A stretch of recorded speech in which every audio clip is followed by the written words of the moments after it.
Hey, everybody, it's Saturday night. It's Modern Comic Mayhem time. The show, the premiere show on the Flipside channel that's like hanging out at your local comic book shop. All the talk without having to drive. And always remember, we play a drinking game.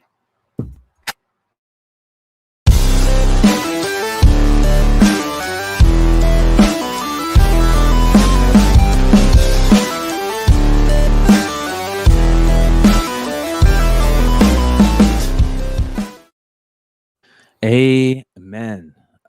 You guys, there is the QR code if you guys want to play around. If you're too lazy to put your phone up the screen, here you go. Let's help you out. So we got the crew coming in a little late tonight. I'm sure everybody will be shuffling in as the show goes along. That's the way we roll here. Yeah, that's the way we roll. It's like a comic book shopping network / talk / everybody comes rolling into the comic shop on Wednesdays at different times. So 21 live in the chat. What's up, everybody? All right, we got a lot of fun stuff to talk about. What are we talking about tonight, brother? Let's see here. We've got a new audio artist that you guys are going to be very fucking happy that we told you about. We've got a guest that is going to come on that you guys are going to be very happy we got on. We've got Book of Boba Fett talk. Will Cad Bane save Book of Boba? Has Cad Bane saved Book of Boba? We've got Peacemaker. What else do we got? We've got the hot comic review. Yes. And whatever else happens to come up. We're not cussing in the first 2 minutes because we got yellowed the last time. If you guys don't know. Oh, did we really? Yeah. Because I think I started it off by cussing about the Black Panther 3 stuff. What does it mean, yellow? So for those of you guys that don't know, in YouTube, if you're monetized, when you look at your stream or your video afterwards, it'll say whether if YouTube has allowed the monetization, and it'll show a little green sign. If it's yellow, that means you've gotten limited ads, which is it's like they call it the sign of death, right? Because you're really not gonna. I mean, you're not gonna make. Hey, we don't make a ton of money off the views on this channel, but when we do, it doesn't happen when it's yellow. I'll put it that way. So limited ads is the sign of death, and we definitely got limited ads. On this show? Yeah, for the last one. Not this one, for the last one. Because I opened it up. I was so mad about the Black Panther stuff. I was mauling about the Black Panther stuff, and just like unbelievable that if you guys remember the Black Panther 3 1 in 25 book sold right before literally 1 second after it sold, I hit the go live button, and it sold for like $5.85, I think. And I was like, What is going on here? Holy cow. And I was, cussing up a storm. So it was a lot of fun, but yeah. Justin Shannon says the last 2 episodes of Book of Mando have kicked ass. I don't know if the last one definitely did for me. I think the last 2 have been. I just don't like the fact that they brought in Mando. You know what I mean? You know what up, Marvel Man comics in the house. I just don't. That's my problem. Like, I guess this is a good thing that they've taken Star Wars, and turned it into like just one show across all the different titles. Even though it's called Book of Boba, you're gonna see Ahsoka in it. You're gonna see Din Djarin in it. You're gonna see Grogu in it. You know what I mean? You're gonna see all these different characters. So I think that's how they're gonna run. Solo Wookie, what are you doing in the chat and not on the show, dude? I know he's there's like 2 of us minutes. there's 2 of us on here, and you're literally not even on the show. You came and had lunch today, and then you get out of here. Get out of here. What are you doing? Actually, get in here. What are you doing, dude? Shout out to Joe's Duel, and he says, "What saved Book of Boba was that it stopped being the Book of Boba." Yeah, right. I think what it is like they were writing Boba Fett, and it's not. I think they had a rough time with it and a flow with it, but for some reason they can write Mando really easy. And there's just something about Mando being there that just, even though it's just as freaking slow as Boba has been, but there's something about Mando being there that doesn't make it slow, that just it makes it flow and it makes it work. I don't know. Well, the problem is also that they've pussified Boba Fett. Yes. Right? He's yeah. Well, Boba Fett seems shy. Well, he doesn't seem shy because I know you're talking about Solo, but he doesn't seem shy because he's always got his damn helmet off. Put that helmet on. You know what Boba Fett needs to do? He needs to put that damn helmet on and just start blasting people. Like, you know what? Like Cad Bane did. Like Cad Bane showed up with that evil voice and those teeth. Dude, those teeth, man. Yes. Oh, dude, they were so badass. And the way he talked and he had the like, Spawn gunslinger like look, and he walks in, it's all dead. Like they set it up perfect for Cad Bane. So yeah, it was pretty good. It's pretty good. So all right. What else do we have? I think the Hive boys, at least James is gonna show up. I think Jonathan, let's do our weekly look in on whatnot. It's asking me to log in again. Your session has expired. All right, let's fix this here. What is that? What testosterone makes a man a man? All right.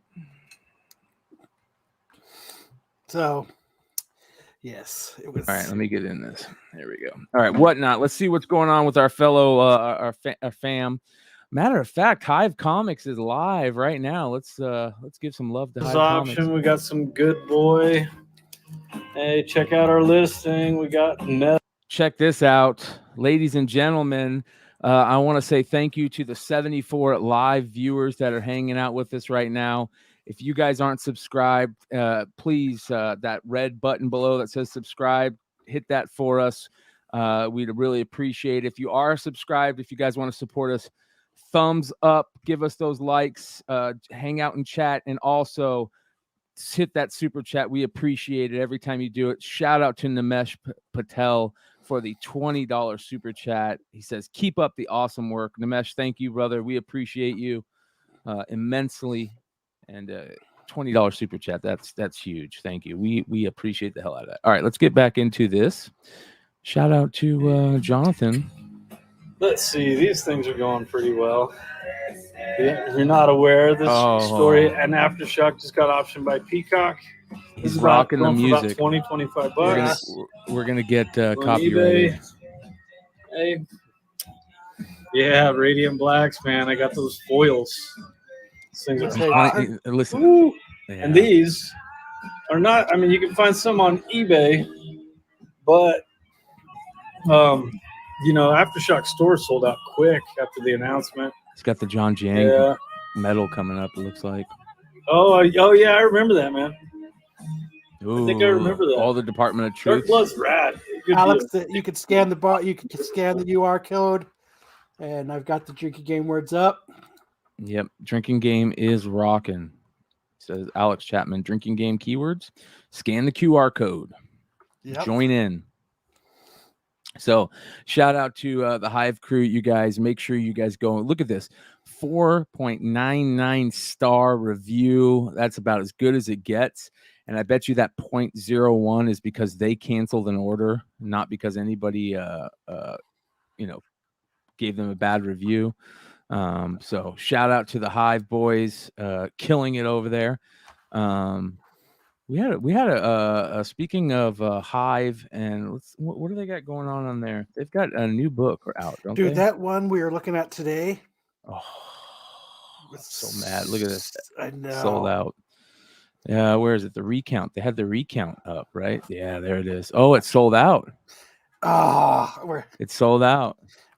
So I hope somebody out there got it. Yeah. I hope somebody in this chat got it, because I was talking today and I was like, I can't wait to get that. And I was showing it off today to a bunch of people. So hopefully people are showing it off too. Yeah, this is a dope cover. Shout out to Illis Illuminati. Make sure you guys are checking him out. Illis Illuminati. I always mess it up, but We're gonna just call him Illis from now on. Speaking of Illis, we had a good day today. We just so happened that today turned out to be a lunch day. Drew from Wanted Comics, shout out Wanted Comics. If you guys don't know about Wanted Comics, and there's a problem. WantedComics.com, another one of the best retailers on the planet. Drew was in town, so he hit me up. He's like, "Hey, you want to go get some lunch?" I'm like, "Yeah." And next thing you know, I'm sitting at lunch with Kyle, Solo Wookie, Drew, Illist. The only people that weren't there were Anthony from Bird City. We got to get Anthony there next time. I know he's all like, well, "Thanks for the invite." Dude, it was like, I apologize for that. And we need to get Jesse there too. A matter of fact, it was at the place that Jesse took me to the first time, that Bubba's 33. That was actually a pretty good place. It was pretty packed. It was a lot of fun. Yeah, it was fucking packed. Yeah, it was a good time though. That's for sure. Let me see here. We're waiting for everybody to show up. Let me bring that up. Here you go. See a bunch of us fat fuckers, and then there's Solo Wookie. And then there's Solo. Solo Wookie. Yeah, Solo Wookie's lost more weight by shaving his beard than we have in years. Yeah, much facial hair lunch. It shows that I need to go on more fucking walks. Yeah, and I should have eaten that whole pizza. What up, James? Pizza, you fat fuck. How you doing, brother? Oh, doing pretty good, man. Doing pretty good. We were just talking about your guys's what was it? The recount #1. Oh yeah. God, it's such a badass cover. Yeah, we're still waiting on medals to come in, but it was cool. Javon's gonna have I think we basically sold out, but we knew Javon was moving into his new spot and all this other stuff. So he talked to us about comps and we said, dude, how about this? You sign our books so we can submit some to CGC for our customers and we'll send you a ton of comps. So we're sending him like a stack that I think he's going to do like live remarks and live signings on his whatnot after he gets them in. So we're just waiting for medals to show up and then I think we're sending them off to him, but I'm going to shoot him the link. And if he wants to come on, he's more than welcome. Okay. Yeah, man, this stuff is dope. This is a really good cover. Yeah, it came out really well. Reported. It is the camera that makes me look fat. Yeah. Well, he's doing a bunny mask variant for us. Ooh. Oh. He just got started working on it. So it's gonna be crazy. Yeah. You guys go give Illis a follow. Just got this in the mail today. Yesterday. That's a badass cover. Yeah. Beautiful. Beautimus. So that one's really, really good. Not bad. Not bad. What you guys got going on? Anything new over on Hive Comics? Anything crazy, new, and exciting? I mean, we just found out our first con's going to be Philly. So we're kind of ramping up for that. When is that? 8th, 9th, and 10th of April. Ooh. We've got some special celebrity comic book guests that are going to be joining us at the Brian? booth. There's a chance. I might have to jump on that train. That's going to be a good one. I think Philly and New York are probably going to be two of our better. Just with what we've got planned, I think they're going to be some of our better shows that we're going to be. I've never been to Philly and I've never been to New York, and this is the year that I travel to these cons. So we might have to do that. I'm going to Laughlin next week. Bet some money on the Super Bowl on the prop bets. Love the prop bets. We'll see what happens. Here's prop bet. Am I gonna try and cut this up and sell this as hits of acid in Laughlin? You never know. You never know. I put $40 on it. Oh man, this is beautiful. So at some point tonight, I'm gonna keep a watch on Whatnot. But I've been messing with Jonathan. I've been getting some stuff in lately, some books, and I've just been hoarding them away. He had no idea I had them. So I packaged some up in mystery packs, and I was like, dude, sell these on Saturday's show. And he's like, what are they? I'm like, you can't, like, I sealed them. I'm like, I'm not telling you, and don't open them. I said, I want to see like a genuine response from you. I want to see it. So I handed him 10 of these packs, and I told him, so he's got them listed as just mystery packs, but I told him, I'm like, dude, start the bidding at $200, and after the first one sells, don't worry about it. Like, it'll be fine. But, oh, nice. Yeah, we're definitely gonna have to check in on that live. That's the fun part, right? So I'm gonna keep an eye on it, and I'll let you guys know if he ends up putting one up. But all right, he might not even put them up. I think I saw him list them though, so I'm assuming he's going to. But well, we've got it running in the background, so let us know. Yeah. So shout out Tomb Toys, who says, I love that blotter. Yes, I love that blotter too. Oh, you mean the Department of Tooth blotter? Oh, I love that too. Yeah, I love that too. I love that too. Yeah. And shout out to Tomb. I've been talking to him. This is why I love doing this show, is because I get to meet cool people, and now that Tomb isn't scared that I'm going to steal his BMX bike, he finally reached out to me. Yeah, we're going to talk about that. Tomb, you're not off the hook yet. Check it out. Hold on. First mystery box going up. It's a book. One book. Hey, it's in a top loader. Turn the radio down. And I'm gonna rip it after we see. I'm trying to describe it when he doesn't know what it is. In a bag. It's a comic. It says mystery on it. We'll see. Because I'm guessing they're worth a lot more than that. So if he says start at that, he starts it low. So we'll see. See what happens. Here we go. This is gonna be nuts. He said start it low, and it's at 210. Somebody's gonna 210. Somebody's gonna snake something in here and see what's in here. And he goes, what do I tell people's in it? And I'm like, whether or not it's mystery, dude. I said, tell him it's worth at least 200. I'm like, that's all you got to tell him. See what it is. Oh, here we go. Here we go. 214. Is it sudden death? No, I don't think it is. Okay. Yeah, let's add some seconds. Keep adding those seconds. I want to see this thing going. Step by step. Do you know it's in? Really? You know it's in this one, right? Because it has. I packed them. I like one number. You said you packed 10. You numbered all of them, so you know. Exactly no, I didn't number them. He numbered them 1 through 10. Yeah. Hartman says it's a jar of farts. Yep. 15 to 19. Novak jumping in. It's a backing board and a bag of farts. What it is either, man. I'm just curious to see if he gets mad at me when he sees what's in it. I hope so. That would be so awesome. He's like, you son of a. Oh. And I can give you a whole list of books to look out for. Ed. Stuff I stack. All right, here we go. I got you, man. Ooh, let's see, Novak.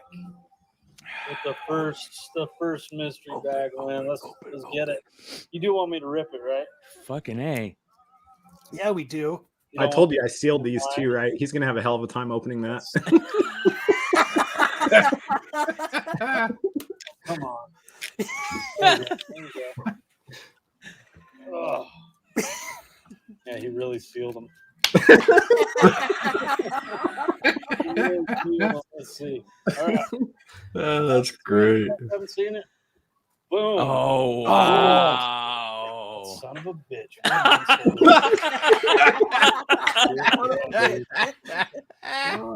21. I'd say that's a steal. Yeah. I guarantee the next mystery pack goes for more now. Yeah. He's been asking me forever if we got any of those in, and I've been like, nah, man. Nope.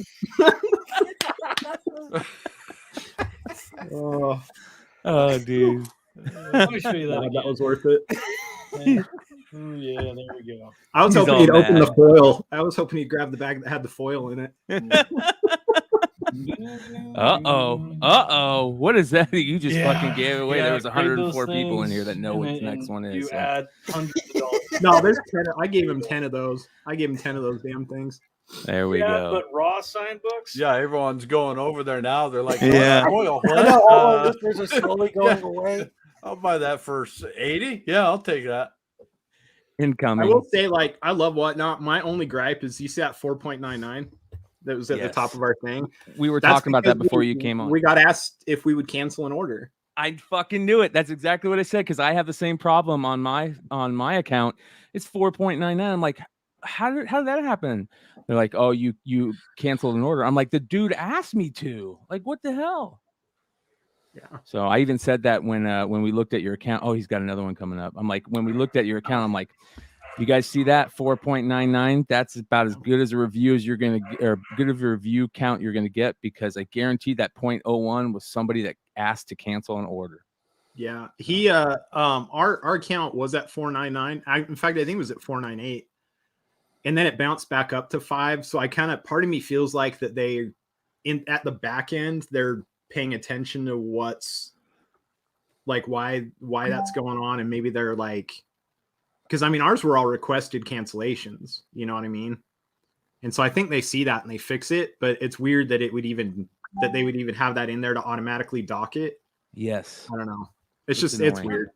Kind of sounds like the whole 9.8 versus 10 game from CGC. I mean, if you can ride a 9.8 or a 9.9, 4.9 or 4.8 or whatever, you're never going to be a 5, and that's okay. Yeah, It's all right. I'll get 2 5s. You've got one spine tick, so yeah, all right.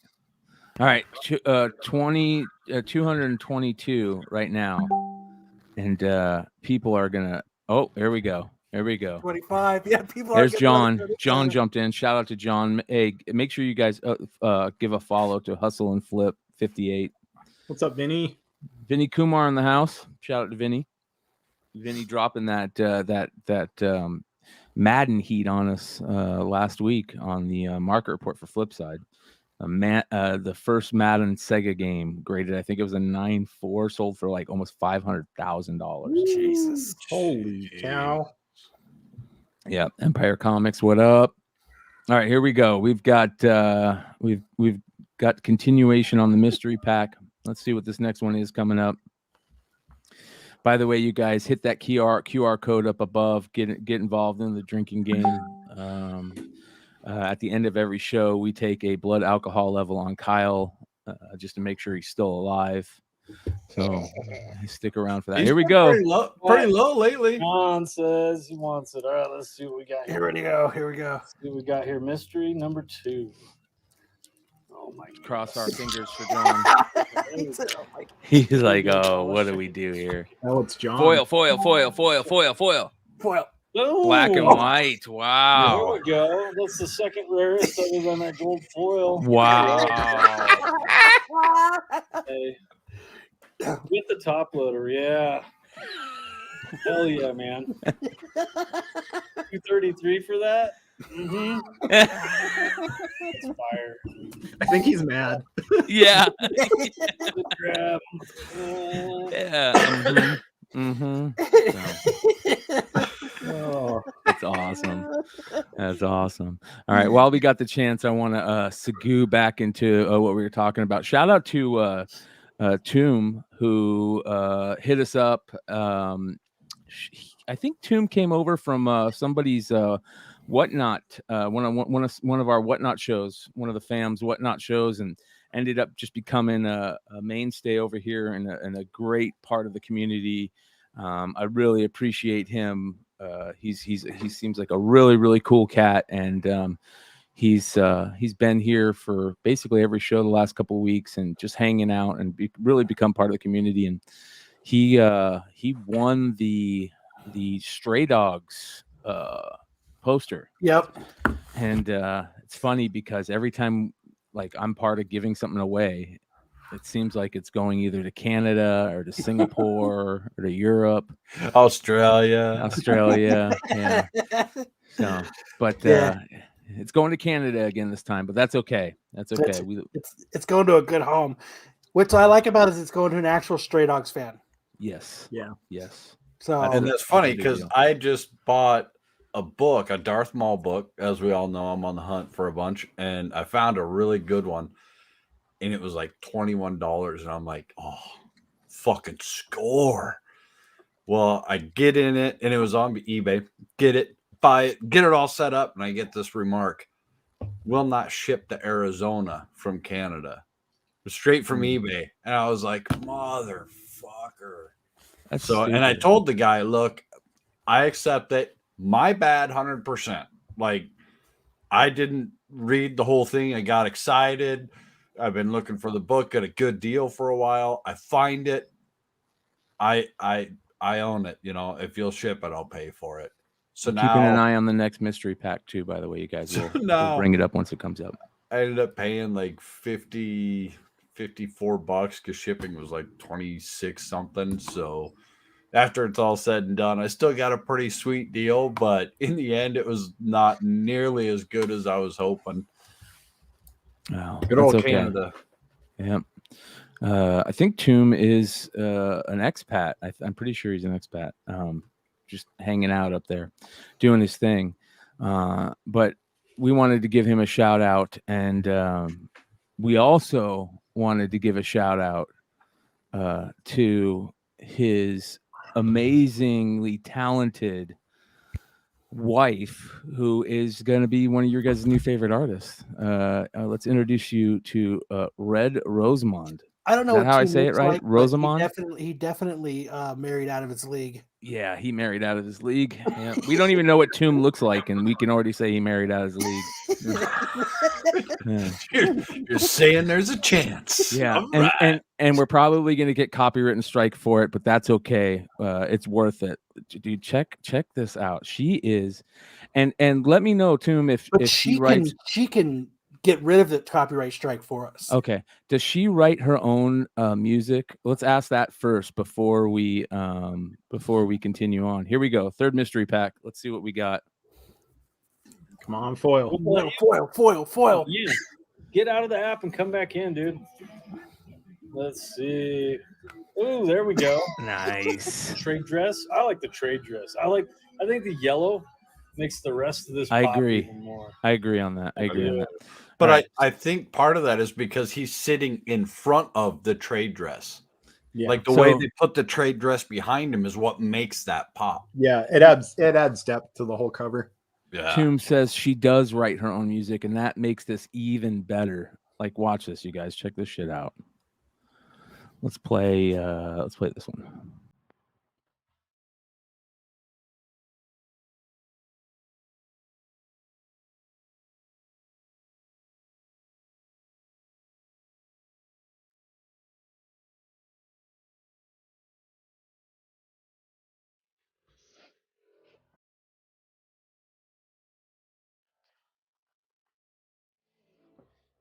June can't help either.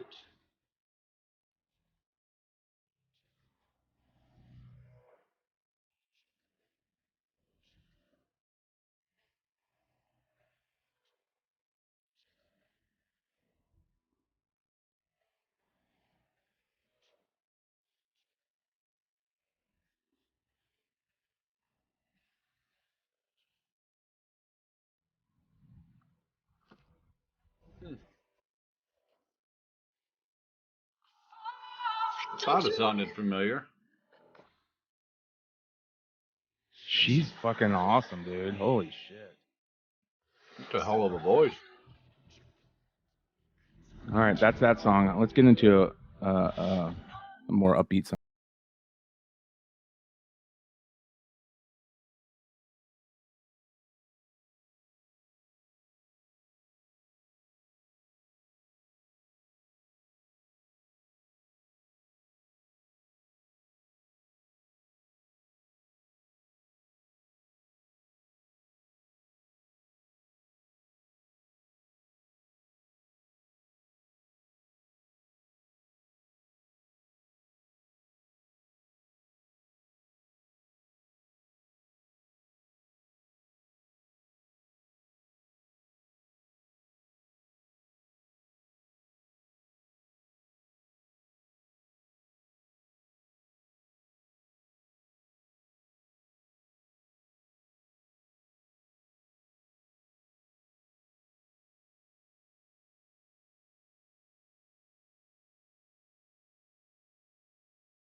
everything you want.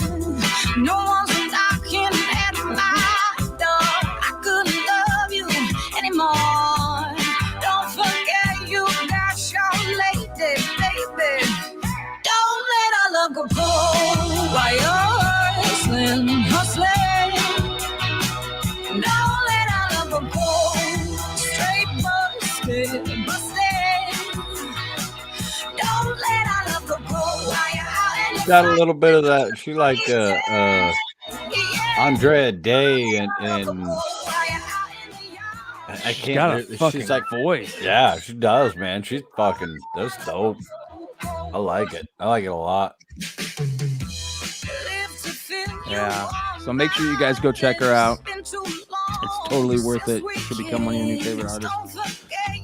So shout out to Tomb. We definitely wanted to spotlight on this because it is great. There's nothing better than finding new music to me. Like even over comic books, anything. If somebody comes to me and goes, bro, you got to hear this new band or you got to hear this new artist, I'm like, thank you so much. I have such a hard time finding new music. So I don't like that picture of her though. I feel like I'm in trouble, and she's looking at me like, "Dude, you totally just fucked up. I'm so mad at you right now." I was like, "I'm sorry. I don't know what I did." You came in at 3 a.m. instead of 11 p.m. My girlfriend looks at me as just like that. Like, well, it's a picture. It's a picture from Tomb's phone he took when he walked in too early in the morning. Yeah. So we know she's on Spotify, so make sure you guys follow her on Spotify. I'm sure she's everywhere else out everywhere else. She said, "Wow, she's got a song coming out in Batwoman show next month. Wow, hell yeah." Well, he said that he shot this in shot one of her videos in Arizona. Let me know the next time that you guys are out here, man, for sure, or any time that you guys are out. Next time you guys are touring in the States. I'm sure a lot of people that are listening right now are going to want to check it out. So, all right, let's do this. Thank you, Tomb. Appreciate you, man. We'll get that poster out to you ASAP. What else do we got he going built on? up the courage to message me his address. Yeah, because I steal BMX bikes. so he messages me and he's like, "Hey, did you send that poster out to Tomb?" And I was like, "I've been waiting for him to, send me his address." He was like, "He's scared to message you because you steal BMX bikes."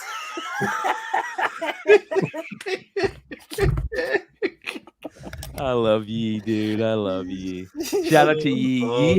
Yee hit up the card show, I believe, today. He had a TriStar show out in Dallas. So I'm really looking forward to see what he picked up. It'll be very interesting. But all right, let's get back into some of this Boba Fett stuff because I definitely want to talk about that last episode and where we think it's going. The Cad Bane stuff was a game. So you haven't seen it yet, James? No, man, I'm behind. All right, don't worry about it. No, you're fine. You're fine. I'll catch them all later. I don't care about what I'm saying, don't worry about it. Like, we can tell you what happened and you're still gonna like it. Yeah, that's how good it is, dude. All I can tell you is Luke Skywalker's a bitch. I mean, I've always known that. Get the fuck out of here. Get the fuck out of here, dude. Luke Skywalker. I'm jealous, and I'm gonna make you. I'm jealous that the Mando likes you, so I'm gonna make you choose. Well, a Jedi can't have any distractions, bro. You can't have any wants. Yeah, attachments. So we can't have a badass fucking chainmail. That was okay. So let's talk about this. Hold on here. So this is one of my biggest problems with Boba Fett the last couple episodes. Like, Mando shows up, and it's a whole episode about Mando. And he goes and talks to the armorer, and they kick him. She kicks him out. She's like, you're not a Mandalorian. Get the hell out of here. Dude, yeah. Did you ever take your helmet off? Yeah. You just set up that whole season. You made how badass that armorer was. You made that was one of the coolest parts about that season is the lore about the Mandalorians and the armorer and all that stuff. And then you just destroy that whole backstory. Like, get the fuck out of here. That was a waste.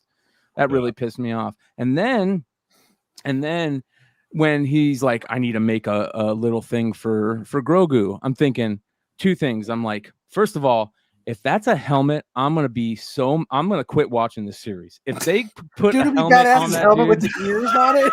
oh my god, dude.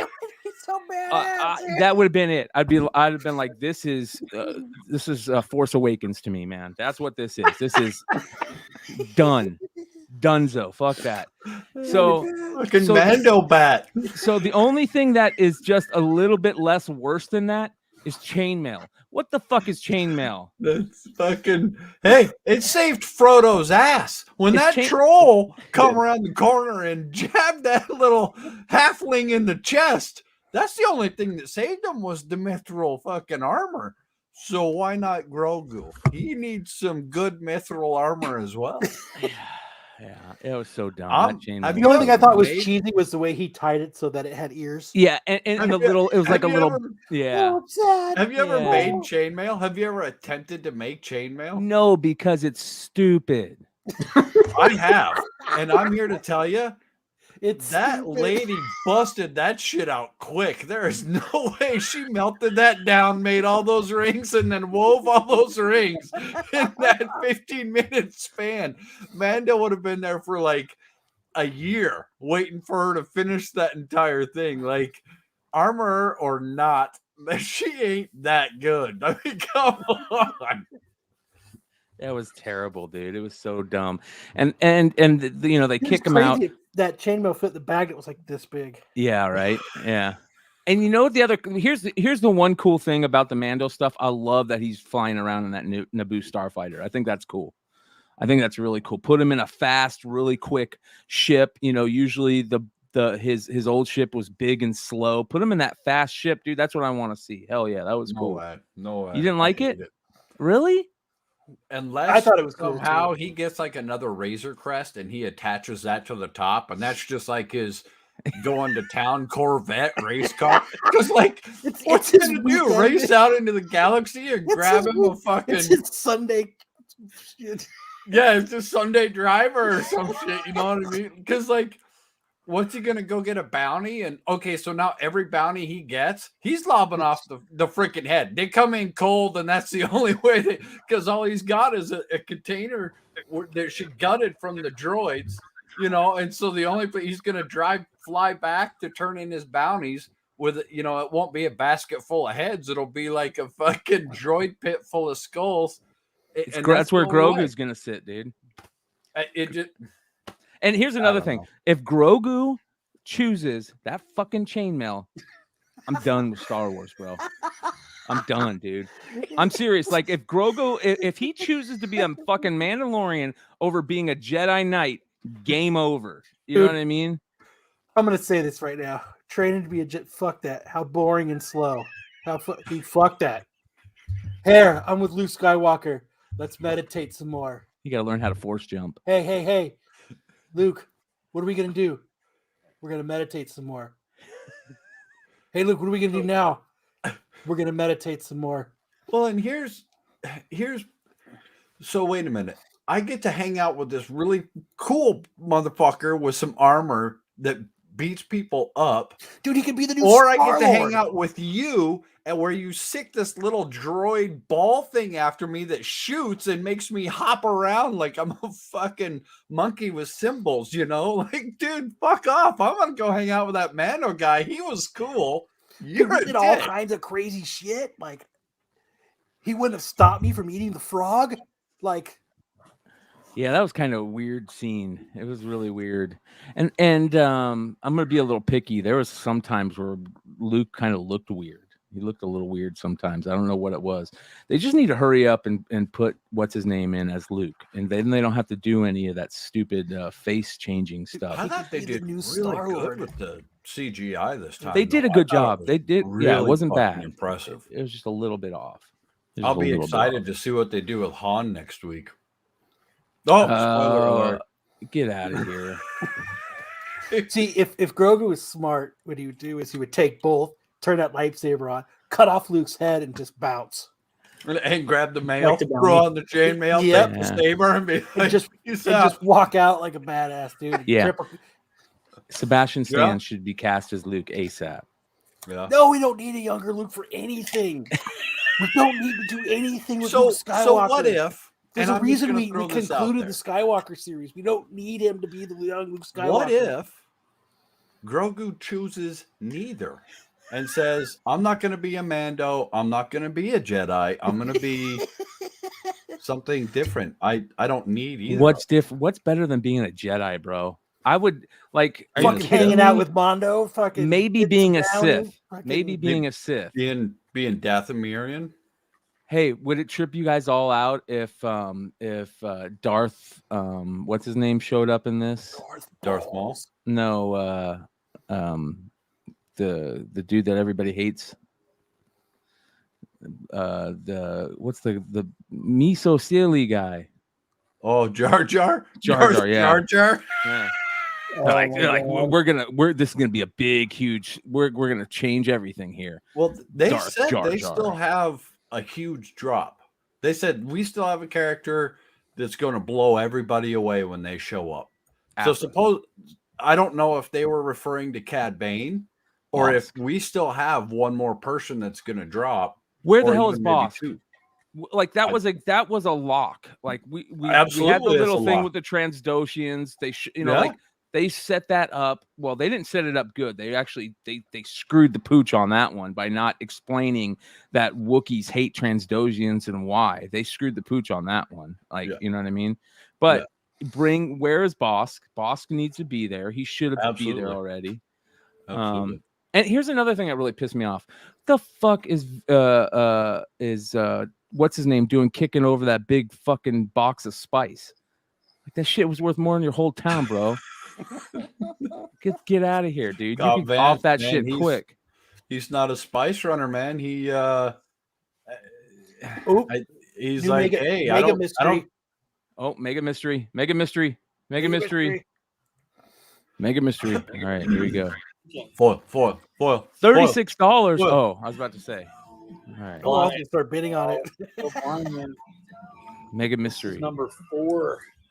Let's see what we got in here. All What right. do we got? What do we No, got? we got some Omni-Mans. I don't know how many we got. I love earlier that Steve said he left the show and went and bought one, and Zero Omni-Man, Yeah. let's go. he's like, it totally paid off. Tell him to start the next one at $1, Oh, dude, or he's a dude, chicken. it's not DC. I I promise. can't. It won't let me We message rarely since he's on our ever have account. DC book for sale, unless I'll do it's that. some 1 in 50, 1 in 25 that everybody wants. Like we won't buy DC and sell DC. Most of it's crap. Adam Hughes covers are good. Dude, this is the best Usually content get having you something on that here comes and really like when watching you this start with us and cover being like tell him to start.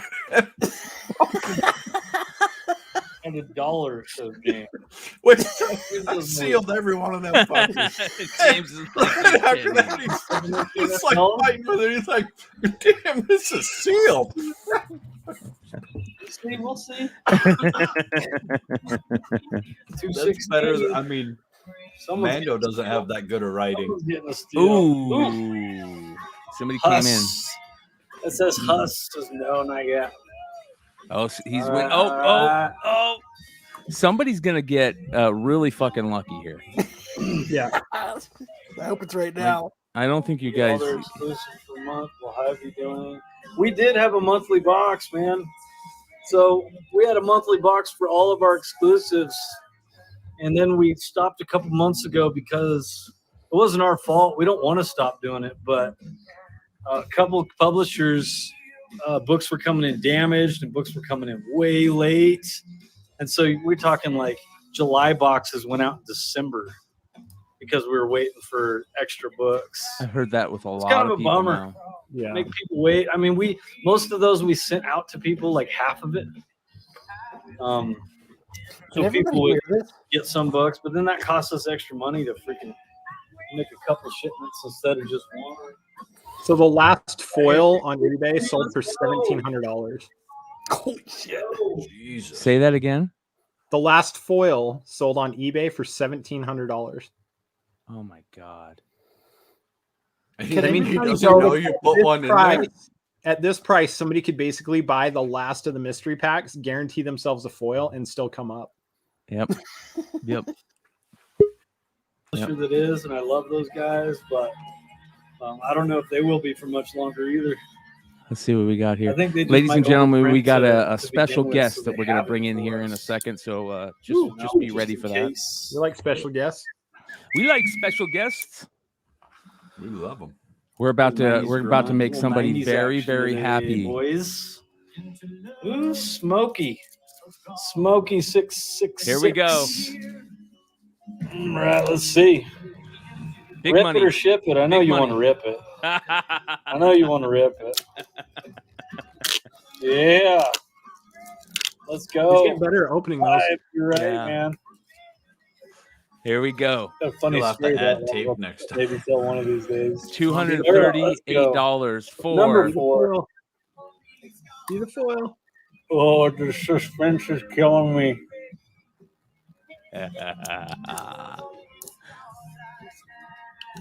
All right, let's see. Let's see. Foil. Boom. Here we go. Virgin. The next one's gonna sell. The next one, you guys. Oh Down yeah. there. There's only Yeah. 6 left. Rad, man. Hell Six yeah. left, you guys. Damn. 6 left, you guys. Such rad books to have. So shout out to Omni Man. All right. Let's do this, ladies and gentlemen, everybody out there. I want to introduce a special guest tonight. We have Brian Miller from Hi-Fi Color. What's up, brother? Hey, good to be here. Nice, I feel like man. I'm popping in the middle of the party. You are, dude, but that's That is okay. perfect. That's okay. That's perfect. That's how we like it around here, man. We love bringing on guests and just being part of the show and just hanging out with us. Basically, that's what we do over here. So we appreciate you coming on. I was telling the guys before, I was like, I had you sign when I got back into going to cons probably 10, 15 years ago. I was like, I made sure to have you sign all of my G.I. Joe books. I think I had you sign all my G.I. Joe books. So we have somebody that's worked on one of the best series in comics in a long time. And that early Image Devil's Due G.I. Joe run was so freaking good. So ladies and gentlemen, say hello to Brian Miller. Hey, Thank it's a you for pleasure to being be here. here. And that was a great run. And there's nothing that makes a Comic-Con exciting to me than like someone bringing up a book that's, 5 or 10 years old that maybe I haven't seen in a while and just here's issue 1 and 2 and 3 and 4. And just to sit and reminisce about what a kick-ass comic that was to work on and the stories and the characters. I mean, it's just a blast. Yeah, I definitely want to talk about something that is absolutely amazing and that I'm really glad that we can talk about tonight. And that is your how do you say it? Octopolis. It's like Octopolis. Octopus and Metropolis. It's Octopolis. Octopolis.com, you guys. You're gonna listen. You guys are gonna thank me for multiple reasons this episode. You're gonna thank me for the new music, and you're gonna thank me for introducing you to this site because this is crazy badass. Look at all these awesome prints that you guys have going on over there. Thank you guys. I appreciate it. I've been so fortunate. Comics has been so good to me that some companies like the X-Files and Archer and Star Wars have reached out to me and been like, hey, what's your interpretation of our licensed products? And so it's really fun to work on all that stuff that I love, including G.I. Joe and other things. So it's been a real treat the last few years to be able to, I love coloring, but to get to do some illustrations has been a real pleasure too. Yeah, I absolutely love the X-Files one. I love collecting old UFO ephemera and all that types of stuff, and this is so good. Same with the Revan one. Look at that. That is absolutely amazing, you guys. Gorgeous. Yeah. I'm The just Archer inspired one, by my like favorite. all the vintage propaganda, enlistment art, and all that kind of stuff. And so it just kind of like it flows through everything I do. It was funny because I'm glad you brought that up. We were talking about that old propaganda enlistment art a couple shows ago. There was some original posters that had sold where it was telling the GIs and stuff to be careful about venereal diseases. And it was propaganda art with pinup girls on it. I'm like, this is so awesome, man. Well, it's funny. And like in comic books, there was, I don't remember if he was like Private Snafu, Sergeant Snafu, Yes. whatever in the war where they're like using comics to like communicate with the soldiers and like tell them things not to do so they don't like screw up or whatever. Yeah. Ed Gaines, not Ed Gaines, Jesus. Who's the guy that did EC Comics, the OG? I'm spacing on his name. Yeah, I'm gonna blank on it too. Yeah, I think it's Gaines something. Somebody in the chat remind me. Really, really famous OG creator. He got his professional start doing a venereal disease comic that they handed out for free to the GIs. Isn't that crazy? Yeah. What a great start. Yeah. Speaking of that, one of the things that we always like to ask creators on this show, of course, is your very first professional work. Do you remember your very first professional Yeah, work? I mean, of course. So, I think like a lot of people, I did several years of like indie stuff that no one's ever heard of, and so it looks like you're like a hit right out of the gate. But my very first San Diego Comic-Con was in 1998, and I was there with like an indie publisher helping them out. And on my downtime, I was just going around handing out my portfolio to like everybody I could meet. And it was maybe like 6 months later, I get this phone call in like, I don't know, late afternoon or evening or something. And it's just basically like, hey, is this Brian Miller? And I'm like, yeah. It's like, I'm looking at your portfolio. This stuff's really cool. Can you help me out with some Wolverine pages? And I'm like, yeah, I guess. Who is this? Like, this is Rob Liefeld, and I'm holding your portfolio in my hand. So apparently at one of the, they used to like drop boxes back then. So one of the places there, Rob got a hold of it. And so I'm still like, I'm in my teens, and I'm like, wow, this is incredible. And so I'm like, okay, what do you need to do? He's like, I got 5 pages. I need you to color. I'm like, great. And I'm thinking like, all right, 5 pages, I'm going to have this done in like a week or something. I'm like, when do you need it? He's like, I need it when I wake up in the morning. So I stayed up like all night and I colored those pages. And I think I talked to him at like 2 a.m. my time. And he was like, yeah, these are cool, tweak this and give them to me. And this is old times. I had to do like, AOL Instant Messenger dial up to send him these files. And so I pass out at like 3 a.m. in the morning. I wake up the next morning to the phone ringing. I pick up the phone again. It's like, hey, is this Brian Miller? I'm like, yeah. And like, this is Mark Powers at Marvel Comics. Now I'm just in a sheer panic. I'm like, WTF, what did I screw up? What did he write? He's like, are you the guy who colored these 5 pages? And I'm just like, oh no. And I'm like, yeah. And they're like, we love them. We want you to do the cover. And so I was like, okay, well, when do you need it back? And they're like, tomorrow. And I'm like, I see what's going on here. And it's just been that like never ending rush ever since then. That's awesome, man. That is, yeah, as his first work. Yeah, that's amazing. That is amazing. So what was it? Wolverine? So it was, I think it was Cable. I want to say Cable 75, which was an anniversary issue with Wolverine versus Cable. And then within like 30 days of that, I was working on Wolverine, not New X-Men, Uncanny X-Men, just a bunch of like the X-related titles. And in our studio at the time, I was the only colorist. We had like inkers and pencilers and writers. And then that explosion happened. That's when I was like, oh, I'm going to have to like teach people to do what I do so that we can make all these deadlines, because it just went from like 1 book to like 10 books overnight. Wow, that's awesome. Is it this? Let me know if this is it. Let's see here. So do you still talk to Rob now because of that? Off and on. Yeah, that is the issue. That's the one. I didn't do that cover, but I did 5 pages on the inside of that one. So this story I was so geeked out on this story when this story was coming out, man. The Apocalypse of 12 story was such a great story. It spanned through all the different X books. It was so good, man. And it was one of the first times that I ever remember a variant cover, because they had those covers where they had the headshots behind everybody, and they would fit together. I forget what issues it was, but if you guys haven't read the Apocalypse of 12 run, it is amazing, and it's got one of the coolest Horsemen of the Apocalypse characters that you guys will ever see in comics. It's really cool. So I won't ruin it, but it's awesome. That is cool, man. Well, and I give a shout out to Rob, because like, some people give him crap, but he is like A, prolific in what he's created, and B, like he's like amazing at picking talent. Like, he found me, he found like guys like Norm Rapamon, and I don't know. I could probably think, if I sat here and thought about it, I could probably come up with like 10 people that he like plucked out of obscurity. So he's clearly got the eye for like people who can like work and like actually make comics and not just like talk about it, I love those. It's funny because I'll find those old, back in the day, they used to do for the different artist collective groups, like it would be like the Awesome Entertainment book, and it was a comic that would have like all the creators in it, and it would say like, here's Marat Michaels and Norm and all these people. And I was. Did you ever see the Norm Ratman trading card? No. Image did trading cards, and there is a Norm Ratman trading card and a bunch of those guys too. Yeah, And it's for still sure. when he had long hair. Yeah, he had the long hair. That's what I was just gonna say. I was gonna say, like, I opened up the comic, and there's Norm and Marat, and they got this real long hair. And one day, and I swear to God, you guys, this is the 100% honest to God truth. Jesse will come on the show and say it's true.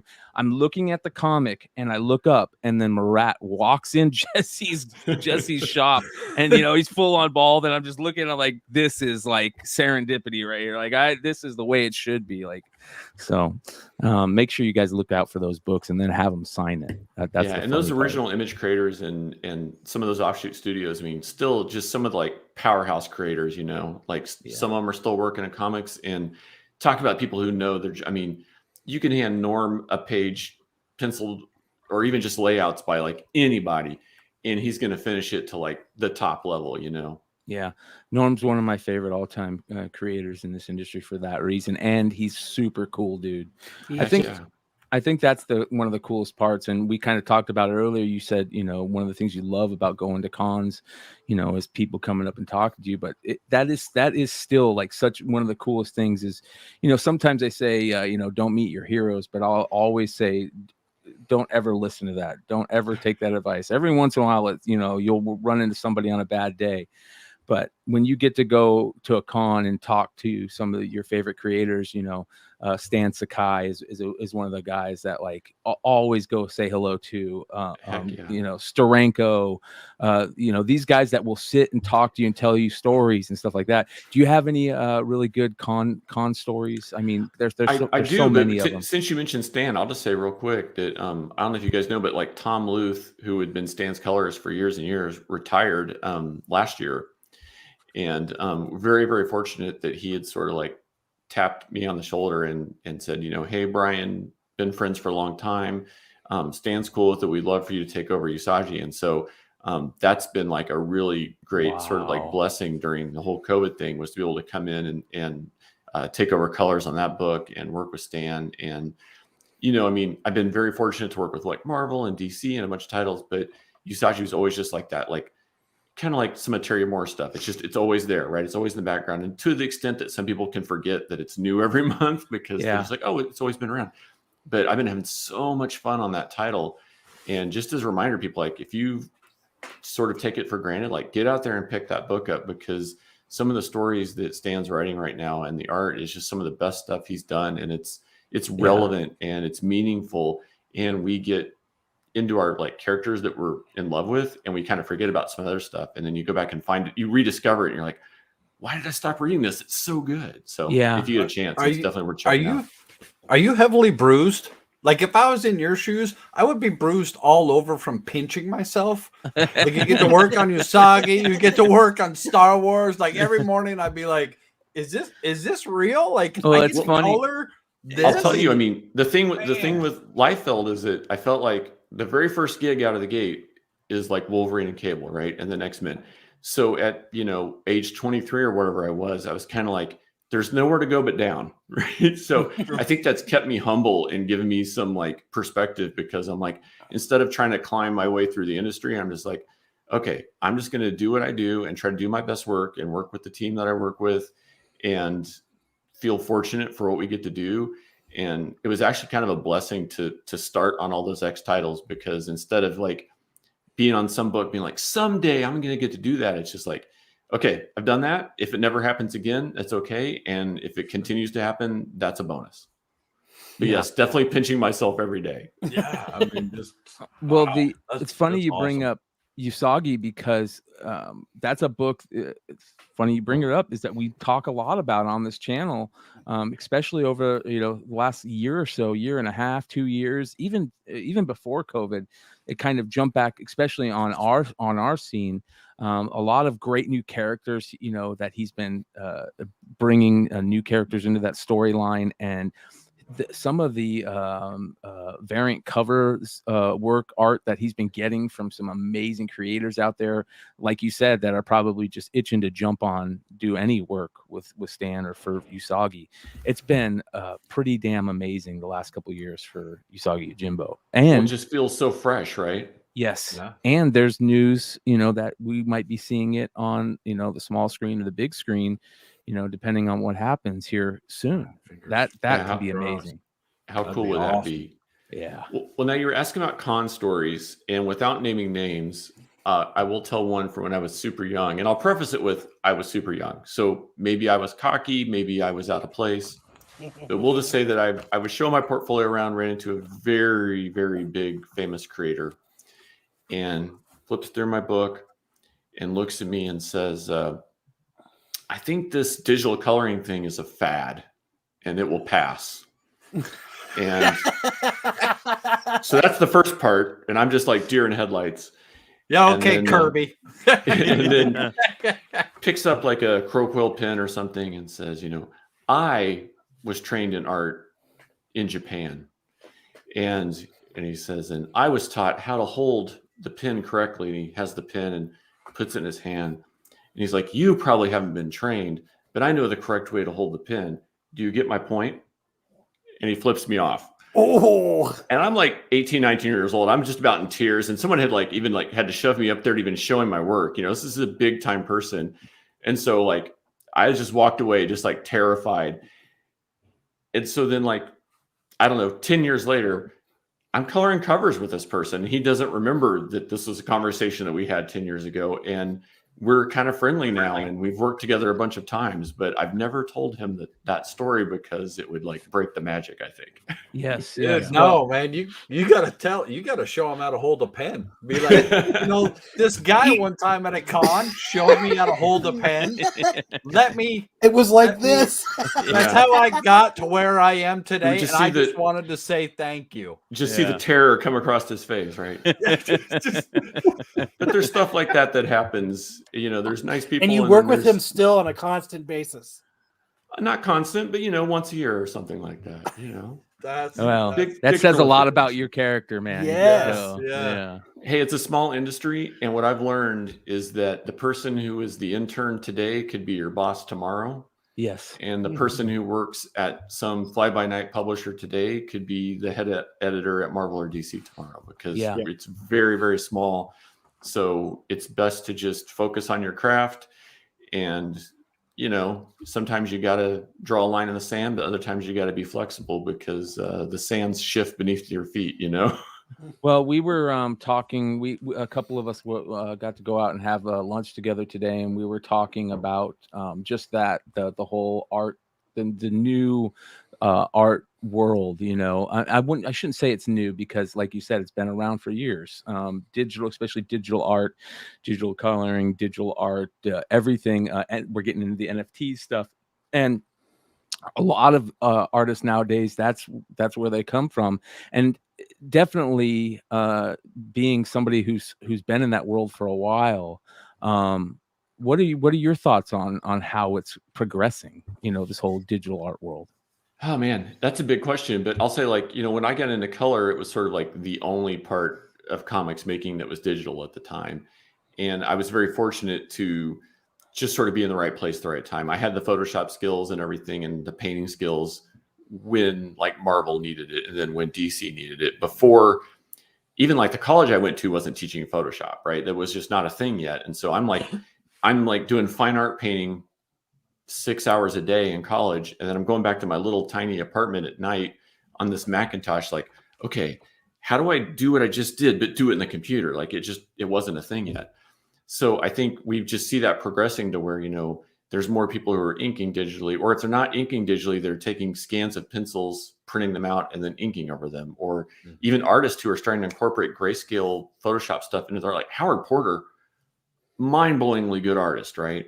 Mm-hmm. But you can go back and track when he made a switch from just traditional, ink and pen on board to, okay, he's drawing stuff, he's bringing in the computer, he's now adding in textures and gray shading and all this stuff. and doing it at like a master level, right? You know, Yes. I think we've all seen comics where you go, oh, that looks kind of hokey and digital. And then things where you're like, how do they do that, right?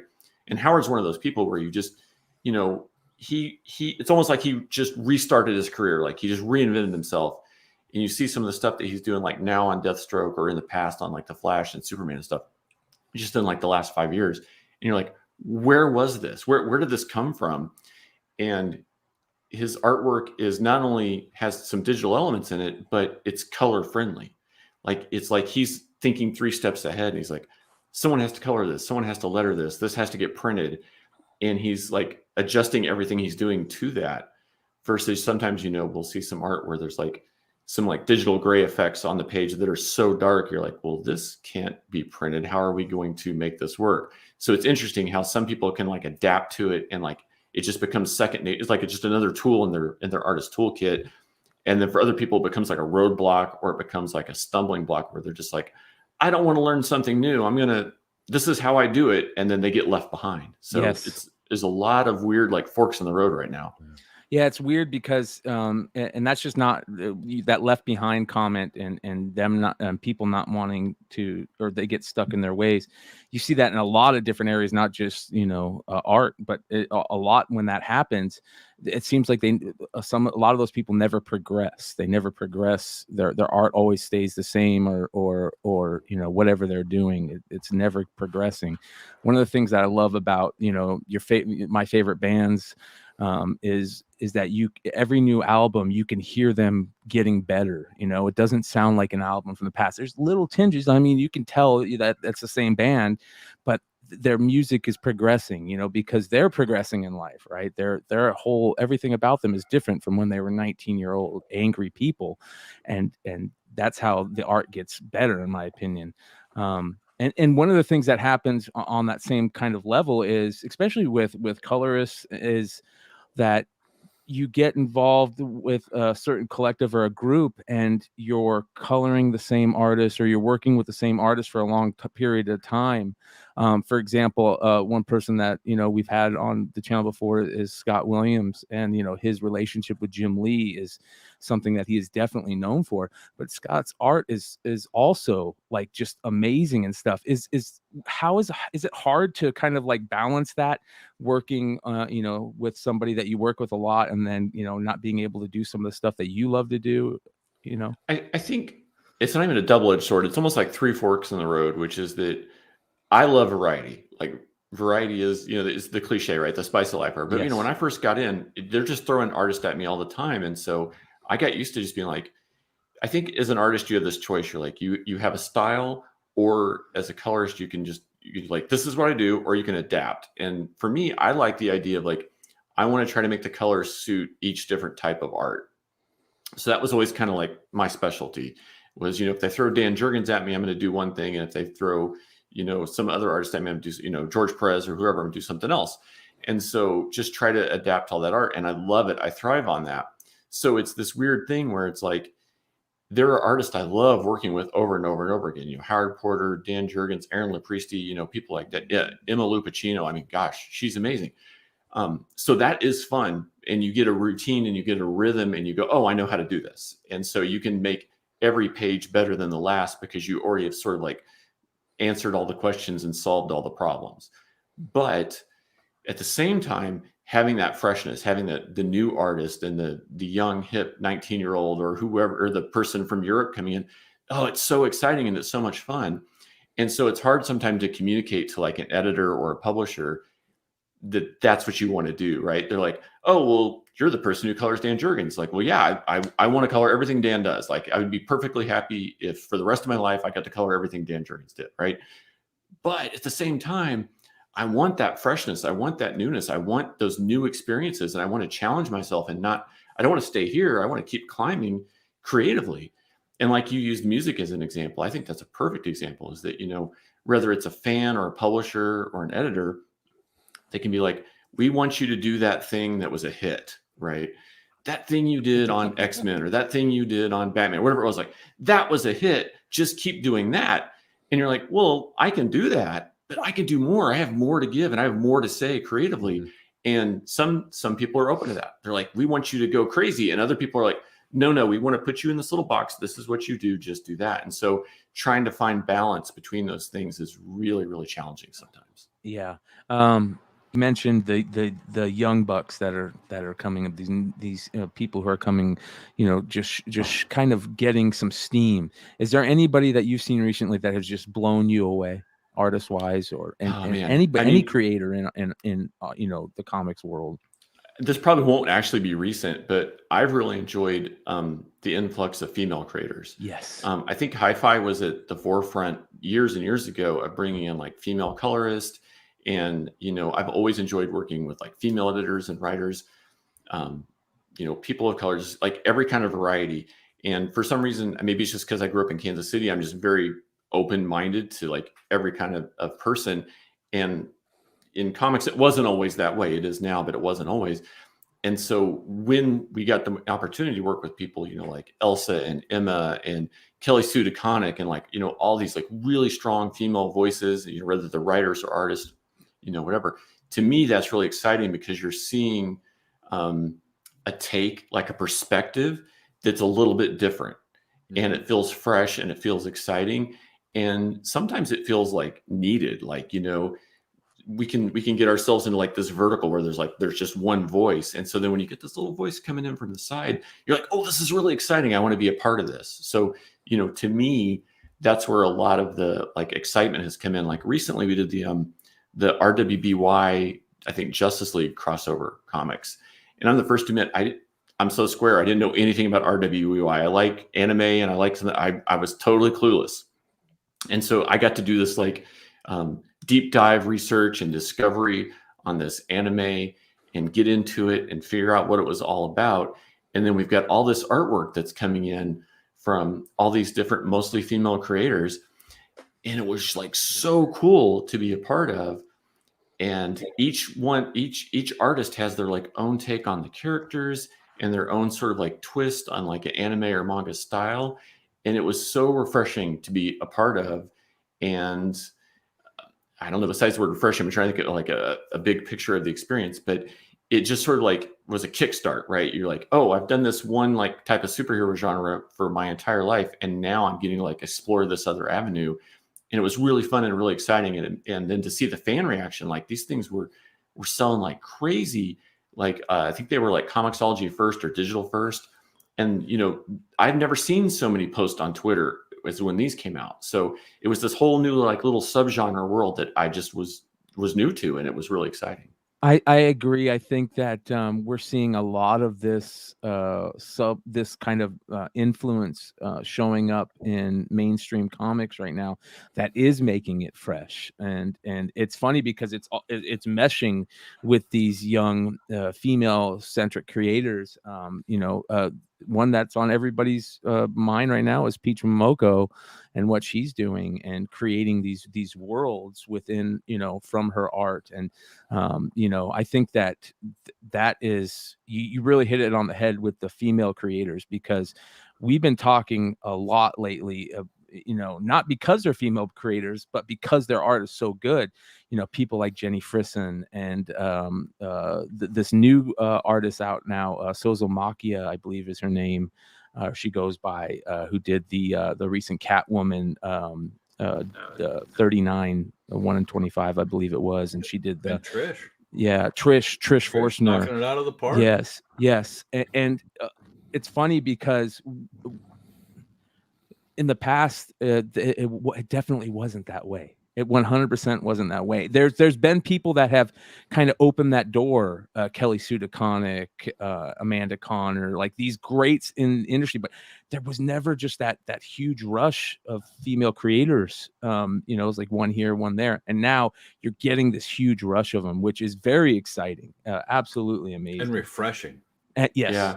Yes. And it grows the fan base. I've heard a few people be like, well, if we do this, then we're not doing that. I'm like, no. We're going to do this and do that. So it's like we're multiplying. We're not condensing. Everything's growing. Yes.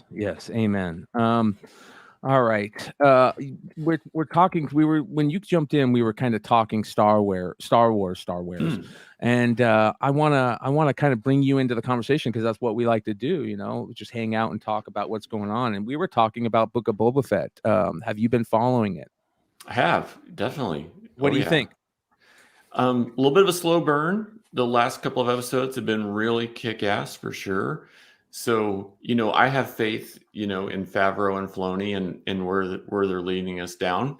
But, I also hear the rumblings of people all over the internet. And, it's not been the same as, The Mandalorian, but I guess it's not supposed to be. So right now I'm just along for the ride, waiting to see what happens. But are you pissed? I don't know if you guys have already given out spoilers or not, but like the last 2 episodes, I think have kicked a bunch of ass. And I've been excited. My wife watches when Christy's been totally like, every time like Grogu or Luke Skywalker. I mean, did you guys already talk about Luke? We were just getting into it, so it's perfect timing that you're bringing it up. Yeah. What'd you think of the new CGI? I thought it was like far superior to what we saw in The Mandalorian. I thought it was amazing. Yeah, I couldn't believe it.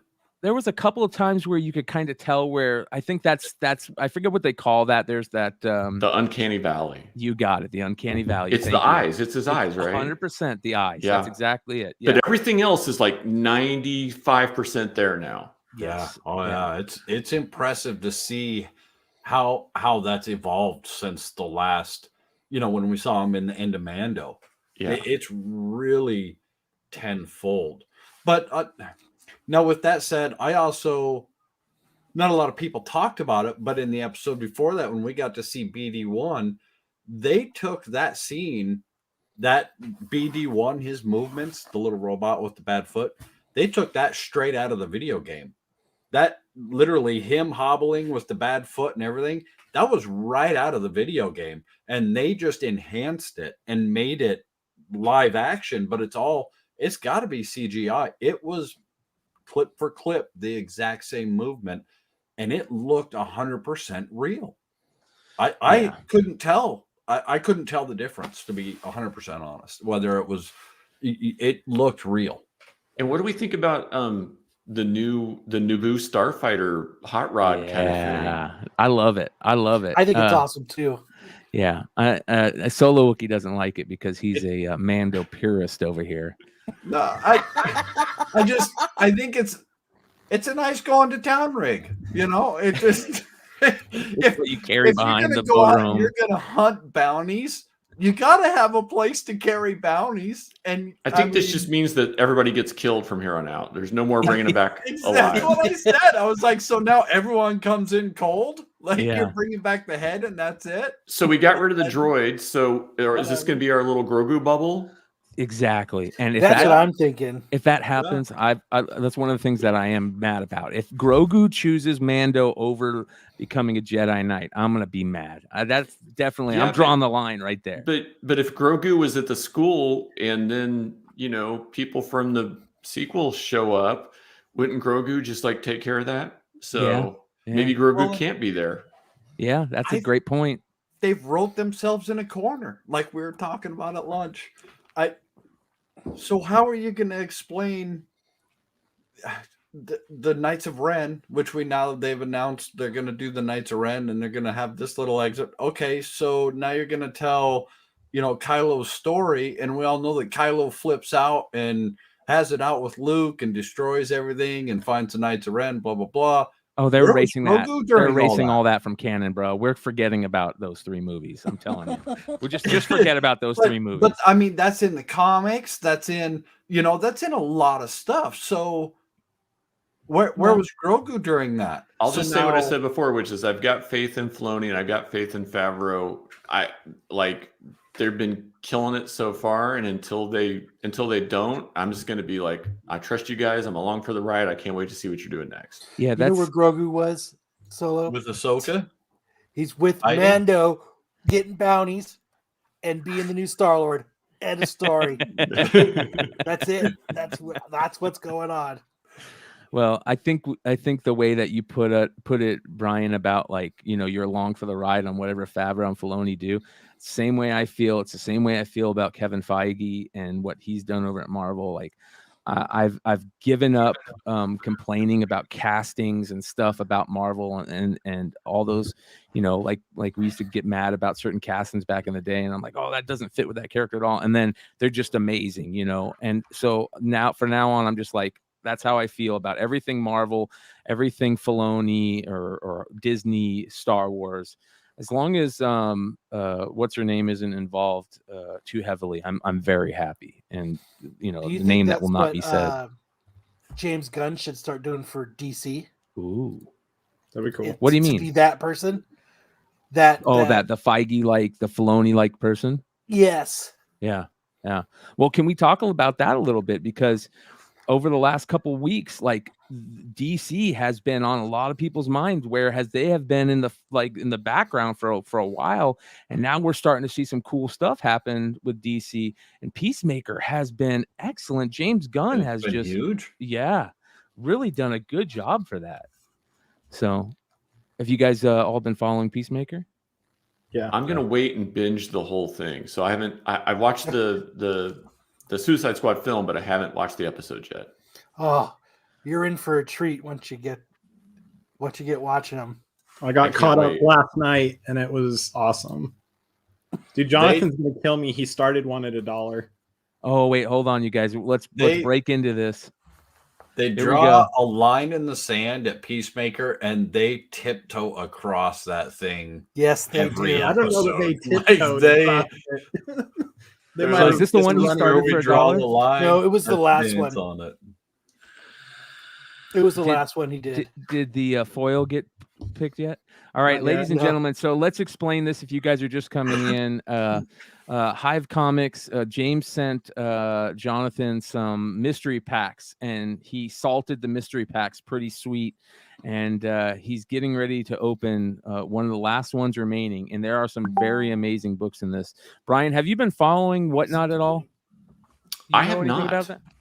Whatnot is the new, I guess we can call it like secondary market app for selling collectibles and stuff. It started out as a Pops collectible thing on your phone. It's an app on your phone. And they've really, over the past year and a half, really expanded to selling comics, action figures, trading cards, all that type of stuff. Artwork is starting to jump right now too. Artwork, original art. And that's an app that is for iPhone and for Android then? iPhone and for Android. Awesome.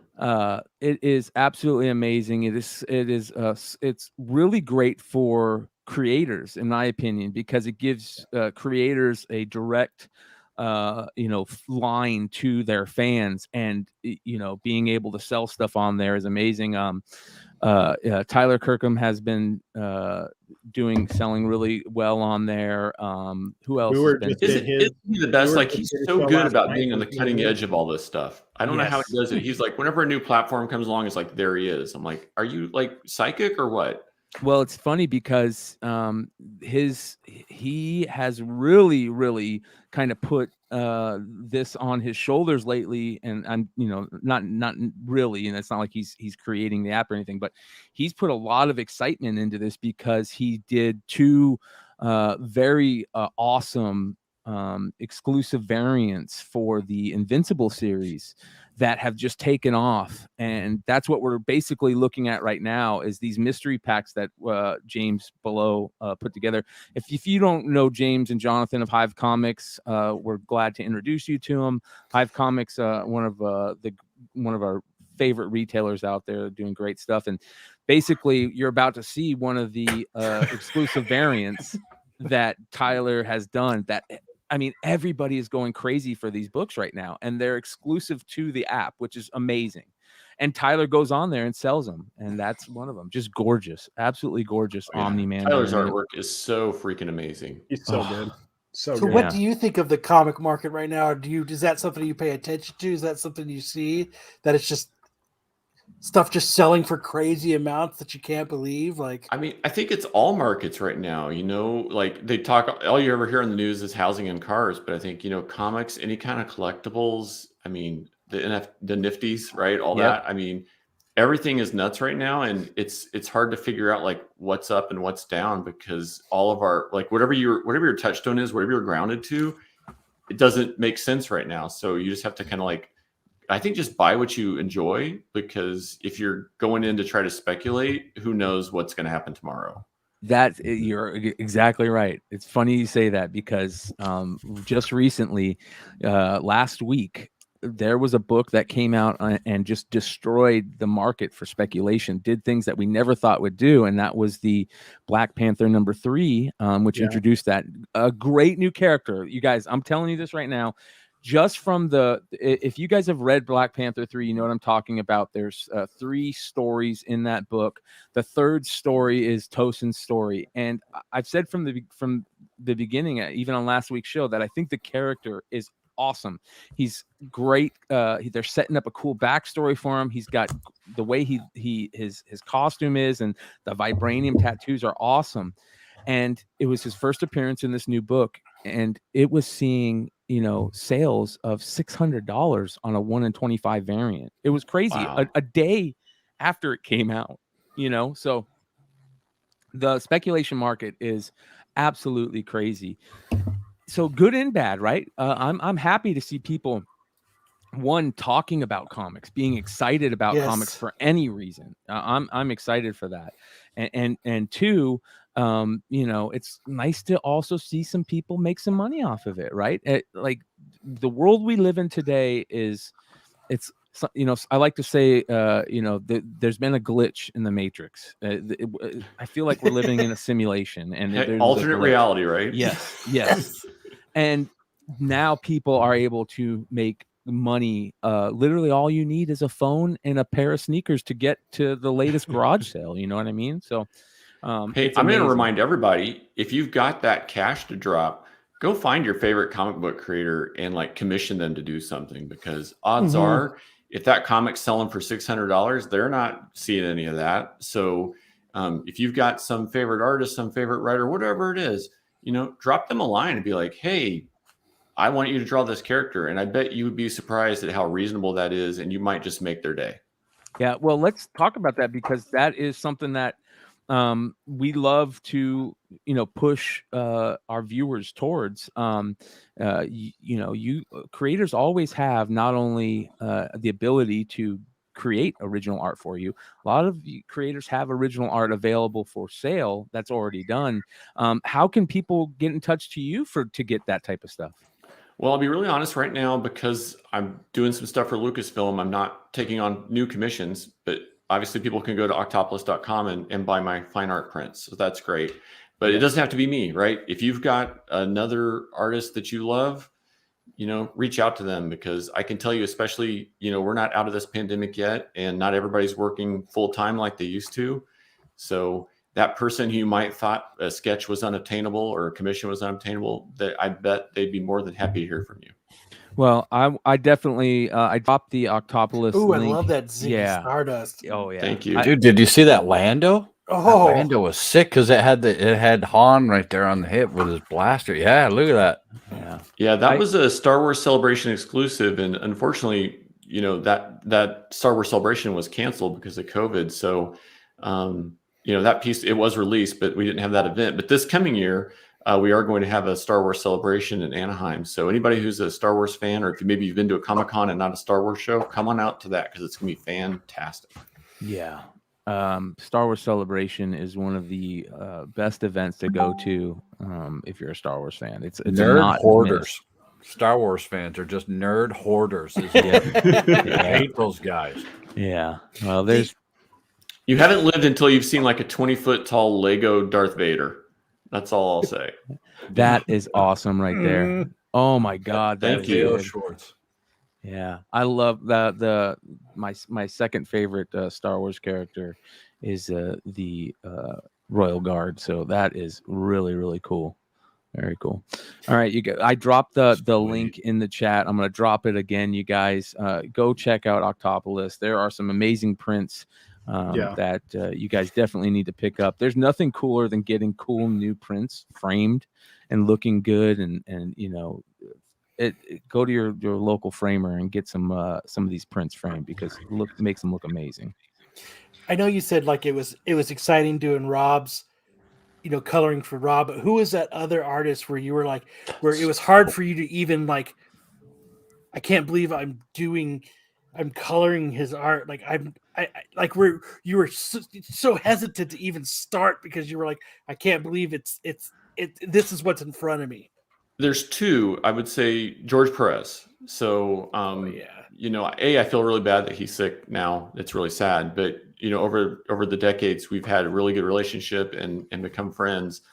But he was already a legend long before I got into the game. And so, when I got some early assignments at Marvel for like Avengers and things to color some of his artwork, I was just like terrified because you're like, there's always like 100 characters on the page, but also honored at the same time. So it's this weird thing where you're like, well, I don't want to screw this up, but I'm just going to have to like put my head down and just like crank all night to get it done. So that, because you have to get the work done, you don't have the fear because you're just like working through it. But he's everything that you think you want him to be. Like he's that person. He's jovial, he's fun, he's loving and lighthearted, and his artwork is amazing. So it was definitely intimidating, but I think the best part of that was when like long after Marvel contacted me and they're like, yeah, we're going to do like a re-release of like Infinity Gauntlet, and George had done like a cover and they just wanted me to like recolor it for the re-release. So that was really nice. The second one would be, it was on the tip of my brain just a minute ago. George Perez, and this is what happens. I start talking and I space out. I know. Don Bluth. So Don Bluth is probably the reason I became an artist, right? As a little kid, I got to see like Secret of Nim, and I got to play Dragon's Lair and all this stuff. And like, he was it. Like, he was like my God, right? So it's like, this is my art hero. And years and years later, I got to meet him at San Diego Con a bunch of times. He did some sketches for me. I tell you, if you've never met him, first of all, he lives up to his reputation. Second, he's an amazingly talented, gifted artist. You walk up to him and he'd be like, yeah, what sketch do you want? He'd be like, I want a Mrs. Frisbee from Secret of Nim. No reference, not even a beat. He just sketches it on the paper and hands it to you. Like, it's perfect Mrs. Frisbee. Or you come back the next time and you're like, I want something from Dragon's Lair. Just whatever character, any of the Disney movies he worked on, it's all up here. Like, it's amazing. But I got a chance to do like a digital painting based on like, I'll call it a napkin sketch. It was better than that, but it wasn't finished artwork. And the publisher wanted it to be like a cover, like a fully like rendered painted cover for a Dragon's Lair book. And I was just terrified because it's like this really like loose sketch. And I'm like, okay, I know what this is supposed to look like. And this sketch is awesome, but it's not a cover, And so you have to sort of like go through the process. It's almost like an inker trying to do finishes, right? You're just like, you're biting your fingernails and you're like freaking out. And you're like, I don't want Don Bluth to kill me. But in the end, it all got to print. It all came out and he signed one for me and it was really nice. But I was terrified. That's like that Don't Meet Your Heroes thing. I was just like, I worship the ground you walk on. Please don't kill me. Yeah. Awesome. One of the things that we always talk about anytime somebody brings up George is the fact that he is probably the my best experience ever with an artist at a con because of how nice, jovial, just one of the nicest people you'll ever meet. And I remember the first year that he was doing, like, he does this cool thing where he would give out tickets and to do, if you wanted a sketch or a quick little signature from him, he would hand out these tickets and then he would say, you shouldn't be standing in line. This is an amazing convention, take a ticket and then go walk around, and then when you walk by me again, see where the first person in line, see what their ticket is, and if your ticket is there, you can jump in front of them. And it was just so genius. And not because, it made the line go faster, but because he's saying, this is such an amazing event. You shouldn't be standing in line. You need to be going and checking out all the other artists, all the, vendors, all that stuff. And it was just game changing, for how a creator like handles cons and stuff. But the other thing was he was doing these amazing, like 8x10 head sketch, like half body sketches, like quick Sharpie sketches for $5. And he would say, he would be like, yeah, $5 and whatever money you want to put in for the Heroes Fund and this little thing. And of course, people would be dropping just big money into the Hero Fund. And it was just mind blowing. These amazing sketches you're getting from one of the greatest comic book creators, artists of all time for $5, and I don't think that changed for years. And you could tell the ones that he was like, you could tell the ones that everybody asks for, because he'd be like, all right, cool. But if you got him one where you caught him off guard, he'd be like, oh, and there's a huge difference between the sketches. Yeah. Yeah. And very a lot of people don't know that, like, he'd come into these conventions sometimes an hour or 2 hours before they opened for the retailers. I'd seen him, he would come in and he'd go to his table, and it might be 90 minutes before the show opened for the day. And he'd just have a line of retailers there, and he would just do sketches for retailers before the show opened. Who does that? Like, who at his stature does that? Yeah. Nobody. All right, you guys. I see people talking in the chat. We've got 2 more mystery packs left. One of these is going to be the big dogs, so we're going to keep an eye on this. Brian, the way that we do things around here, you're more than welcome to hang out for as long as you want. Anytime you're ready to leave, just throw up the deuces and you don't have to say anything. We appreciate you coming on, and we'd love to have you on anytime on the show. So thank you so much. I got a pleasure, and I'm down to hang out for at least another 20 minutes. So we're good. Awesome. Brian, another quick question for you, Brian. Do you ever go back, like, just to relax or just to get back in like a reset, and then just bust out like the Prisma marker set and just go to and color like old school way on the easel, and just, do you ever get to that point where you're just like, you know what, I got to put down the computer for a day or two, and I gotta go back, and I gotta feel like a kid again with my, I mean, obviously, the marker set is now $800 instead of, the pack of Corolla colors, that are $10 or whatever. But do you ever get back to that, or bust out the colored pencils, or? It's a great question. And first of all, you hit on something which that no one knows, which is in grade school, my nickname was Marker Happy, right? Because instead of working on schoolwork, I was there coloring with markers, and it was all over my fingers and probably my face and everything. So yes, but yeah, I do. I mean, especially during COVID, when all the publishers were shut down, I was doing like hand-drawn, hand-painted commissions pretty much every day on live stream. There's one right there. Beautiful. Nice. And I do. Badass. Oh, thanks, man. I appreciate it. But yeah, whether it's paint on canvas or markers and color pencil on paper, I mean, I try to keep myself fresh, challenge myself. And it is fun. It is that reset button. I mean, sure. During COVID, I even got to do some tiki art, which I didn't know was the thing I would want to do. But some fans were like, hey, we're going to do this cocktail thing, and we think you'd be into it. And the next thing I know, I'm doing sketches, and it's like its own little thing. And so there's even some tiki mugs that were released, I think 2 weeks ago, that I designed just kind of for fun on the pandemic. So yeah, anytime you can get your hands dirty and get involved in things, I think it's just going to help push you to do more and do better. Yeah. Wait. Go back. Did you? Go back to what? Yeah, that right there. This is beautiful. Yeah. That's incredible. And that is available on the website. So the cool story on that DeLorean art is that was going to be, so I've done some Hot Wheels packaging in the past, and this was going to be for an anniversary Hot Wheels. But of course, San Diego Con was canceled. So we just did like an art print release on that. I like the one with all the breakout panels. The one. Man. Oh, there's the Falcon. All right. Yeah. Star Wars stuff is so good. Oh, here, take my. Look at that. Look at all the panels. Like, it's got the tail light. It's got the wheel. Dude, that's sick. Here's the tiki art too, you guys. Yeah. That's cool. Yeah, and that was all fan.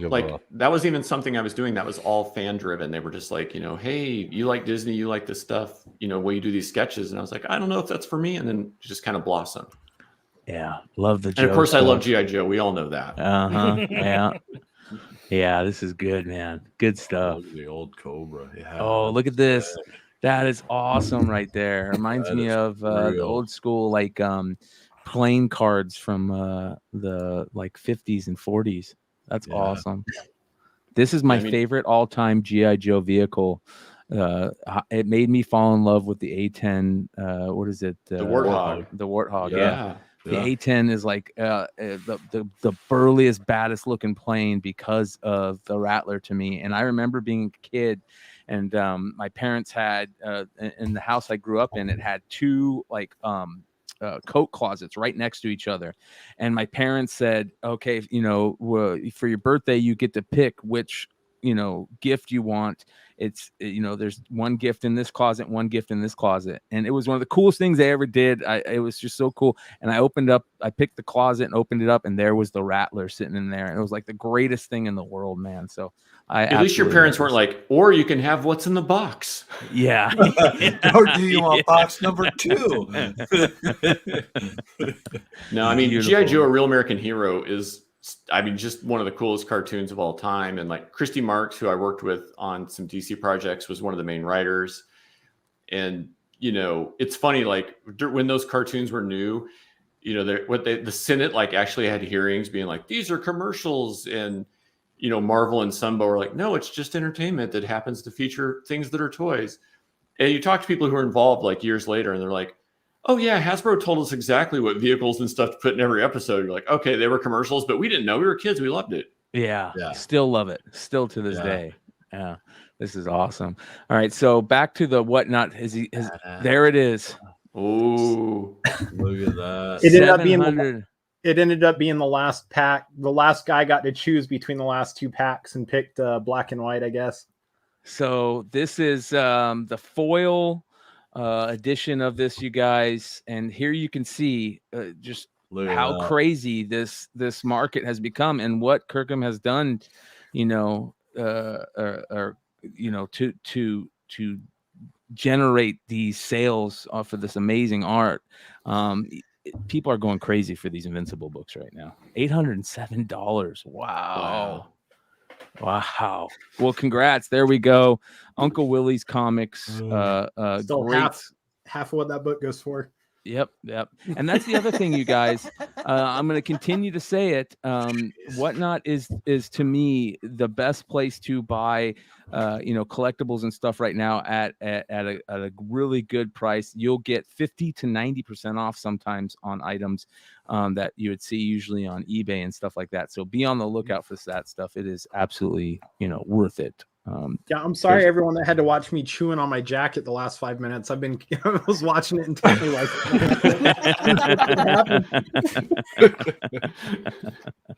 What's I've great got more. Awesome. I've got more for Monday, but I don't know that I'm mystery boxing mine. I think I'm just gonna let people buy them. Oh, yeah, the triptych type thing. That's that badass. is cool. That's sweet. Yeah.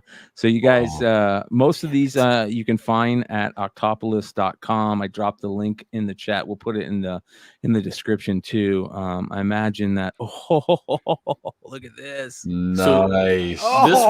This was for the actual anniversary of the film, and yes, Paul Rubens does have one of these. So that was pretty cool. He reached out to me, and it was for like a small theater that was doing the anniversary, and he's like, I saw this thing. I want one of these. I'm like, you just have your published, give me your, wherever you want it mailed to, and I will send it to you.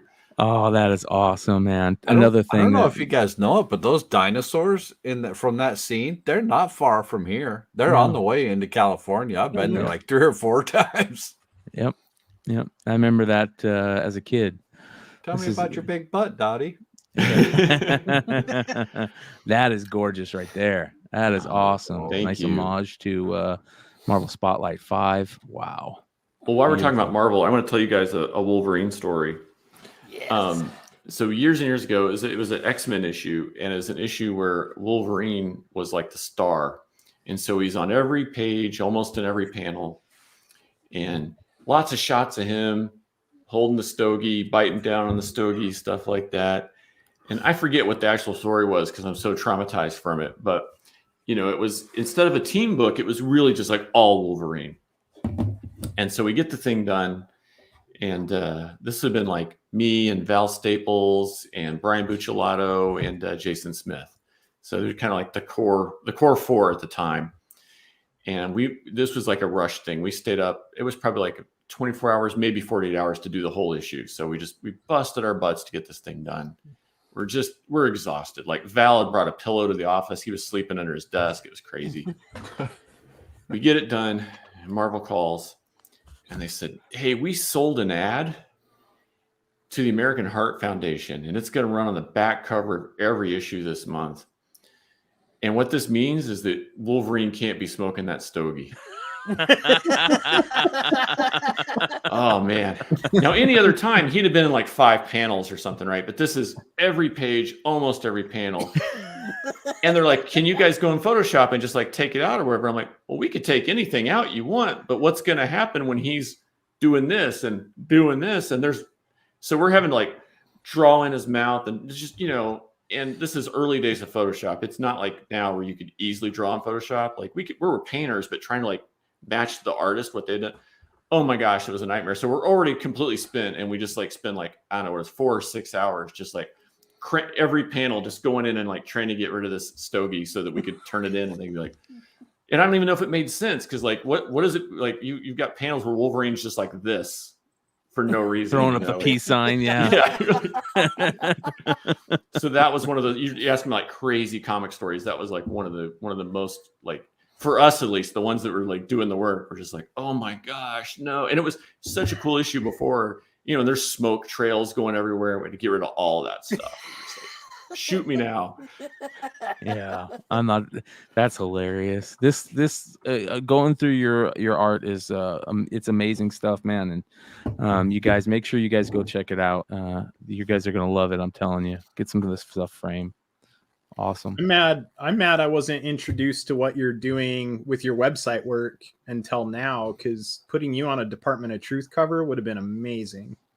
Yeah. Oh, well, yeah. Thanks for that. It is kind of weird. Like most of the comic editors I work with have no clue about the illustration work I do. And most of my illustration clients don't know about the comics. And it's not that I don't try to communicate. It's just that, I think you get kind of put in a box and they're like, oh, you're the color guy. And then other people are like, oh, you're the Star Wars guy. Like when Disney bought Marvel and then bought Lucasfilm, it was really scary for me because I had been working for all 3 of those companies.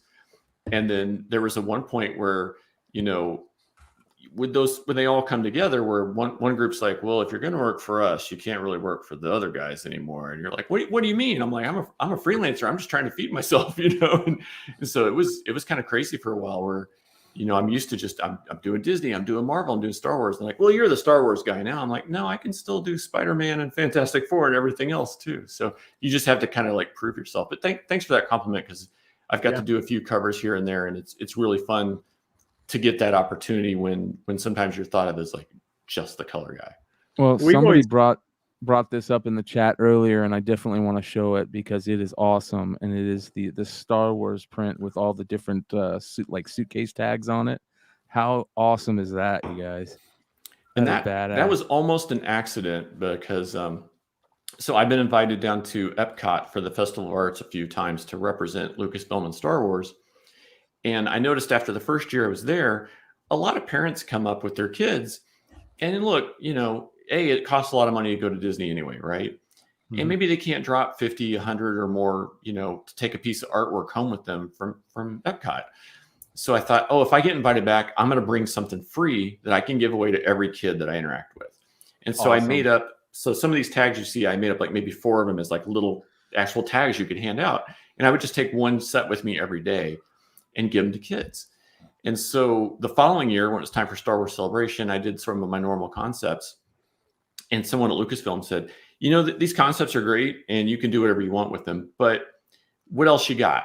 And that's like, as a comic book artist, you hear that, like, what else you got? And I was like, well, I have this crazy thing I did. And so I said, let me figure out how to make it work as like one illustration. And so I took the 4 I had, I made up a few more.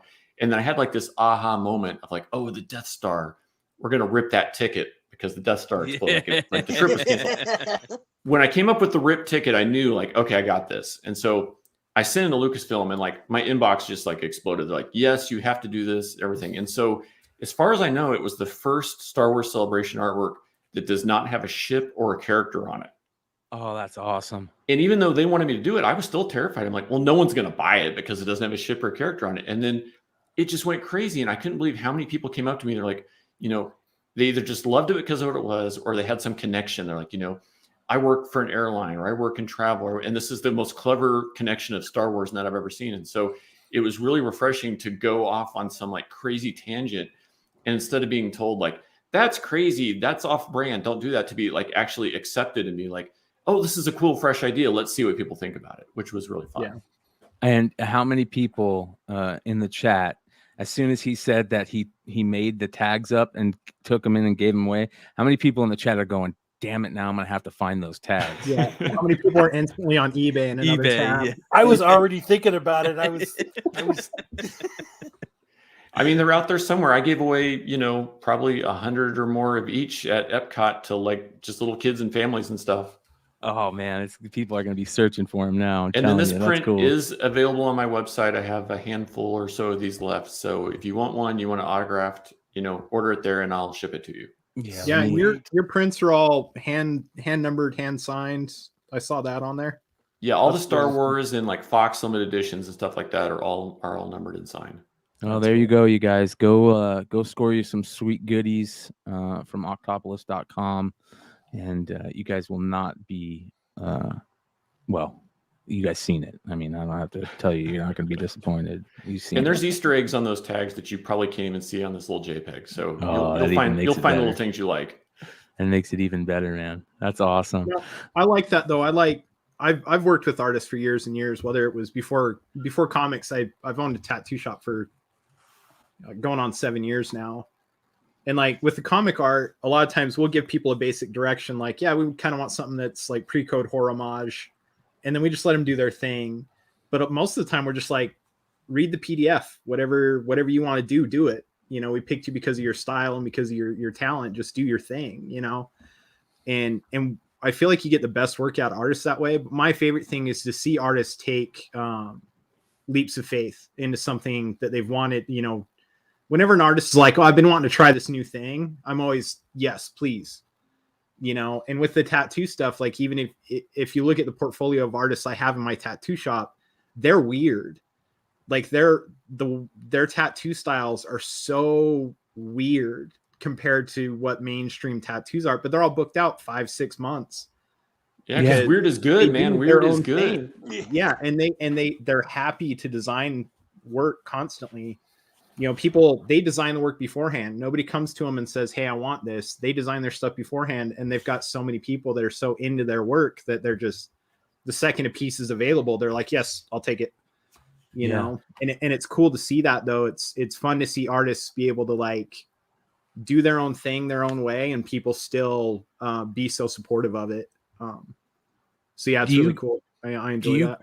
Do you collect any art that you've bought or original art or anything that's like your prized pieces? Oh man, well, I think it falls into two categories, which is comic art. So like early on, I would try to buy a lot of stuff that I had worked on just to have it, but that got way too expensive really fast. But I do have some some really choice stuff from Dan Jurgens and Aaron Lopristi and some other people. So I definitely have some of that in my collection, and then a lot of vintage stuff. So like some really cool silk screen art, mid-century art. Some like pinup stuff. I mean, nothing really crazy. Like, you go to San Diego and you see like the original like Gil Elvgren pieces for $23,000. I don't have anything like that, but I've got stuff that inspires me, or even like Don Bluth, some of that kind of stuff. Just things that touch me emotionally or take me back to my childhood or whatever it is. Yeah. Well, that's what we're all searching for. On that, then, what artists out there right now that are working inspire you? Oh man. That's tough just because I work with so many different people, but like I would say like John Timms is someone who I think's really grown over time. Like if you look at Tim's work on like Harley Quinn, which was already amazing, and then like the stuff on like Superman, Son of Kal-El, I mean to go from like a mainstream book to then like telling these like delicate, sensitive, modern stories. I just think shows growth. So, even if you're, not a fan, but like, even if that isn't your style of art, just to watch that person's progression, I guess, is what's exciting for me because, I'm looking at stuff like on a weekly, monthly basis. So you see people who their stuff like, oh, this looks the same as it did last month, is the same as it did the month before. But then you get other people where you're just like, oh, they're doing something different, or oh, I've never seen them draw a face like this before. So I guess it's a little bit different when you're when you're inside maybe than collecting, but that's what gets me, is when you see some little spark or some little twist or something that they've done that you didn't see in them before. Well, this is actually something that, I'm glad you brought up, because this is something that you've worked on. It's literally a game-changing, it's game-changing work, right? I mean, this story, whether you like it or you don't, it's game-changing, and it's a big deal. What's going on in the world, and then putting this out, and some people don't like it, some people love it, but I will say this: this is one of the few books that I read the first issue and I went, that first issue and the second issue were two of the best Superman stories I've ever read. And it's been absolutely a really, really good story so far. And Taylor has been just on a writing, he's a monster right now when it comes to writing amazing stories. So what's it been like working on this project? So first of all, I'll be like 100% transparent that, Hi-Fi was not the original colorist on this book, and maybe we weren't even who they wanted to work with. I have no idea, right? But something happened and we got the phone call, right? Mm-hmm. So happy to step in, because like I said earlier, I believe that we can grow comics, right? It doesn't have to just be one thing. So it's like, hey, if you don't like this, don't read it. It's not for you, it's for someone else, right? Just like we were talking about some of the other comics earlier. It's like, we can have all this mainstream stuff, we can have things that are new and fresh and alternative, and we can have things that are created by female creators and things that are created by gay creators. So as far as I'm concerned, it's like, the more comics we have, the bigger our audience can be. And if it's not for you, it's not for you. But isn't that kind of the point of comics, though? Is to relate these issues that are going on and kind of in the world, and a way to bring it to people in a way that, like, it's so that people can, be able to bring it into their lives and understand it. And that's the point of comics, in a sense. I think, and for me, I have friends who are, gay, and I have friends who struggle with issues of, identity or coming out to their parents, or, whatever it is. And so for me, when we got the phone call, I'm like, Christy and I were like, we were all in without hesitation, because, DC is honest. They're like, hey, some people don't want to be involved with this. We're like, no, 100% happy. So fun to be involved with. I think that Tim's nailed it on the art. Yes. Tom Taylor is not only a brilliant writer, but he's a real trooper, because he's been getting death threats and all kinds of crazy stuff online. And I mean, over comics, like how silly is that someone's getting death threats over comics? So ridiculous. Yeah, it is ridiculous. 100% ridiculous. Yeah. So proud to work on it. Proud of the work that we got to do, and glad to see that it's selling well and had a second printing and all that kind of stuff. I mean, I don't think it's about the numbers, but I think at least it kind of tells the naysayers that, hey, there is a market for this, and there's people who want to read it. And if it helps, in my opinion, if it helps one person, if it makes one person feel better about themselves or feel strength about their life choices, then it's a win. Yeah. Yes. And also, it's always great to discuss anything, in my opinion. I think that the discussion part is the most important part, right? To find out, your views on it, why your views are like that, and to always know that your views can change. You know what I mean? Like, I like to say a lot, change my mind. If you don't like something I'm saying, like, change my mind. I'm willing to say I don't know, or this isn't something that I understand. And what you said, Kyle, is so important, that comics needs to be one of those outlets. And I think that's what was so important about what, like, Denny O'Neil and Neil Adams were doing, and Stan Lee, and they were doing at that time period, that whole Green Lantern run. We've talked about it before, about how important it was, because it was for the first time that comics were kind of taking that look. Like, there's the people reading these comics are going through problems in their life. And it's not just about, Batman and Robin beating the bad guy. So. Well, and we should be pushing the envelope, and we should be breaking boundaries. And, we should sometimes be, whether you want to call it pissing people off or poking the bear, whatever you want to call it, right? Because if we go back in time, comics have always been on the radar, where, parents were against it, or certain groups were against it, or, the comics code came from all of that, right? Yep. So if we're in a time where people are ignoring comics because it's just ho hum, then we're probably not doing our jobs right. But if we're in a time where there's writers and artists and creators who are out there and are, trying to relate new stories and trying to push that envelope, then I think that's when we're at our best. Amen. Mhm. Amen. If you're not creating controversy, you're not creating people to think. Like Yeah. that's what generates conversation. That's what generates thought. That's what opens up discussion. So if you're not pushing the boundary and dancing that line in the sand, you're not invoking creativity. You're not invoking a better Change, different. evolution. Yep. Evolution. Amen. Yeah. Well, thank you, brother. We appreciate you coming and hanging out with us. And like I said, we'd love to have you on again. So, hopefully we'll be in touch and be able to get you back on the show and come hang out with us. It's nice to have, creators and people in the industry come just talk about comics, not necessarily, be interviewed or have to talk about themselves all the time. We'd love to hear, what you guys think about comics, what stuff you're doing into, what stuff you're into. So thank you for doing that. Yeah, it was an absolute pleasure, and likewise. I'm here in my little art cave, without very much contact to the outside world. So it is good to connect with you guys too, and go, oh yeah, right. There's actually people who are like reading these stories when they're done. So it gives me some perspective. So I do appreciate it. Amen. All right. Well, thank you for everything you do, and we'll catch you again next time, sometime soon. Thanks so much. You guys have a great night. Thank you very much. All right. Thanks, Brian. Bye. Oh man, that was awesome. That was Brian's cool. awesome. Yeah. Yeah. Well, It was a you lot got to of fun. remember, his sister is also a big part of Hi-Fi.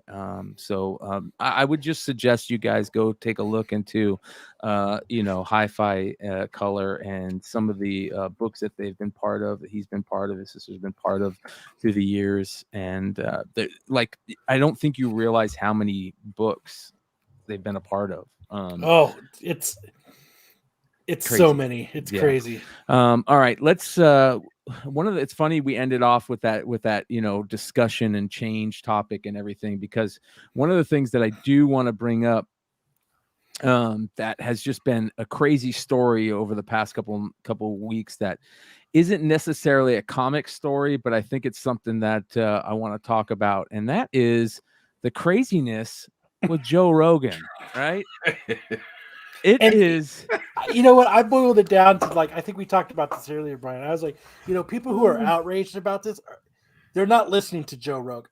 No. And that's it's the same people that used to petition to get Howard Stern off the air. It's these people that don't actually listen to him. They're not, and people forget, it's okay to have a different point of view on something. And you know what? Joe Rogan has a lot of different points of view on a lot of different things. And it's all right to have that.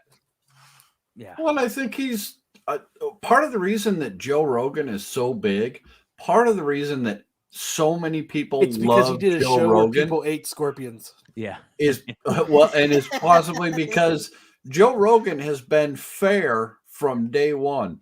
Even if Joe Rogan has someone on the show that he doesn't agree with, he gives them the chance, and he tries to provide both sides of the story, and still in the end say, this is what I believe, but you don't have to believe that way. Believe whatever you want to believe. Here's the facts that I know. That's the facts that they know. Make it yourself. I think he does a really good job of presenting both sides factually and staying on track through it and making both points. Yeah. Who's this lady? Yeah. The main reasons that I wanted to bring it up, even though it has nothing to do about comics and stuff like that, is because I think what Kyle said is such a great point, is that I think the majority of the people that are talking shit about him have never even listened to him, or don't listen to him enough to know what he's about. And that's what he's always been about, is the discussion aspect. Like, if there's anybody in that I would rather hear a discussion with, it's Joe Rogan. He's like the Johnny Carson of our time, right? I can't tell you how many times I've listened to Joe Rogan and be like, I disagree with you 1,000%. Yes. you know, and it's the same. And there's other things he's talked about, and I'm like, okay, I got you. I'm stepping in what you're dropping. Yeah. Well, the interesting thing is that, and I see a lot of people talking about it, is that they're if Spotify does drop him, it will be Never happen. It'll be like the worst thing, like Obi-Wan said, like striking me down is like the worst thing you could ever do at this point. You know what I mean? No, and Spotify, they dropped Joe Rogan. No, I don't. You can. Joe Rogan brings them more money, more listens, more subscriptions than every artist that has come up and said, if you don't drop him, you can get rid of my music. I drop their music in a heartbeat. All right. Wind Beneath My Wings. When was the last time someone got on Spotify to hear that shit? It's been years, I promise. Yeah. Sorry, it don't matter. And this is exactly how I feel. Eric Hurd said, Joe actually sounds like in interviews more like a journalist, more so than the journalist in today's media. And that is my thing. The news, the news cycle and the news media is completely upended because of podcasts and people like Joe Rogan and the long format discussion. And that is what is so important to me about Rogan and why I wanted to bring it up, because I think that's what we like to do, mainly about comics here on this channel. But you know, it's kind of changing into what we enjoy to talk about a little bit here and there. And the long format discussion is so important, right? We had a lot of people. It's funny. I'm getting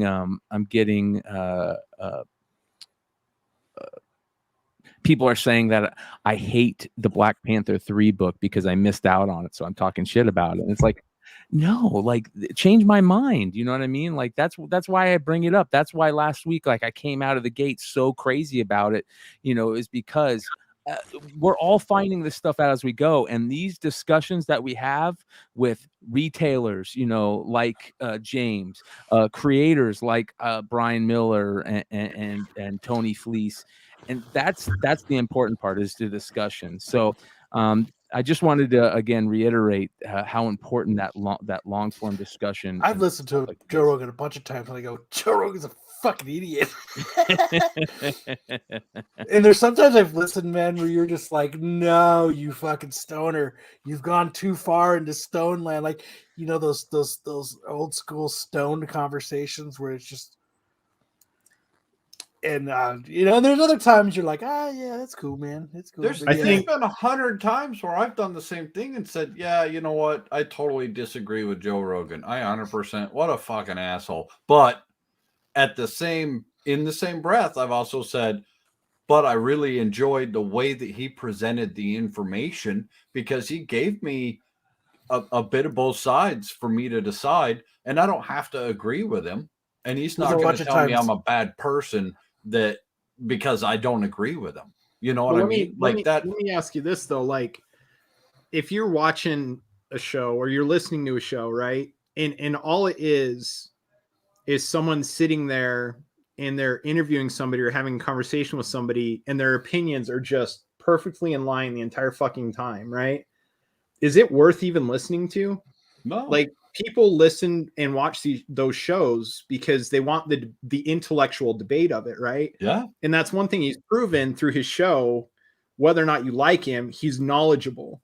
And I think that's the thing is like, I think a lot of times the stuff that he says isn't even necessarily something that he agrees on. He's just trying to push the counterpoint.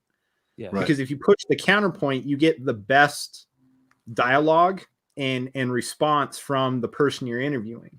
You know, like Brian the other day, he might not have, you know, he might fully believe that Black Panther 3, 1 and 25 is going to be a $10,000 book 2 years down the road. But how boring is it with 7 of us sitting on the show going, oh yeah, this thing's going to be fucking huge. Yeah. You know, and Brian was trying to push a counterpoint. And I think that's like, I think a lot of good interviewers and a lot of good people that produce good content, they know that if you can't bring on people that are going to automatically push counterpoint, right? Which I feel like Tails does a good job of that. We all kind of have our thing that we're like all in on, right? And that will die on those hills. And because of that, mine is Hive comic covers. naturally. Well, Yeah. a perfect example. Well, no, a perfect everybody's example unanimous is about that shit. But yeah, a perfect example are topics like the Dinesh topic with what's Yeah. going on with those books. Listen, I'm never gonna believe that is like a super fucked up move that he did, because I don't look at it as him trying to fuck over the comic community or fuck over or CGC. I looked at it as him saying, "Oh, this is a funny, cool idea that is gonna get people to talk about bad idea or whatever," and that's what he's doing. I don't look at it, but here's the thing: I'm willing to look at it from the other view. Dennis is 100%, of the view that CGC is soiling their brand by letting him do that. I'm willing to have that conversation. You know what I mean? I'm willing, but I'm also willing to let here and have Dinesh come on and talk about it. But just like our conversation last week, like I don't think the CBCS labels are that bad.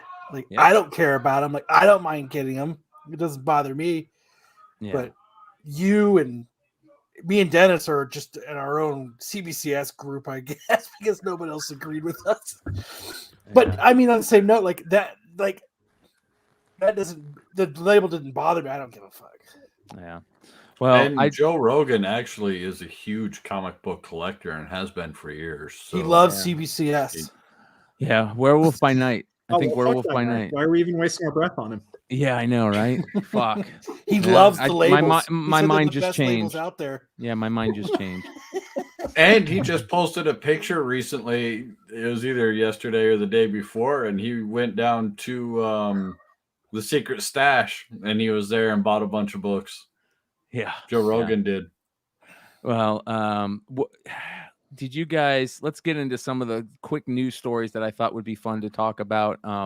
One of them is this. We talked about the Cad Bane stuff. I saw this. I saw that a lot of fans are bummed out that he didn't look like he did in the Clone Wars stuff, right?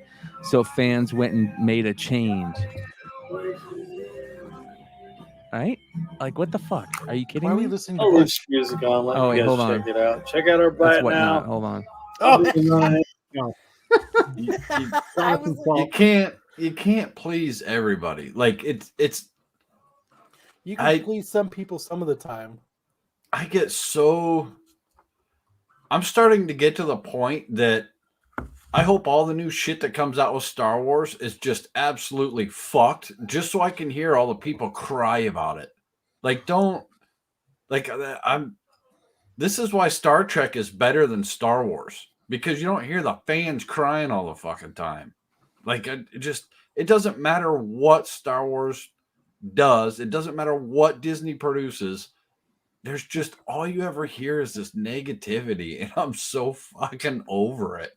It's not good enough. It's not, ordering one of Hi-Fi's fucking DeLorean things, prints, man. That's just badass. Well, here's what I thought about this, to the fact that it made me ask the question, can Cad Bane save Book of Boba Fett? Right. I titled this, can this show, will Cad Bane save that show? Because the first couple episodes, I think most of us, especially most of us Star Wars fans, were kind of like, we didn't want to admit that it was bad, right? We figured, it's a slow burn. Those first couple episodes are kind of slow. And then the up until episode 6, I don't think it's been good at all. I mean, the Black Chrysanthemum stuff has been great. That to me, that's been like the only really good stuff so far. Everything else has just been lackadaisical to me. And then I've really liked it. Yeah, I know you have, which is crazy. I'll be 100% honest. I didn't even know. Like, I didn't even know who. What's his name? Who's that right Black there? Oh, Cad Bane. You didn't know who Cad Bane is? I did. So when I watched the episode the other day, I just thought it was just some dude that just walked up and shot the other dude, and that was it. I didn't even. Well, he's also the one that walked up and shot Boba Fett and put the dent in the helmet. Yeah. Oh, I didn't know that either. So that's the question: is Boba and him gonna like? Oh, they're gonna have it out. Yeah. So they may kill Cad Bane. They may. And that's what I'm saying is, again, in Feige we trust or whatever, we could see Boba Fett come out in the next 2 and just be a total badass. He could just annihilate everybody. Like The a whole Rancor point of the riding badass. story, yeah. The whole point of the story was that Boba Fett was trying to do it a different way. And he said it from the beginning. Yes. And everyone's sad about it. And it's like, he said from the beginning he didn't want to do what Jabba did. He didn't want to fearmonger everybody. He didn't want to be. He wanted everyone to. But it would have been Hey, let's so much better. Let's here's- work together. Let's all make money and keep the pikes out of it and get them off of here, or we're all gonna lose. And he tried to do it a more peaceful way because he was tired of bounty hunting. He said, what one day they're going to send me on a mission and I'm not coming back because they keep sending me on a fool's errand. What Lewis said right here is exactly my thoughts. I know everybody's like, JJ's like, one character appearance for 20 minutes for any character that, can't save a whole season, in my opinion.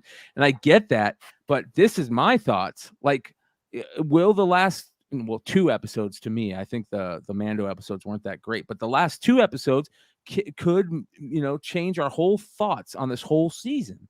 Absolutely. That can be done. And Cad Bane has started that. He was so badass. Everything about him so far has been badass, in my opinion. It's only been 2 minutes of him, and it's been awesome. His look, his voice, those teeth, him just shooting, it's been. That's what we want. Like, Cad Bane is the Boba Fett that we wanted, right? So I hope that continues in this final episode. But I feel like we've been so many of the fan service moments that we really thought we were going to have. For instance, go watch that Dark Side on Renovision episode where they do the ranking of it and the characters that they think are going to show up, and how many of those characters did not show up, right? Mm-hmm. Like, I mean, Chrysanthemum showed up, Cad Bane showed up. Everybody else that we thought was going to show up has not showed up, and that sucks. That we really have sucks. 2 more episodes. They could drop, and it would work out perfectly. They could drop 6 brand new characters that we've never seen before in the next 2 episodes, and it would turn the tide of all this epically. Like, it would turn the story, it would turn the tide.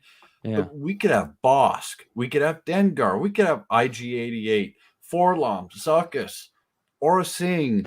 You know what I mean? Like, there's so many people. Han, Chewie, all these people could show up. And Double J says, if the whole season was amazing but the ending was terrible, would you say the same thing? Yes, I fucking would. That's how I feel about Game of Thrones. Game of Thrones was fucking amazing, and the way they ended it ruined that whole series for me. Like, the whole thing. The whole thing. I don't even want to go rewatch any Game of Thrones because I know how it fucking ended. Endings matter, and it could change how I feel about this whole season. Yeah, Josh G says, I'm sorry, but the series has changed my view. It's done that for a lot of people, Josh. It made him like, everybody had him as this badass, and he wasn't he hasn't been a badass yet. He's just been kind of mediocre. I think and Robert Rodriguez. Here's the other thing. I'd love to sit down and have a discussion with about this with people that are big film guys and Robert Rodriguez fans and this and that, and get some different people, because this is a major discussion. Like, we were all stoked that Robert Rodriguez was going to do this, and now a lot of people are saying, is it Robert Rodriguez that has made this suck? That's a great question. I don't think it was him that made it suck. I think he has part of. I'm sure he's part of it, but I think a lot of it was writing.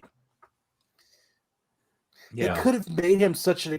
They could have made it, even if he was doing more of the Al Capone, more of the hey, I don't want to instill fear. They probably could have done it in a way that was more exciting. Yeah. I don't know. No, I agree with you. Let's do a quick live look in on whatnot. Let's do a quick look in on our boy Mighty Mel V. Yeah. There we go. I don't like the snow thing. Like a Star Wars, good win. Not mad at that at all. Mel, got that damn Darth Maul book up again. He's putting that up tonight. It's got available for $1,100 right now. Yeah, It's he's set showing it up she's a couple probably of times. It's a 1 in I 50 just art I ad can't in a afford it, man. That movie. book It's been became asked. unobtainium.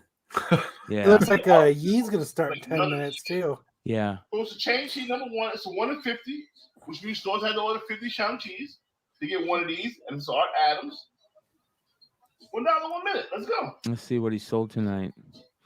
Ironheart. Look, he gets some really like he's one of the few people that I think that can sell Like I said some of earlier these on, bigger it's He's not books. showing up for me. to get Mel these isn't. high ratios. Mm-mm. It's one of the reasons why me and the plug He decided blocked you. to want that community.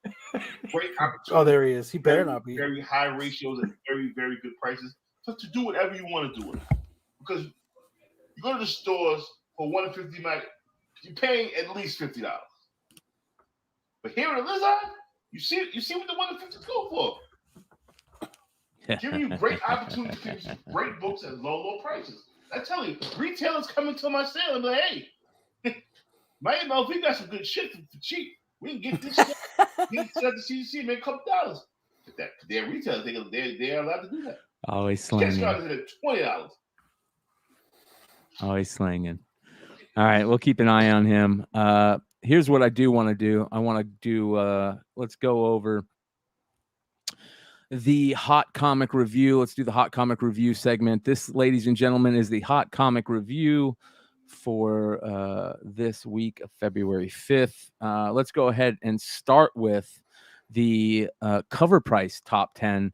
For those of you guys that don't know, the cover price top 10 is put out every Monday. So these are basically last week's books that kind of we're talking about their hot list. Yeah, so shout out to the Cover Price crew.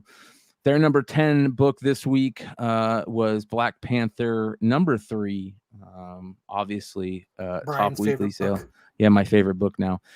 Top weekly sale of $585 with 44 sold. The Black Panther number 3 Torrin Clark variant. That A cover is starting to see some pretty nice sales too. We'll talk about that later. Number 9 on the cover price list, Teen Titans annual. What is that? Number 2, first appearance of Vigilante. So there you go. 7-day trend, 123%. Top weekly sale, a graded sale. Don't know what it was, but it sold for $339. Don't know if it's a 90 or not. Number 8, Moon Knight number 1 from 1980 series, the first solo series. This is a $100 raw book every day, all day now. Book blows my mind. Yes. Yeah. $1,325 was a graded sale that it had. It's got a 100% 7-day trend positive. Strange Academy number 15 at number 7 on their list. A great book. Love this book. It's getting a second print cover. So Strange Academy is just like any speculator out there should just have this, pick up 5 copies every It's a week. cool cover. It is. Strange Academy has been awesome. That's all. Nothing more we can say about it. Number 6, there's that Dr. Harrow book. It's still on the list. I don't know if we're seeing much movement on this anymore, but it is number 6. Moon Knight, Fist of Khonshu, number 2, the second solo Moon Knight series. Number 5 on the cover price list, Thor number 21. The Donny Cates series, still seeing some love. Weird change in that series. Why this book? I don't know anything about this one. God of Hammers, man. That's why. The God of Hammers. I know. yeah. Never mind. Yeah. I'm done. We need to get him on because I got questions for this guy. Donnie? Yeah. Yes. Yeah. I would love to get him on, man. Number 4, Hulk number 3, another Donny Cates book. Now we're going to see these 2 books combine here soon. We're going to get a Thor versus Hulk series, of course, because it's Donny Cates. Of course, we're getting that new Hulk character. I believe his name's Titan. I want to say that's his name. So number 4 on the cover price hot 10 is the Hulk number 3. Number 3, Dead Day number 1. What's going on? You know what with this, James? Jonathan's more on that, but the book, it's optioned. Okay. That's why it's option news. But there's a ratio on this book that most people didn't even know. Ooh. So Be on it the was. lookout for it. I think there's a 1 in 10 on it. It was nuts. We threw some up on the website, and I think they sold out instantly. And then our order got allocated from Aftershock. Yeah, Which we have a really good relationship with Aftershock. So for our order to get allocated was pretty crazy. We're like, and they're like, we'll send you what we can, but we don't know how many that is yet. So yeah.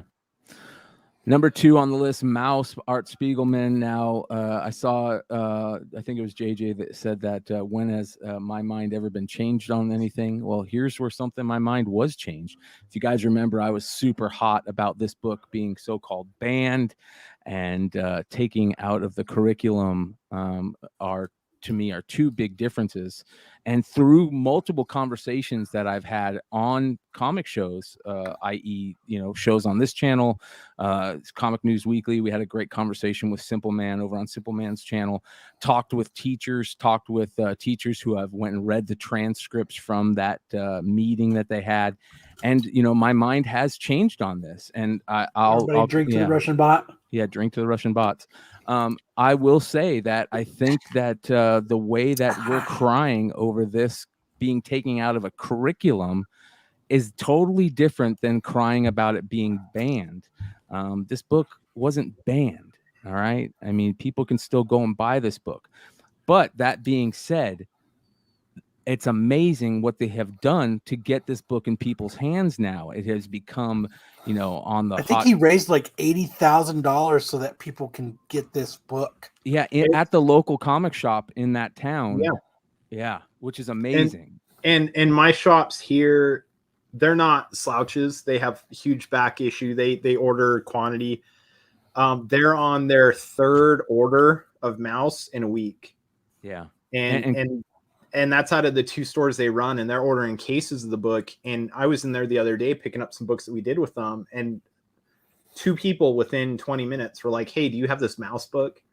And I think if anything, what happened, although it's a shame what happened, I think it's awesome, because I think the amount of people that are actually going to sit down and read this damn thing is gone through the roof. I wouldn't be surprised to see this damn thing on the New York Times bestseller list at the end of the month. Yes. Yep. You know what I mean?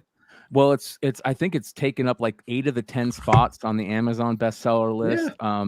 It was Barnes and Noble's highest sold book. And I agree with what a lot of people are saying. Like it's still silly that for their reasoning for taking it out of the curriculum. I agree, it's silly. But again, like, this book wasn't banned. We have to we still should talk about why this book is important, but at the same time say, like, we need to realize what's really happening here. And again, my mind can be changed again. Like, when we hear facts of the case, and we can always change our mind. And there's Jonathan. He is so mad. You got the link, Jonathan. You're more than welcome to jump in anytime you want, brother. Yes, jump in here. I'll tweet it over to him again, see if he wants to hop in.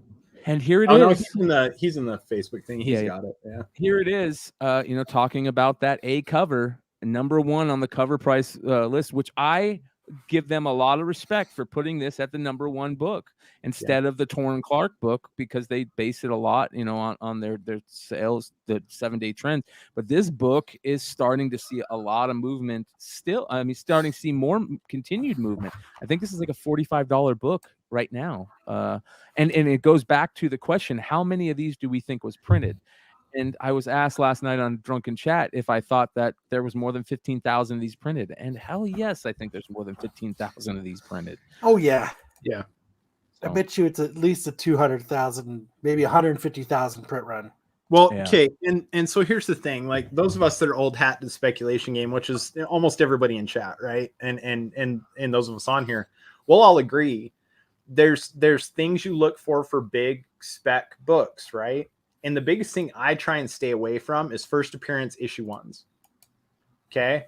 But you look at an issue 3, who did variants of this? What stores did variants of Black Panther 3? Nobody that I can think of. I don't think anybody. Right? Yeah. And retail, how great has this story been so far? How good was issue 1 and 2? I didn't hear anybody raving about it. Oh, no. You know what I mean? But people were talking about it. I will say that. I did hear people talking about it.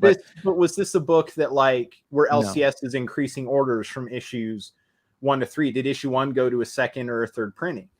Will I it don't now? know. Probably. Yeah. But did it before? No. And so books like this that are first appearance that have ratios that are not issue ones, every single time, hands down, I'm grabbing ratios and I'm holding.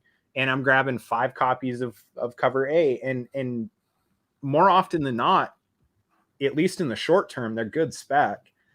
And when it's one that's got this much hype and this many people talking, the hype could last a long time on this, depending on what issue 4 looks like and issue 5 looks like. This could be a good one for speculators. This could be a good book. I don't know about long term. I'm not talking long term, but this is one that could hold value for months. It could hold value for months.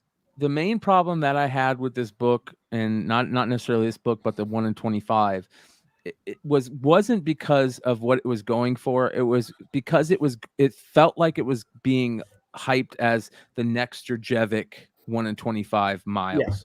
Like they're comparing this character already to Miles and that Jurjevic book, which is a game changing. It's a same. We talk about that Jurjevic Ultimate Fallout 4 variant, kind of like we used to talk about Walking Dead 1 5 years ago. Like that was the AF-15 of that time period. Well, that Jurjevic number 4 is it's getting into that category where it's, that is the book of that time period.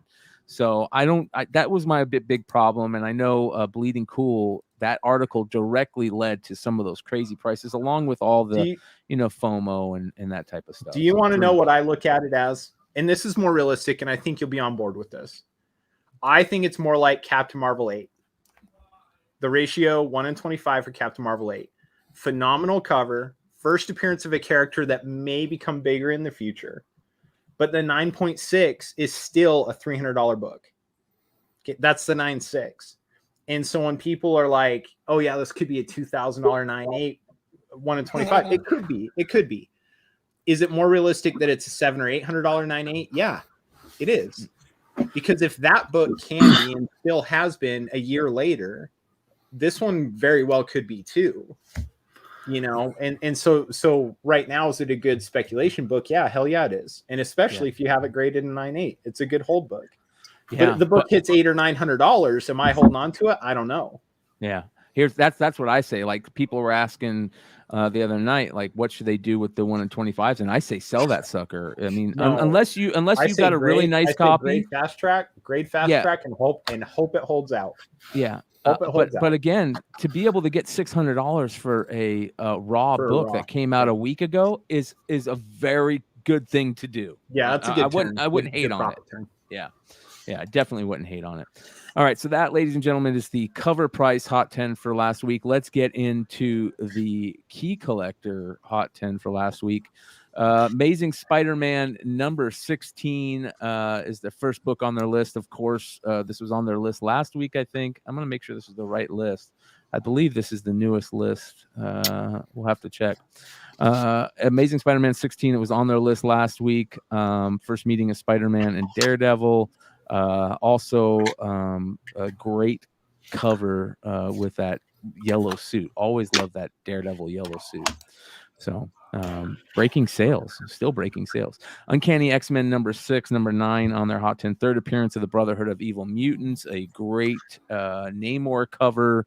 Namor covers are starting just to blow up no matter what they're on. Of course, that Fantastic Four book is going crazy too. So Uncanny X-Men number 6, not surprised. Quick story about this.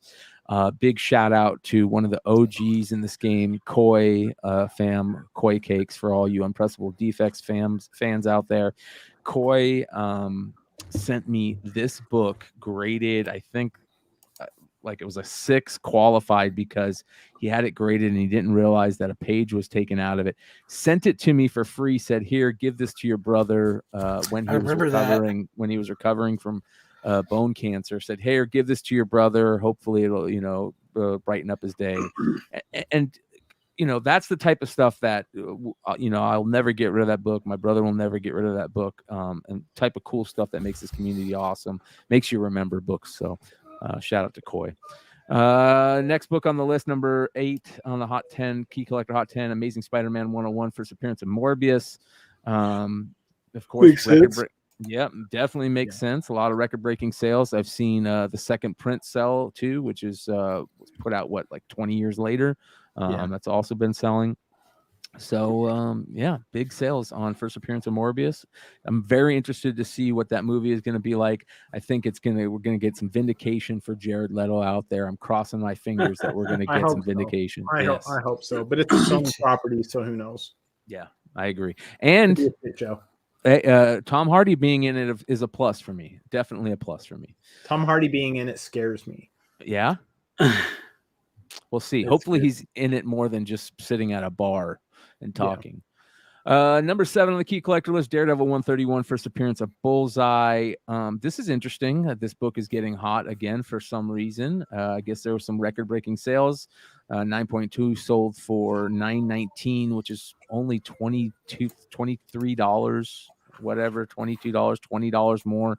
6.5 sold for $385, up from $350. But yeah, there we go. I think confirmation that Matt Murdock's going to be, we're going to be seeing a lot more of him. I think is going to make his Rogues Gallery I start. think you're going to see Bullseye and Elektra start shooting up there again, because you can't have Daredevil without Bullseye, right? You can't. Amen. And you can't have Daredevil without Elektra. Bullseye to me is like the Joker of Marvel. He's that crazy, cool villain that we want to see. So. Number 6 on their list, Iron Fist number 14, first appearance of Sabretooth. Love this book. I was an idiot and sold my graded copy off, signed by Chris Claremont. What was I thinking? Yeah, some record-breaking sales. Sabretooth is getting a new series coming here. I think it came out this week, right? Or comes out this upcoming week. Looks to be a really good series. Some really great covers on that new series, and it's supposed to be a new iteration of the Exiles, which I love. Always loved Sabretooth in that Exiles team. So number 5 on the list, Amazing Spider-Man 252. Specifically, he says Mark Jewelers. It looks like. First appearance, obviously, of Spider-Man's black costume, and some nice Mark Jewelers sales this week. So be on the lookout for that. Number 4 on their list, Ultimate Fallout number 4. This book is just crazy. Stein said something really awesome last night, talking about how this is now a $1,000 9.8. All day, every day. Or, I mean, not $1,000, $1,000 raw. It's getting close to $1,000 raw sales on this book, which is bonkers. And this is another one of those books that you could have picked up in dollar bins back in the day, which was crazy. Yeah. Yep. 1 in 25s for $200 back in the day. Chad, what's up? Number 3 on the list, Doctor Strange 169, first solo title Doctor Strange issue, origin of Doctor Strange. Of course, we're seeing Doctor Strange number 2 coming out. Yeah, I could see that being on the list. Number 2, Werewolf by Night number 33, second appearance of Moon Knight. Great book. Moon Knight books have gone nuclear. That first appearance is just out of the stratosphere for some people. Same with that first solo title. This is a nice book to pick up. For look at that. Oh, beautiful. 9.4. Oh, I love it. Yeah. Well, how about this? A 9.2 sold for $1,522. So I wonder what that 9.4 will see. There's not many above it in census. Yeah, I'm not surprised. Werewolf by Night, number 33. There's their number 1 book, Moon Knight number 1. We've seen it on multiple lists this week. Like I said, this book is a $100 raw book all day, every day now, which is crazy. I've seen 5-packs sell for over $500 and 10-packs sell for over $1,000. That's crazy. Yes. That's crazy. Bonkers, bro. Bonkers. A 9.8 sold for $1,700, which is up $400 since November. So that's pretty awesome. So there is the Key Collector Hot 10. Let's get a quick look in on the CBSI Hot 10 list. Number 10 this week for CBSI's list was the Crimson Rain Walmart variant. And what Ben writes in here is something that a lot of people need to remember, that quote unquote, this is not rare. Remember, 3,500 Walmart Supercenter stores in the country, and a lot of those stores get multiples of these packs. And I know a lot of people are going to say, well, a lot of Walmarts don't sell comics. Well, guess who do? Myers. Myers also sells these comic packs. So you got to throw in those Myers stores also. There's a ton of these books out there, and I hate Crimson Rain. There's one series I do hate, and it's Crimson Rain. And if it's not Raza covers, I don't even want to talk about it. So there we go. Number 9, Archie 601, another book that a lot of people are sour about. Cad Bane again.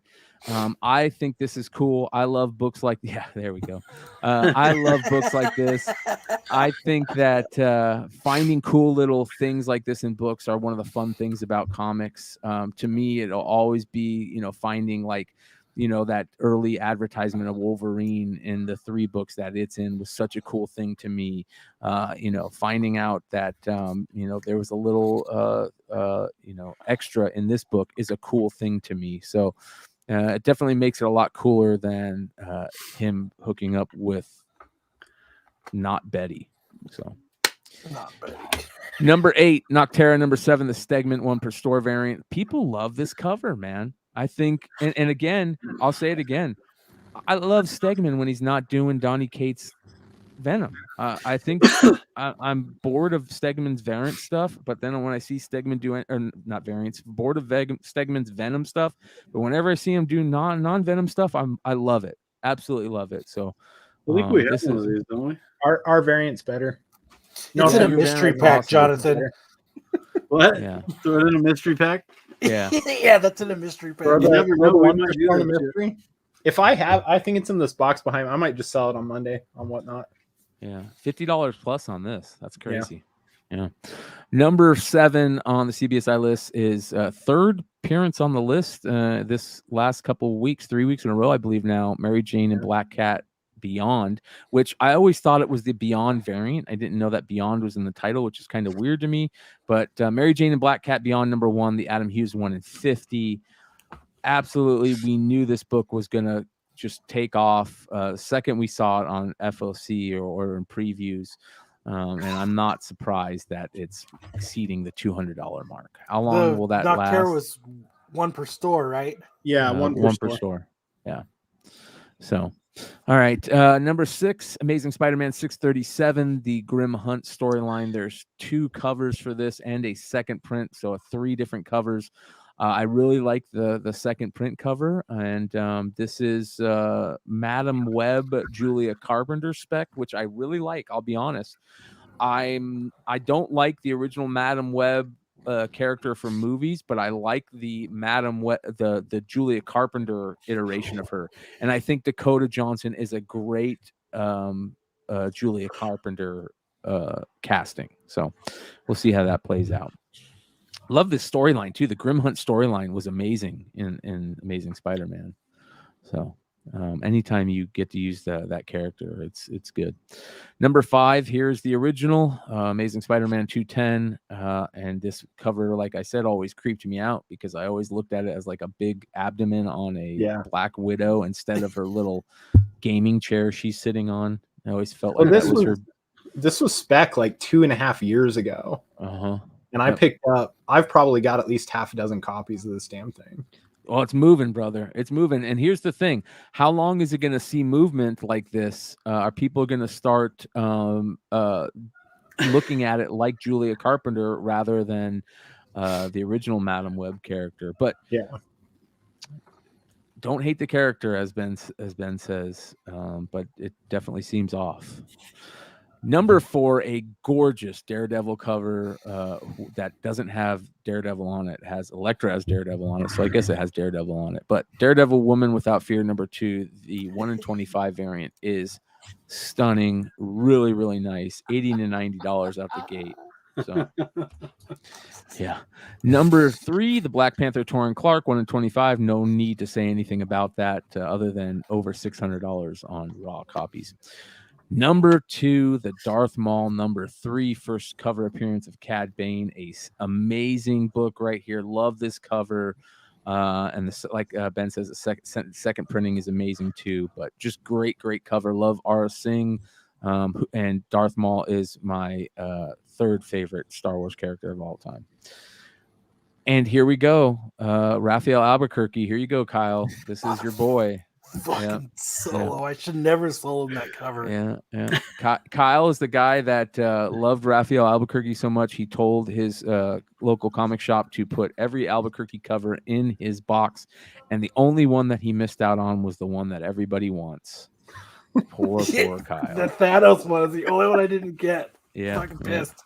Yeah. But first Kyle, appearance of Cad Bane. I feel for you. First appearance of Cad Bane is moving, absolutely moving. $200 raw, 9/8, 800, 900, and this is going to be $1,000 9/8, and which makes the reason to go buy any Dr. Aphra first appearances at 9/8 for less than $1,000. Scoop those things up, man. Pisses me off. Yeah, I could have bought several of these like 2 weeks ago. Yeah. And the one in 25, the AHA variant. Oh, speaking of that, let's take a quick look in and see what Mel has got. He's got the Scotty Young Groot cover, which is awesome up there, the 1 in 50 black and white. Yeah, thank you, Chad, for the $20. Yeah, I was going to get to that. Yeah. Thank you for all people that are watching live right now, 140 that are hanging out with us. Make sure to hit that subscribe button. If you guys want to support us, hit that subscribe button, hit that thumbs up button, or do like Chad did and make us all super happy and super appreciative for the $20 super chat. He says, mud mask money for the handsome Hive boys' faces. We'll send it. I don't know if you're aware, Brian, but your numbers went up by about 30-something viewers as soon as Jonathan got off Whatnot.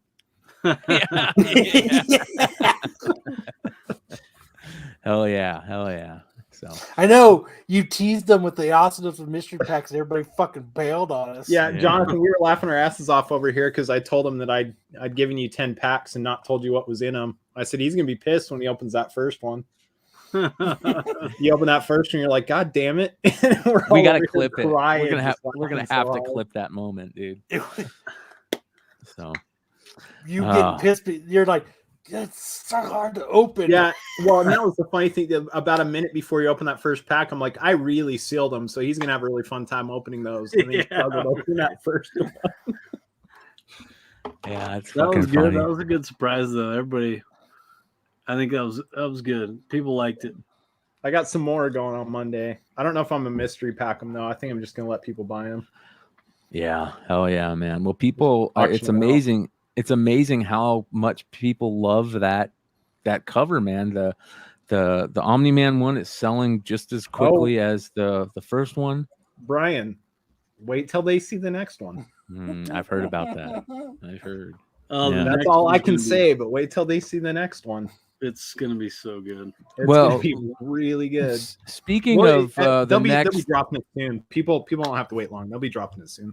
Well, speaking about Whatnot exclusives and all that good stuff, you did mention that Philadelphia Comic-Con is going to be the next destination for Hive Comics and convention scene. So make sure if any of you guys are going to the Philadelphia Con or in the Philadelphia area, make sure to stop by and say hello to the boys. I'm sure you guys are going to have some amazing goodies available. Oh, yeah.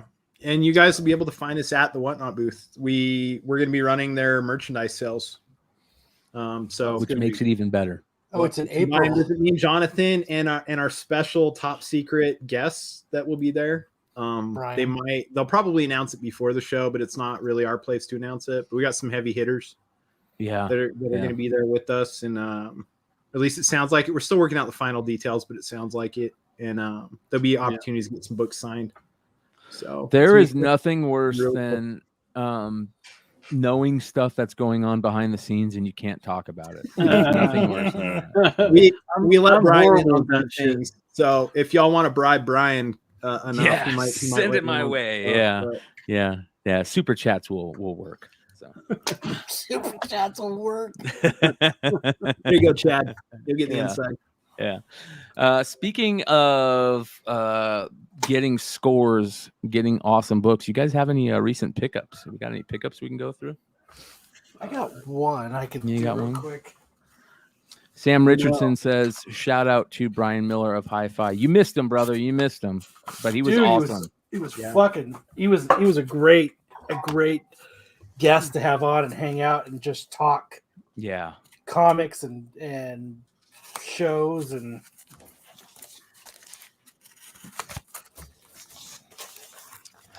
I guess I can open some mail. I haven't opened in like 3 weeks. Yeah, I got an AOK that I want to open real quickly. I'm gonna go grab it.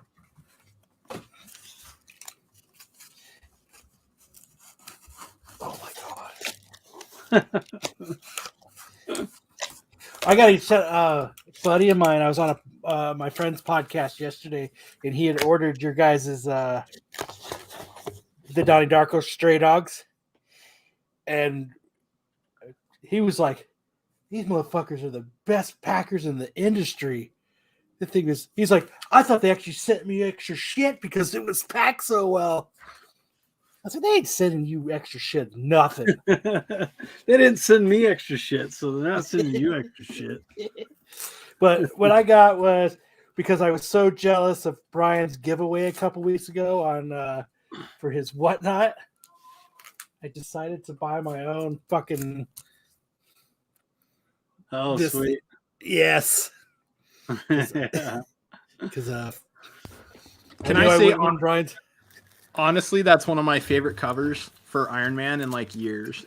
Dude, it's so cool. It's so cool. So, all right, I'll switch to you so you can. I'm sure I could go find something. Okay, this is pretty funny. All right, so I bought these books from Aaron because remember how we were on the show one night and we're like, I want to order one book and make Aaron have to pay for ship one book, right? So that was the book, right? I bought our book. But so Aaron sent me this though. He sent me Spider-Man, and he attached a little Boston Red Sox heart sticker. But I also forgot I bought these because I don't own any personals of this book, even though it's our variant. So my pickup is our variant for Turtles. So those have been sitting in a package here for like a week and a half. Sweet. We sold out, so I didn't get any copies, so I bought some. It's nice when you can buy your own books back, right? Yeah, well, we used to be really good about making sure we had comps, but we're not. So Kyle, did you already go over yours? Yeah. I did mine. You're good. All right. So I got I'll be right back. I'll talk about this tomorrow night Monday night on the show too. But I got this. Basically, it came to me, and it says, "From random acts of kindness, always paying it forward." So we'll see if we got a name in here, but I know who it's from.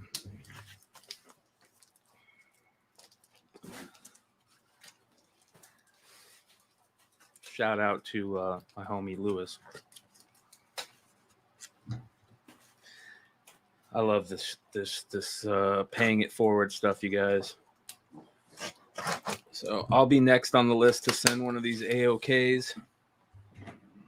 It says, Brian, thanks for all the great content each and every week. So very cool. yeah, it's from Nelson.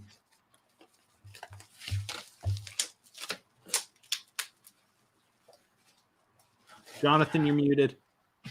All right, here we go. It better be look an at this. AOC cover. Look Yeah, at it better be this. good. It better We've be got good. Jay Lee, Department of Truth number 14 variant, limited to 400 copies. Little I haven't little seen sig that there. one. I like Yeah. Jay Lee's sig too. Yeah, it's nice, dude. He has a great sig. That's a cool cover. Although I That's hate very raw cool. books signed. Yeah. All right. Next, we've got Department of Truth number 12. Ben Harvey, limited to 500. Ooh. Oh wow. House of Slaughter number 1.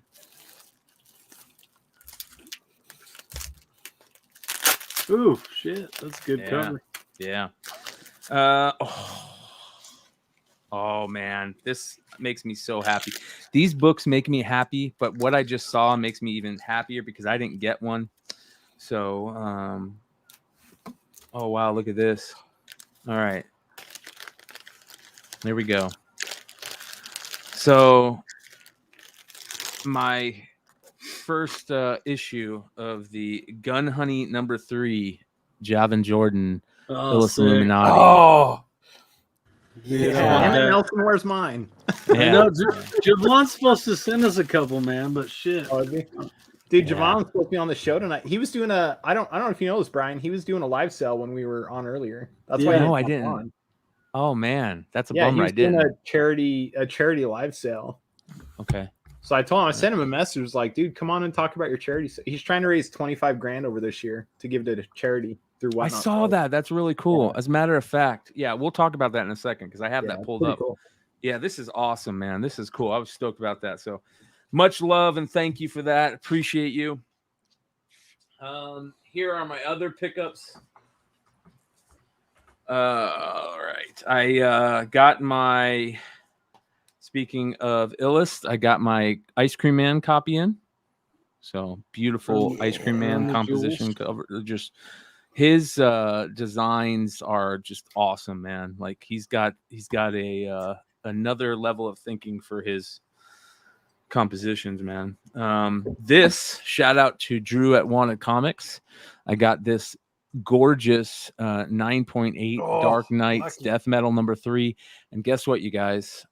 Speaking of paying it forward, I think I'm gonna and no offense, Drew, but I think it to I'm gonna Kyle. we're gonna give this away on the next Whatnot because it is fucking cool as shit, and we're gonna pay it forward because I need to pay it forward. So next Whatnot sale, this book will be the giveaway. You guys know how I do the giveaways. Sweet, I'm buying books. And then finally, we're just gonna show this quick. Simpsons #4, great comic. All right. That being said, Javin Jordan, Illis Illuminati, cool dude.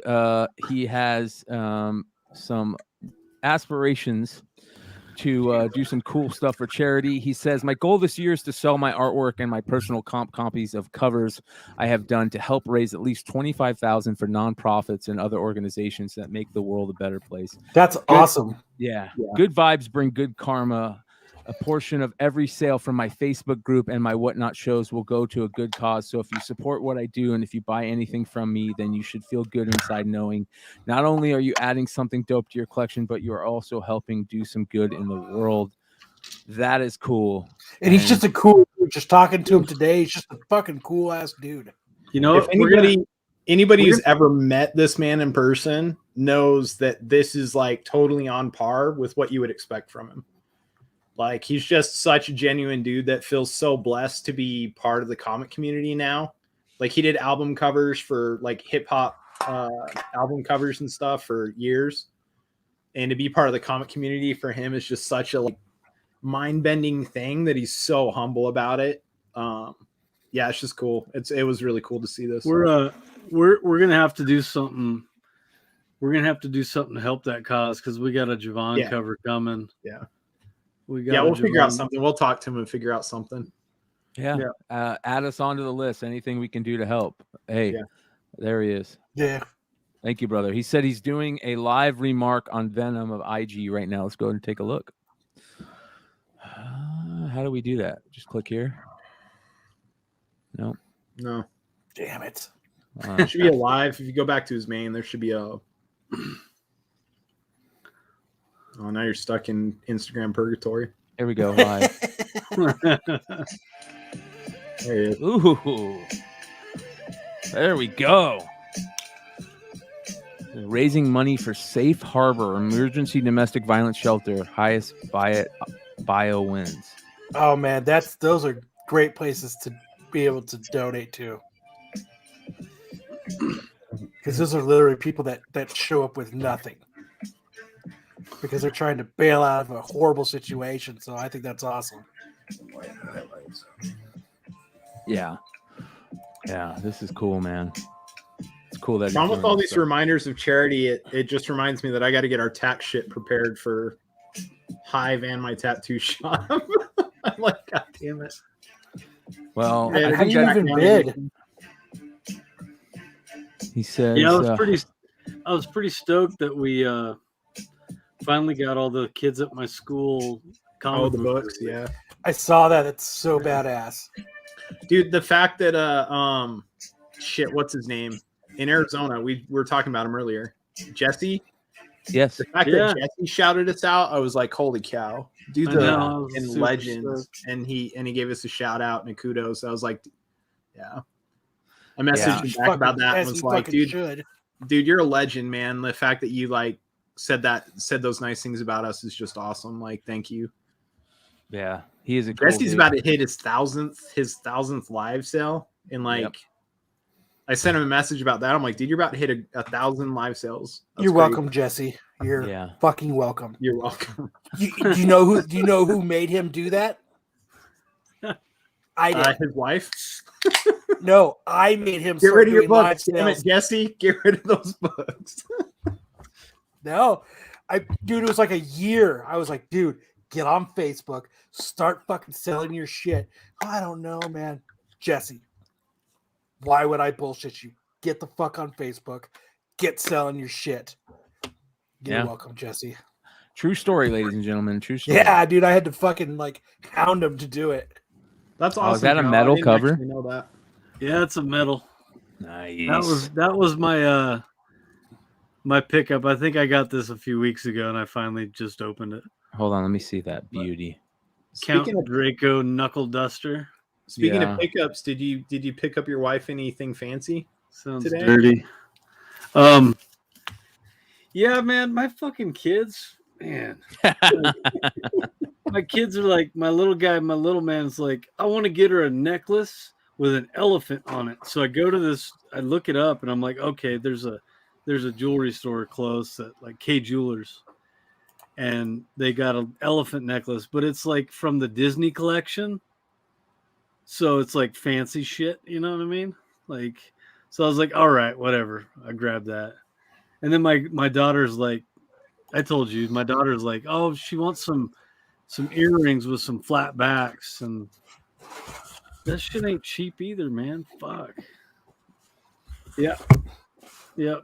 So my kids bought, I bought a bunch of jewelry, and like it was all my kids' recommendations. So I'm never gonna ask them for shit again.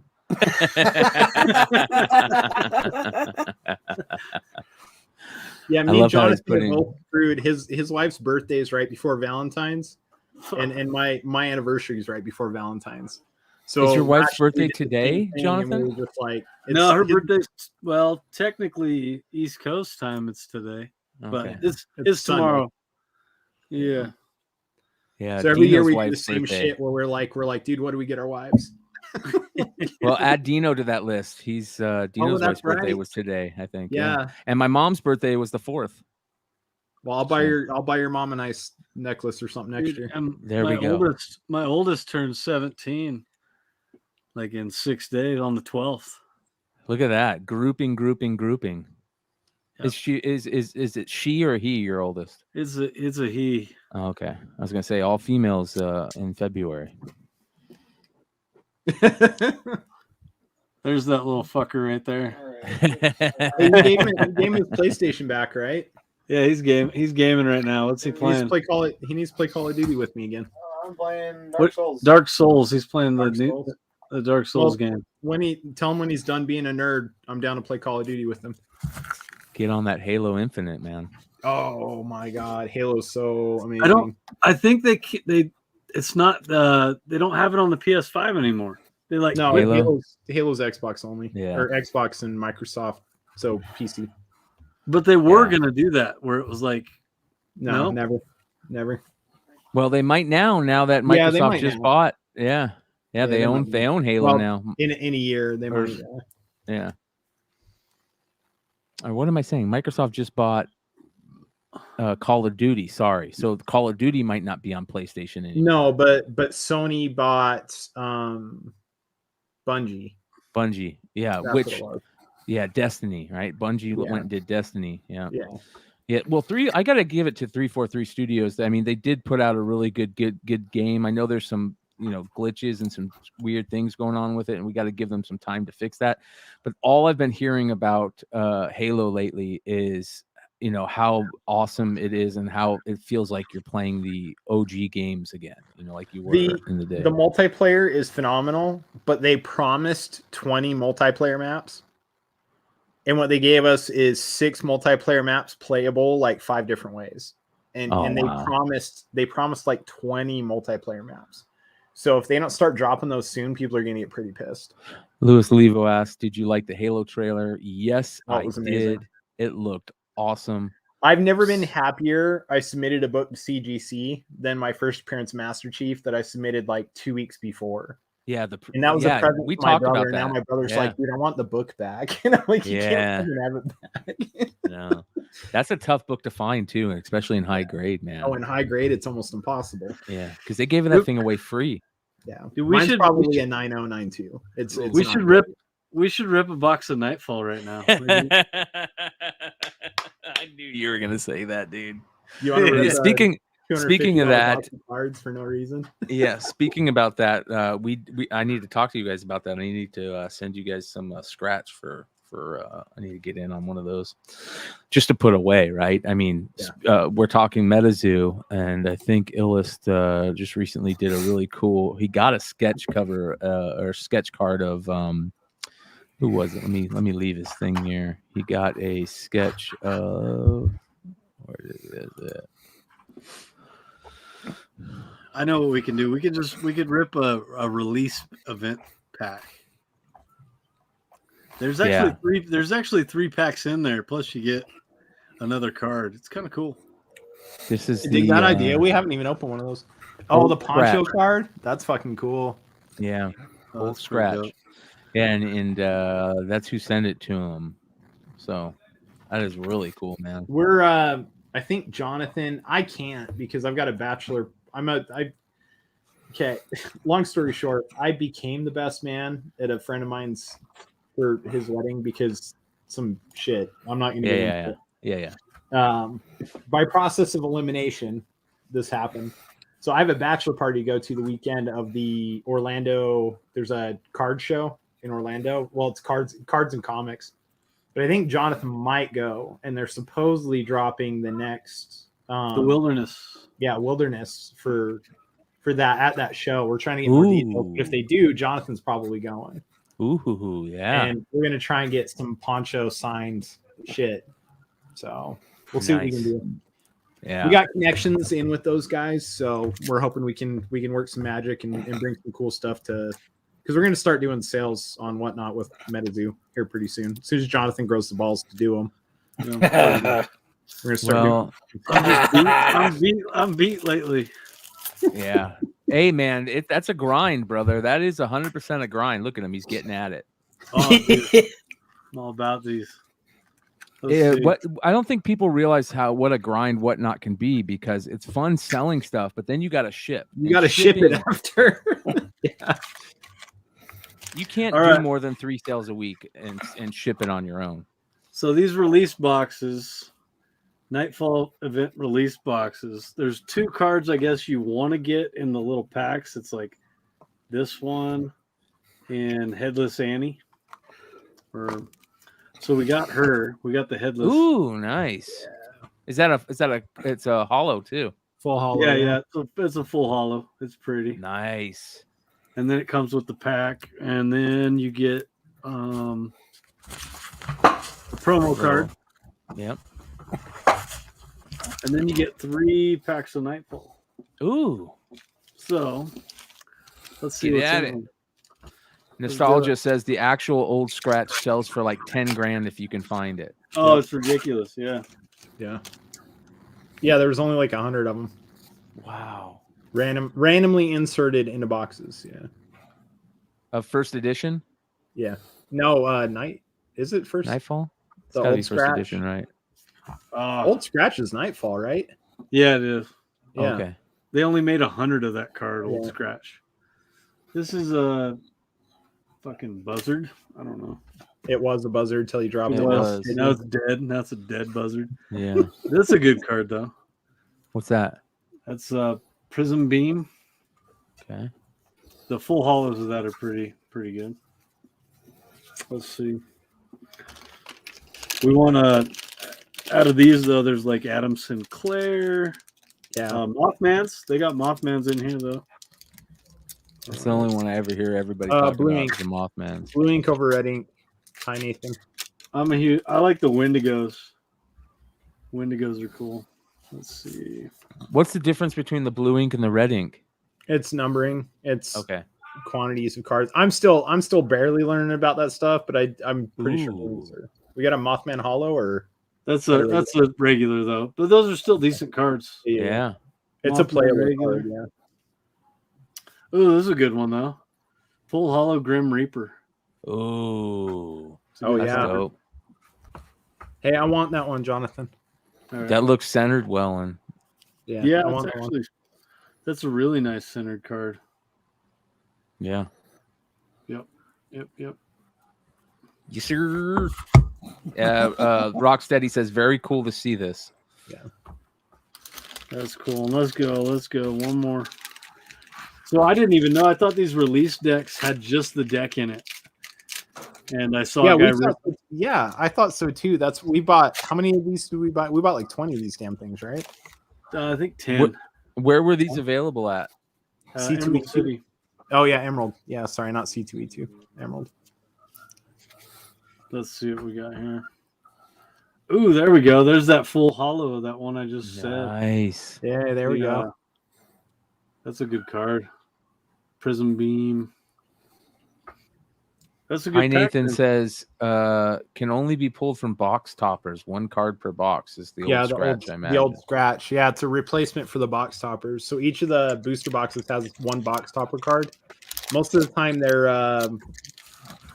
what are they? They're like, I don't know. Jonathan, what are the box toppers? They're like a storm thing, right? They're an element, almost like an element. Yeah, there's like lightning and Yeah. mountains and ocean and shit like that. It's like there's nothing to them. There's like they're pretty blank. They just say what they are. There's no I don't think there's any gameplay with those things. They're just straight up collector cards. Yeah. Wilderness drops. When Wilderness drops, it's supposed to be a mass. It's like Target. They're going to be available on Target. And I found more available. Booster boxes won't be available at Target. No, not boosters, but they're going to their packs will be. Blister packs will be. Oh, I saw Blister some packs guys and showing dogs. those CN2 boxes are already at The Walmart. Walmarts. Yeah. Yep. That's huge. Remind me tomorrow, Jonathan. There's a Walmart by me that carries cards. I was going to swing by there. Yeah, there's one right by me. I'm gonna go there, check it out, maybe. Yeah. We'll do that tomorrow. My Walmart by me quit selling cards. So did the one by me. I'm gonna guess it's because of you, Brian. I'm not lie. stealing. I'm not stealing, but I've thought about it a couple times. It's the only way you can get them nowadays, I feel. Right. I'm still looking for my sports card plug. If you're out there, Here, let me Here, show you guys. guys. Let me grab something. I'm gonna show you. Brian, next year we're getting in on Jonathan and I are going to be, because Jonathan's finally started getting a little more interested in it. But next year we're going to be getting in on the all the reverse auction stuff for Panini. So you let us know, because we're buying the case ones. The what is it? It's not Illusions. Illusions the smaller tin boxes. The big one, the big boy. Yeah. Let's see what Vintage Comics and Toys has up right now. Darth Maul 2, 1 in 25. Oh, really? Oh, Jesus. Where is Vintage Comics and Toys? Here we go. Let's take a look.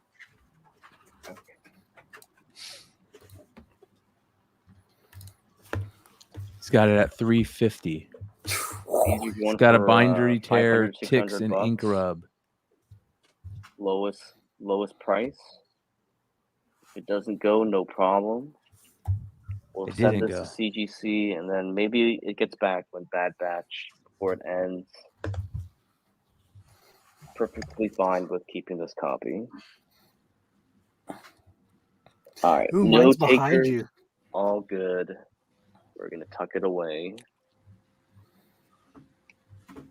How much did it didn't go for $350? Mm-mm. It's in a top loader. Very fine to yeah, it's in a top loader. Wow. Okay, so People don't want to buy big books on Whatnot. It's just it's weird. It's not it's not gonna there go to yet. CGC. So I mean, there's gonna be more future Whatnot events. Because there's still so many deals to be made on Whatnot. I think that's why. People don't want to spend that much money there yet. I don't think. I think that they still, even though that could be a deal, they still are like, man, that's a lot of money to spend on a comic book, right? Because I think a lot of Whatnot people aren't necessarily looking at it the way we look at things through a speculator's market, right? I think they're just, yeah. Mel has a 9.6 available for, I think he said, what, 1,100? Crazy. But yeah, Let's what take I a was look. saying, Brian, is we're gonna be doing like National Treasures next year. We're gonna be on the auction. So we're gonna buy a case of National Treasures. We're gonna hold it for a year though. We're not breaking them. Yeah. Because if you've seen the return on holding those over a year, Yeah. those first year National Treasures, a box, so a case which had 4 back then. A first off the line National Treasures from that first year, it's like $70,000 for a case. What goodies you got there? Dude, I got all sorts of good. We got all sorts of goodies. Like, I believe these mermaid scales aren't being printed anymore. Oh wow. Here's one of those box toppers we were talking about. A full hollow. See how they're like, there's nothing to them. Yeah. Here we go. Some Mothman full hollow. Nice. Here's the reverse hollow. I like, this is my favorite. The Wendigo. Oh yeah. Yeah, that's cool. Those are cool. Yeah. Dude, yeah, we got all sorts of. Whoo! Damn. He's caught it. Hook, line, sinker. Yeah. I just want to rip packs now. That's all I'm Yeah, doing. you've caught it. Yeah. Quit it. Look at It's product. You're breaking product is what you're doing. Yes, yeah. Dude, Getting high off your own supply. These were all my supply. These were my Good, supply. but you're still getting high off of them. So getting high off your own supply. Oh, those are cool. Full hollows. The silver bullet's cool. Oh, here's one you guys will like. The full hollow Mothman. The other one. Yeah. And the reverse. What about that chibi? Mel said he's on his way. Oh, Sam Sinclair. That's a cool one. Flawless. Brian was the other one. We're gonna grab Flawless next year too. Dude, I missed. Red Hood sent me a link. Send me a link too. Yeah, we went to buy Flawless this year, but we had some books to pay for, so it ended up not panning. But we're gonna buy a case of Flawless because that was like 2 weeks ago, the auction for Flawless, and I think they went like 60 to 50 for a case, which is two of the briefcases, you know. But dude, the cards you pull from those goddamn things, dude, it's awesome. It's awesome. It's insane, dude. There's 2017 Flawless case, a hobby box case from 2017. There's one on eBay right now for almost $100,000. Oh my god, for a case. So the money's not breaking the damn thing. I mean, you get good money breaking them, but the money's in. That's how it always is with hobby with wax. That's how it always is. But because you're looking at it and you're going, what could be in there, and you have so much fun ripping. I mean, dude, can't play the gamble, man. Yeah, there could be. Okay, so that first year there was Tom Brady Diamond 1 of 10s signed, right? That's a $500,000 card.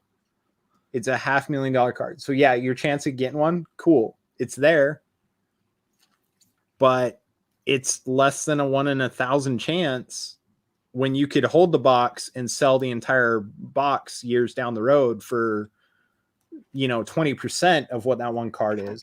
But the thing is the first off the line, right? Because you buy the regulars and you get 2 of the cards. You buy the first off the line, you get 3 of them plus the 10 additional. Yeah. So it's the first off the lines are the big. Those are the big boys.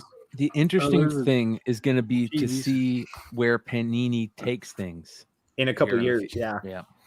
What are those? Chibi Mothman foils. Mothmans. Oh, nice. Little baby Mothmans. Nostalgia They says start. They he's going to start get a doing few events first this year. edition box. First edition booster. Oh, this was Yeah, a good hell yeah. one. Do it. This was a good one. This was a headless coal miner. Oh, that's cool. Yeah, dying for Kickstarter. Us too. If they weren't 10 grand a box. Right. What's in the Kickstarter box? Do we know how many cards are in there? It's the same. Is It's it like a booster. regular It's the booster same box? thing. Okay. Yeah, it's 36 So I cards, think- but I the think cards a all big- say Kickstarter edition. It was I think a small big, print huge one. people are making a big mistake, collectability wise right now. They're going for these, Mothman, which is great and all, but there are some better cards, way better cards that are playable in the deck. Yeah. That people are going to be, once it gets big, the playability gets big, people are going to be looking for those. Yeah. Couple examples here are Flood the Earth. Huge card playability wise. Drink to the Russian bot. And Born from the Earth or something like that. That's another big playability card.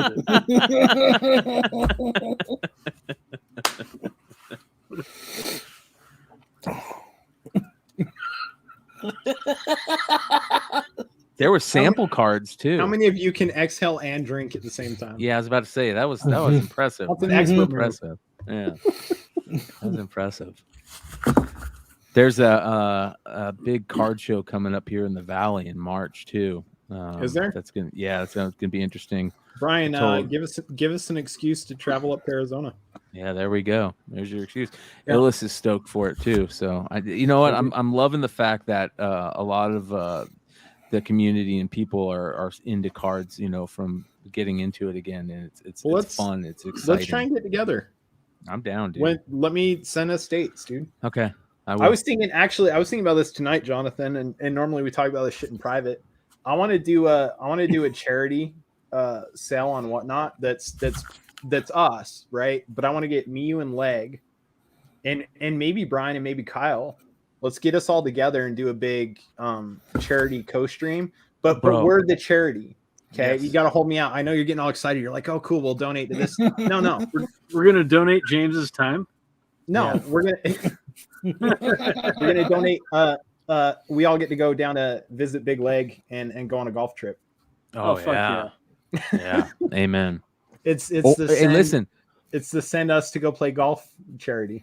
Not only that, like It's a for-profit. being able to do it at the cons when we go to the cons and have the hangouts afterwards and just jump on Whatnot while we're just hanging out at a bar or something, that would be fucking fun as hell, man. I think people would love that. Mojo asked me if I ever sent out the giveaways for guessing Kyle's BAC. Mojo, I will be honest.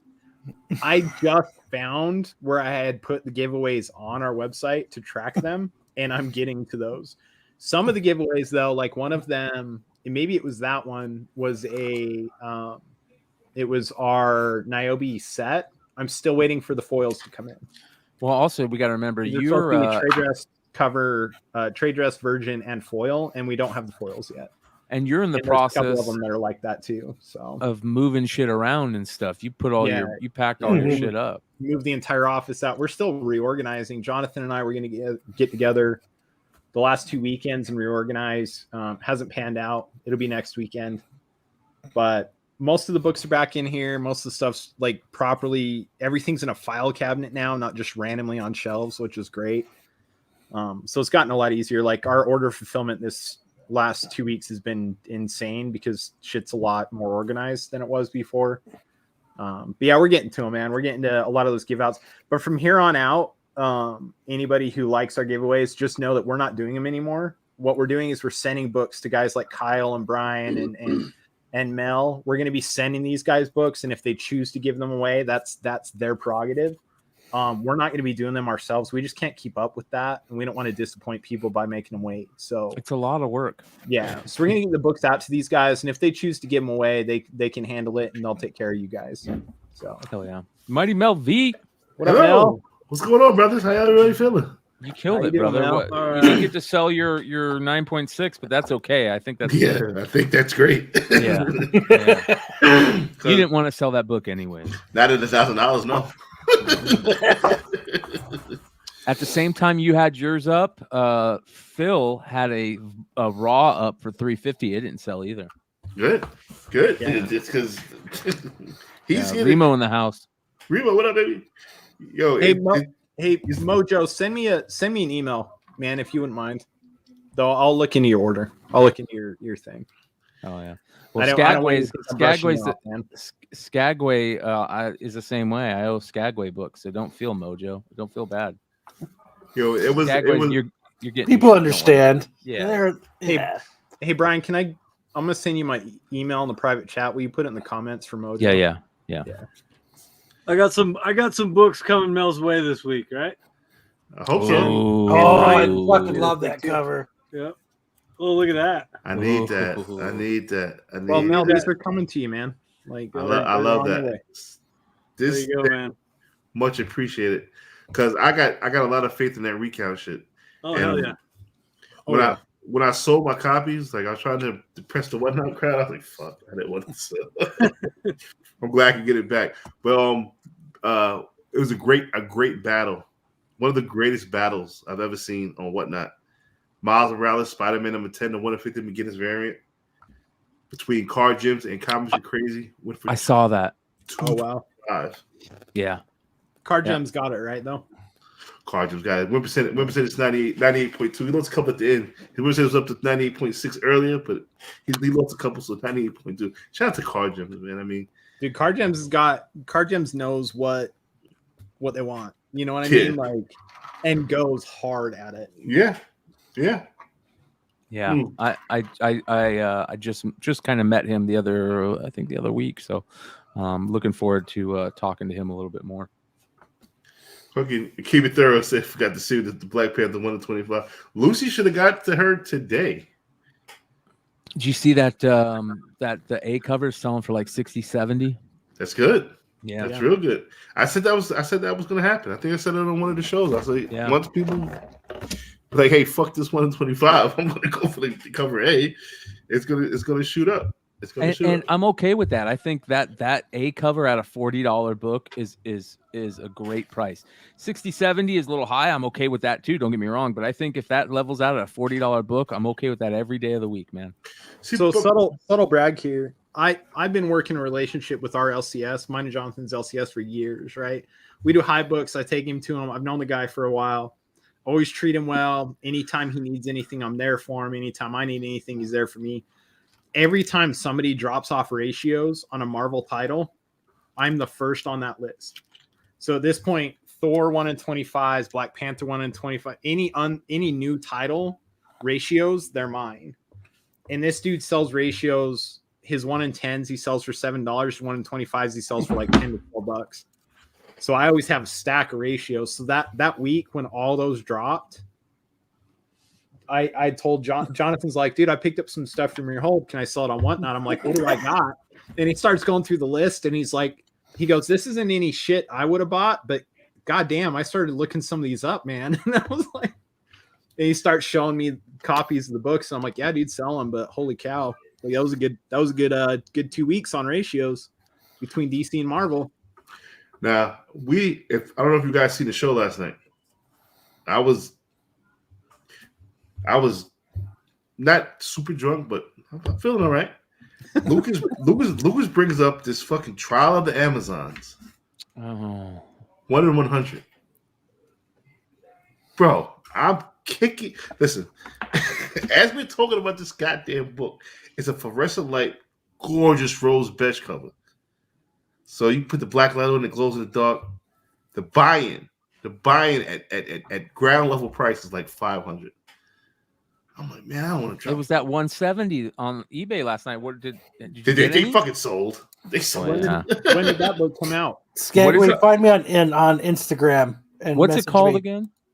Trials of the Amazon. It's a When rose. did It comes out in like March. FOC's Oh, on Sunday. It's in my hold then. How many you got? I'll have one. I've got Rose Besh on my hold. Well, I don't know It's that a he ordered 100 fluorescent- copies though. I might not have one. Here it is. It's the fluorescent Amazon, right? It's for any of you guys that don't know. Here's the cover. There's one of it. There's a couple available. I mean, it is definitely moving, that's for sure. But there you guys can see it. Beautiful. Some people said in the chat last night say, Mel, don't do it. Mel, do it. No, don't do it. No, do it. It was so back and forth. Yeah. I was like, you know what? I got to make that move. Did you buy one? What, 2? Really? Yeah. I went crazy. I think that's smart, dude. I think that's smart. I think Mel, it's gonna we might be trying to do a signing with her with some of these medals that we've got. If we end up lining that up, let me know if you want in on it. Yeah. And that would be dope to get signed and signed. send them off to CGC for you. Yeah. Yeah. So the cover, I think cover price is like what, $6? Yeah, $5.99. And the buy-in, I said, Lucas, what's the best you could do for me for the deal? I want to, but I don't want to get stuck with a whole bunch of other shit. And now, don't sleep with that Stephanie Hans one, because you have to order 250 just to be able to get them, some dumb shit like that. It's crazy. It's crazy. The buy-in for this shit is crazy, and that Sheena is crazy too. Rose Besh has elevated herself to a place where you know what you're gonna get. You know you're gonna get fire, and she's not going anywhere. She doesn't have like the Peach Momoko shit. You don't like Peach Momoko shit, Brian. I like Peach Momoko shit. Yeah. I don't like. You want me to be honest? I'm not a big fan of Rose Besh either. Either am I. I think Rose Besh is too angular. She's got some great stuff, but her shit's too angular for me sometimes. Shout out to Chad Cave who came through the sale, wants some books. Big shout out to my man right here. What do you think about this cover? This cover here. All right, so I think it all depends on what this cover looks like in hand. It has the opportunity to be next level shit because it's that fluorescent. They're really keying in on that fluorescent, right? And if this comes out and it pops off the page, those fluorescent pinks pop off the page in some spectacular way. They will. They will. Which it will. And I think this cover will be not only a great flip, but it's one of her better covers. Do I think it's awesome? No.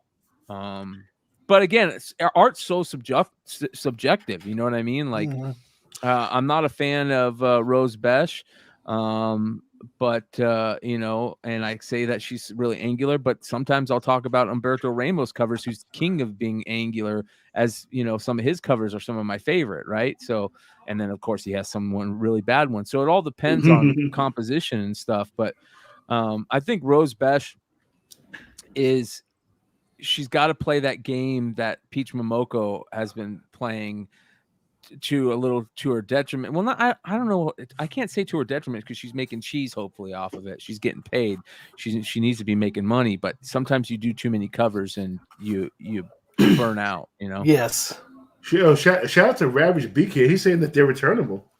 Ooh, that's a game changer. Yeah. Wow. Yeah, that is.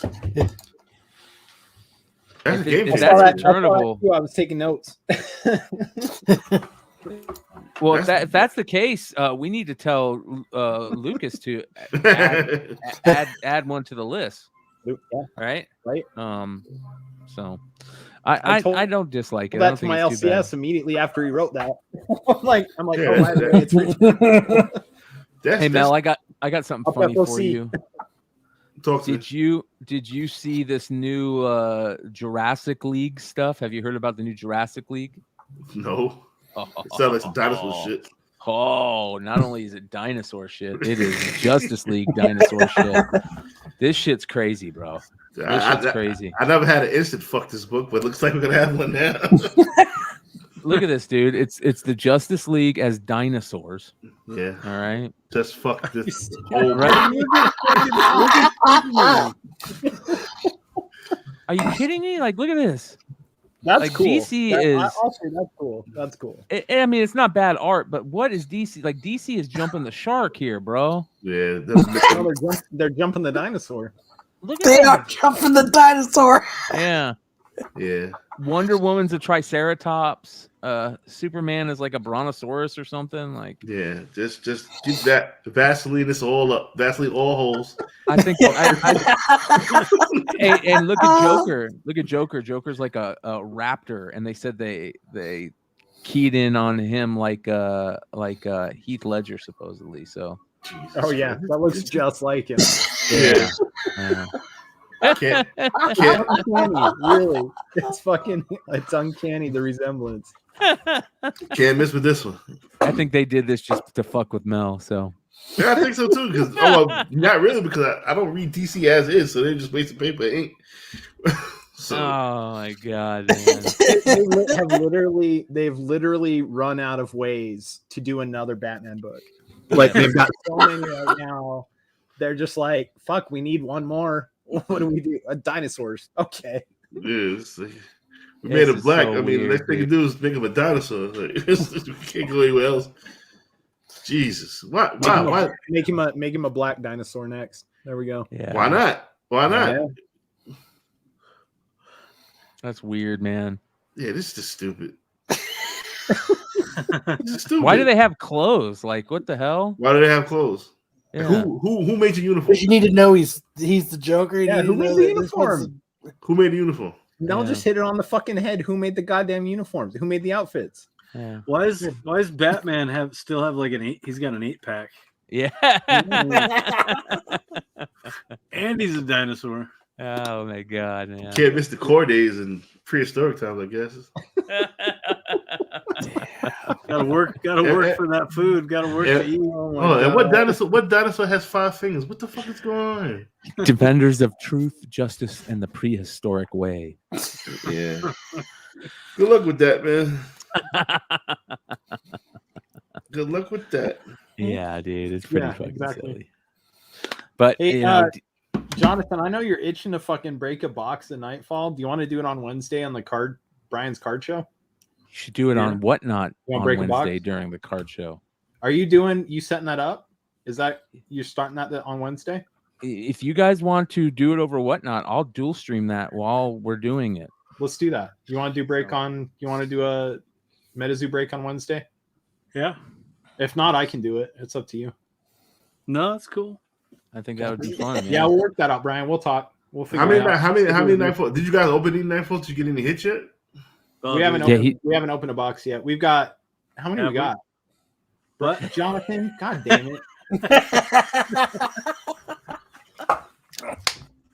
Fucking quit fucking with the product. I think we had 9 boxes. I don't fucking know what we got anymore. Probably 2. You got 2. I think we have 8 boxes. 8 boxes. Okay. So yes, open one. Oh. Hey, John, I'm gonna come pick all those boxes up tomorrow. All right. Hey Mel, have you here where they're safe? Have you gotten into any of these yet? I had 4 in my cart. Shout out to Beachside Beachside. I call him Anthony. He was like, "Yo, Mel, you need to get on this meta." Matter of fact, I put him on the meta, so he went crazy. He bought like 8 boxes. He was like, "Mel, you buy your boxes yet?" I was like, "No." Yo, you got to buy the boxes before they go up to $400. They were like $225 a box. I was like, and now they're like $275 a box. I was like, hey, fuck this. Dude, that Nightfall is gonna hit 500 real quick. I'd There's a lot of playable cards in the March, maybe. Yeah. Everybody that I've heard that has seen the new boxes, the cards that are coming out in that new set that drops in March. There's a lot of the cards that are in Nightfall that are going to be even more playable after. And the thing is like Jonathan had talked about before, like there's cards that are popular because they're cool cards, right? But you look at like Magic the Gathering, and you look at Pokemon, the cards that retain value are the playable cards. And so it's really like a lot of people are not paying attention to those. And if you know, if you're looking at these cards and you understand the game side of it, and you're stocking up on playable cards, especially playable full hollows, man, you're going to be loving life 5 years from now, 4 years from now. You know what I mean? Cyber And so grinding. what Jonathan been trying to do is like, let's learn the game, because like these playable cards, like right now I've got a CN2. I'm putting together a CN2, not a master set, but a full master set. Because some of these cards you can have like eight per deck or 4 per deck. So we're trying to put together like cards that you can have 8 per deck. We're going to have 8 of. Cards that you have two per deck. We're going to have 2 of, 4 per deck, 4 of. We're putting together a full on master set, you know, and it's stuff like that. Like those are the guys that way down the road are going to make money, is the unopened boxes and master sets. Shout out Remo. He's asking if the Panini Illusions NFL hanger packs are any good. Illusions aren't bad. They're okay. There's some good. They're hits in there. okay. I mean, if you're itching to open some stuff, they're worth picking up. But why isn't depends on Remo how in bad you're here? itching. Yeah, I know. Let me see. You're chilling in the chat. What the fuck are you doing? Get in here. Absolutely.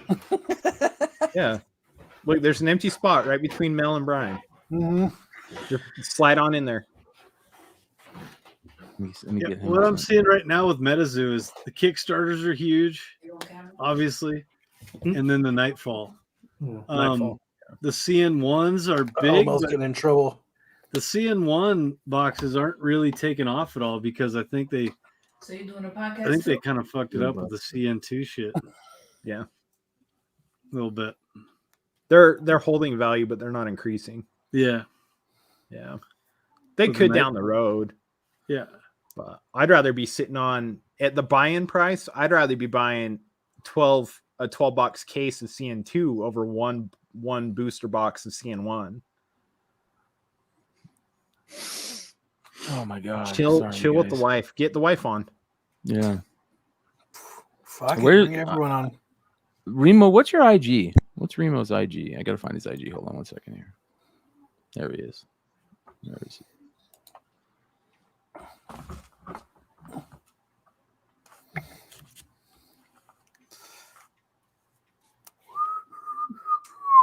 Yeah, you guys are great at fucking. Waiting for you, Brian. Yeah. Mm-hmm. Russian bot, take a drink. I got you, Remo. I'm gonna send you. Wait, A hold on. link. You're more than welcome to show up, brother, if you want. You don't have to though. All right, hold on here. God damn it! There you go. Russian bot, take a drink. Oh, I didn't Holy even shit. show up in chat yet. What the hell? How am I not following Remo already? There you go. There it is. Russian bot, take a Russian. drink. He's gonna chill with the wifey. Well, I hit you on follow, so I got you next time. Yeah, dude, I'm excited for not only where cards are going. You know, there's new exciting stuff coming down the pipe, and it's not going to be ruined like I thought it was. It's nice that Fanatics bought Topps. See where they go with Panini, but also with comics. I mean, comics right now are, you know, we've all been saying, like, I hate to say this because, you know, Flipside has done it before, and I feel like sometimes when we can't think of something to talk about, our go-to is always, is the market crashing? And like, I don't even know why we're asking that question anymore, because Hell no, it's not. The market is Yeah, market is wild. I feel like there's no reason to ask that question anytime soon for comics. There's just not. It's so. I mean, you guys seen what the Black Panther was doing? That's crazy. Yeah. Listen though, it's not, and this isn't an anomaly. I think the problem is people in the comic community like us, we have a short memory, and it was like I was talking about earlier. What was it? Issue 8. That issue 8, the first appearance of Star 1 in 25. That thing shot up. It wasn't as quick, but you gave it 3 weeks, and the 1 in 25 was going for $400 raw. and it's still a yeah, the 1 in 25. Oh, look at It was that. like a $400 raw after like 3 or 4 weeks. And this one Sell shot up it. quick. The I'll give you $8 9.6 is for now a 9.6 sold for $325. That's a 9.6. A 9.8 still an $800 book on that. Wow. You know, and I don't think this is like I was saying earlier when you were doing your whatnot sell or whatever. I was saying I don't think this is Ultimate Fallout 4 1 and 25. I don't think this book, that Black Panther, is going to be that book, but it very well could be a 1 in 25 first appearance of Star, which a 9.8 still an $800 fucking book. So what do you think? I was talking to Ultra and the guys about this. First to market 9.8 Black Panther 3, over under 2,000. Over, and I'll let you know. Give us 3 weeks. Yep. Over 2,000. Wow. This is a beauty. Over 1,000. Sorry, over 1,000. Okay. And Yeah. give us 3 weeks. Give us 3 weeks, and I'll let you know. Give me 2. I'll show you real time data. Give me 2. Give me 2. I'll show you real time data. Do you really think that that type of book is worth holding for that right there? No, but here's the thing, and I've said this on this show countless times before. You guys will agree with me. Mel will agree with me. Kyle will agree with me. Right? The biggest market, and this is shitty to say as a speculator, the biggest market isn't selling to the average collector. It's selling to speculators, and I don't for shit like that. It is for shit like that. I don't have to think that it's going to be a $5,000 book. I don't have to think that, as long as 2 or 3 other people think that, right? Because if I hit eBay with a 9.8 and I hit it tomorrow, and I'm the first to market with a 9.8, and I start that shit off at $1, as long as there's 2 or 3 people that think it's going to be a $5,000 book a year from now, then it's a $1,500 book on eBay. So why not? I'm fine with making $1,500 on a book that we paid $12 for, and then paid another $100 to get it priority or express graded. Right? I'm down for that. I'm down for that turn, or even buying one, even if you were before the clock. Right? If you were a week before the clock or 2 weeks before the clock, and people are selling them on eBay for $50 or $35, $25. Right? You're playing the same game, right? You don't have to think the book's going to be $100 worth $100 or $200, right? But you just have to think that 2 or 3 people will think it's going to be, and that the market's going to dry up, and you're playing that game. And if you're playing that game, you're going to do all right. And in this, like, our buy-in on this book was so goddamn cheap that, like, even if it took us 3 months to get this back into 9.8, we're still going to be profitable on it, you know. And I feel like a lot of people are that way, and that's cool. You know, I mean, I'm not selling mine. I got a few left. I got more than a few left. If I had a few, I would definitely be selling one, man. We got ours cheap enough. We could sit on ours till the end of days and still make money on it, and that's cool. I'm sending my shit to Hood. Hood gonna cook his work and send it back to me, and I'm sending them all. And I'm gonna first 9.8 will drive up raws. You're right, because the first 9.8 sets baseline, and raw near mints are going to see 70% of what the 9.8 goes. So if the 9.8 goes for $1,200, you're going to see near mint raws selling on eBay for $800. You'll see it that day. It'll happen that day. Everyone will pull their listings. So the walk relist at $200 or $300. The walkthrough is what is how long does that take? Walkthroughs like 2 or 3 day. You can do the what's the Express. You do Express, which is 1 or 2 weeks. And what is that? What, $150 each book? That's like $120. Yeah, that's that. And we've already got. Here's the thing: we've got 2 Ultimate Fallout 4s. We've got an X-Men 6 and X-Men 12, and shit like that. That's waiting in a ASM 194, right? 129. 129. That's going Express. So what is it for us to send in one more book? Right. You know. So. Right, I mean, I legitimately, I wasn't joking. I'll let you know in a few weeks. I'll let you know. We'll give you real-time data. We'll see what a 9.8 looks like in real-time data. At this point, you play with house money, so it's exactly. It's a no-brainer. Even if it came back in 9.2, we'd still sell it for more than we're in it. You know, it's funny. It's funny. CGC sometimes I just backed up. I hear people. we bring him up a lot, but Jesse James, he told me he said. He goes, yeah, you guys are saying, oh, people will say, oh, that book's not worth it. Oh, that's a $600 book. You'll have people come in and go, how much for that book? Go 500. He goes, oh, that book's not worth 500. Okay, you're right. I'm going to sell it for 800 later on tonight. You watch. You know what I mean? Like, it's also all about like being able to sell something, right? Yeah. So that's a big part of our game. We, especially now with Whatnot and these second market, third market apps, comic book shopping network, Facebook, on the Facebook Live, Whatnot app, all that stuff, IG Live. Yeah. Being able to sell something. And a perfect example of that is Mel. Mel does it very well. Mel sells books. He can sell books on Whatnot and get more for him because of how he sells something than 90% of most people. Well, it's knowledge too. If you can drop knowledge on people, like here's the thing, like me and Jonathan, we sell a lot of indies. I'm a big Marvel DC guy. I'm learning indies. And me and Jonathan had a discussion about this earlier. Like half the books that we sell, I wouldn't know shit about if it wasn't for Jonathan. But because Jonathan got me into indies, now that's all I read. Like that's all I read. The best stories are in indie books, and I didn't know They've this always before, been, but I know this now, and which is great for me. It's like when you said earlier, finding that undiscovered musician. That's me right now with indie books. I'm finding writers that I'm like, holy shit, this has been here for 15 years, and I've never read this. And Jonathan's shown me that stuff, but that's the reason Jonathan has taken over our Whatnot sales.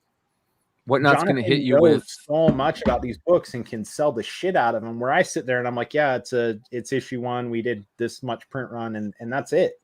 That's what I've got, and Jonathan can tell you the stories about the writers and artists and all this stuff. Like he's so much more knowledgeable in the indie stuff, but I want to talk about something that's kind of a little, iffy maybe to talk about, but you know how we do.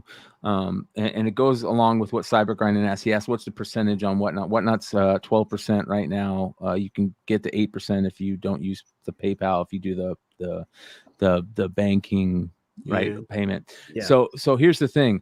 There is something that we do need to kind of talk about with Whatnot, and it's a question that I want to propose to you guys.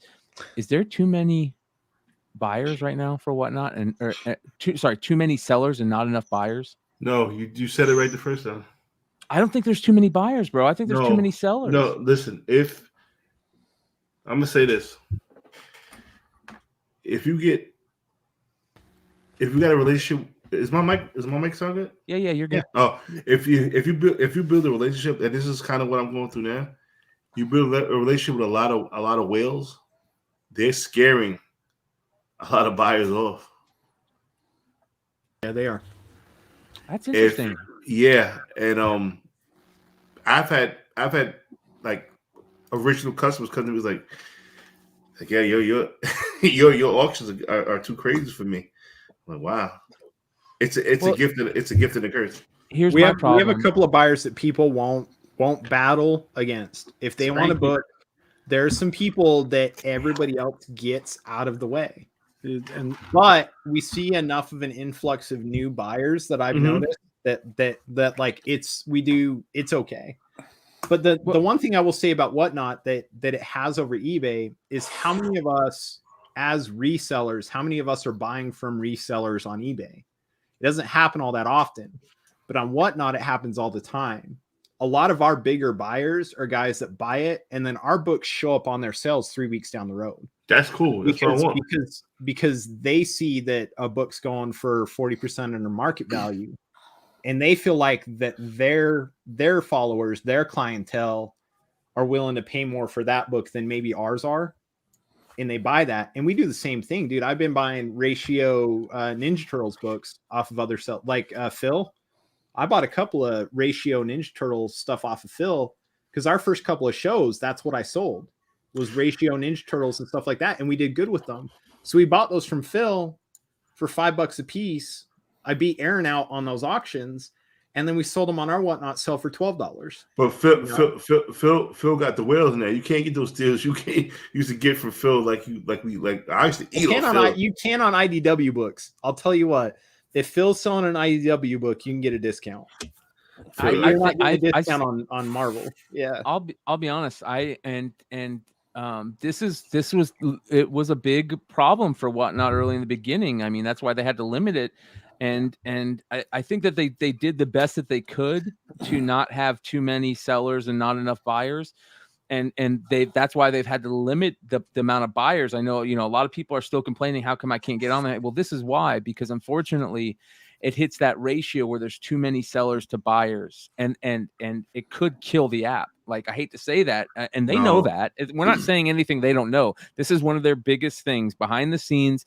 They talk about this probably more than anything, that they don't want to get too big too fast, because they'll kill the whole thing by having too many buyers or too many sellers and not enough buyers.